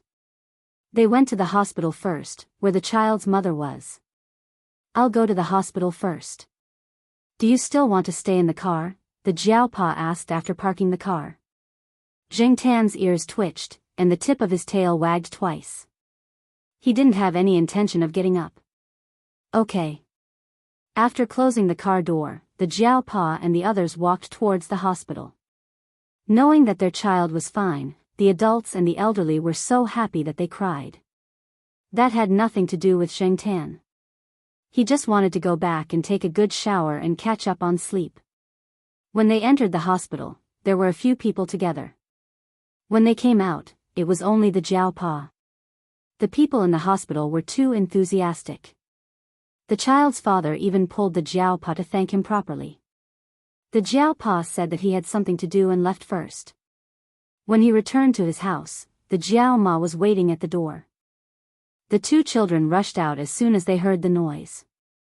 They were told that their cat was fine over the phone, so they waited in the living room. They didn't even want to watch the TV. Black charcoal. The Jiao Yuan and little Pomelo both ran out. However, when Jing Tan came out of the car, the Jiao Ma and the two children's expressions were a little strange. Previously, Jing Tan felt that there was something wrong with the Jiao Pa's expression, but he didn't think too much about it. He just thought that what happened to him this time was a little strange.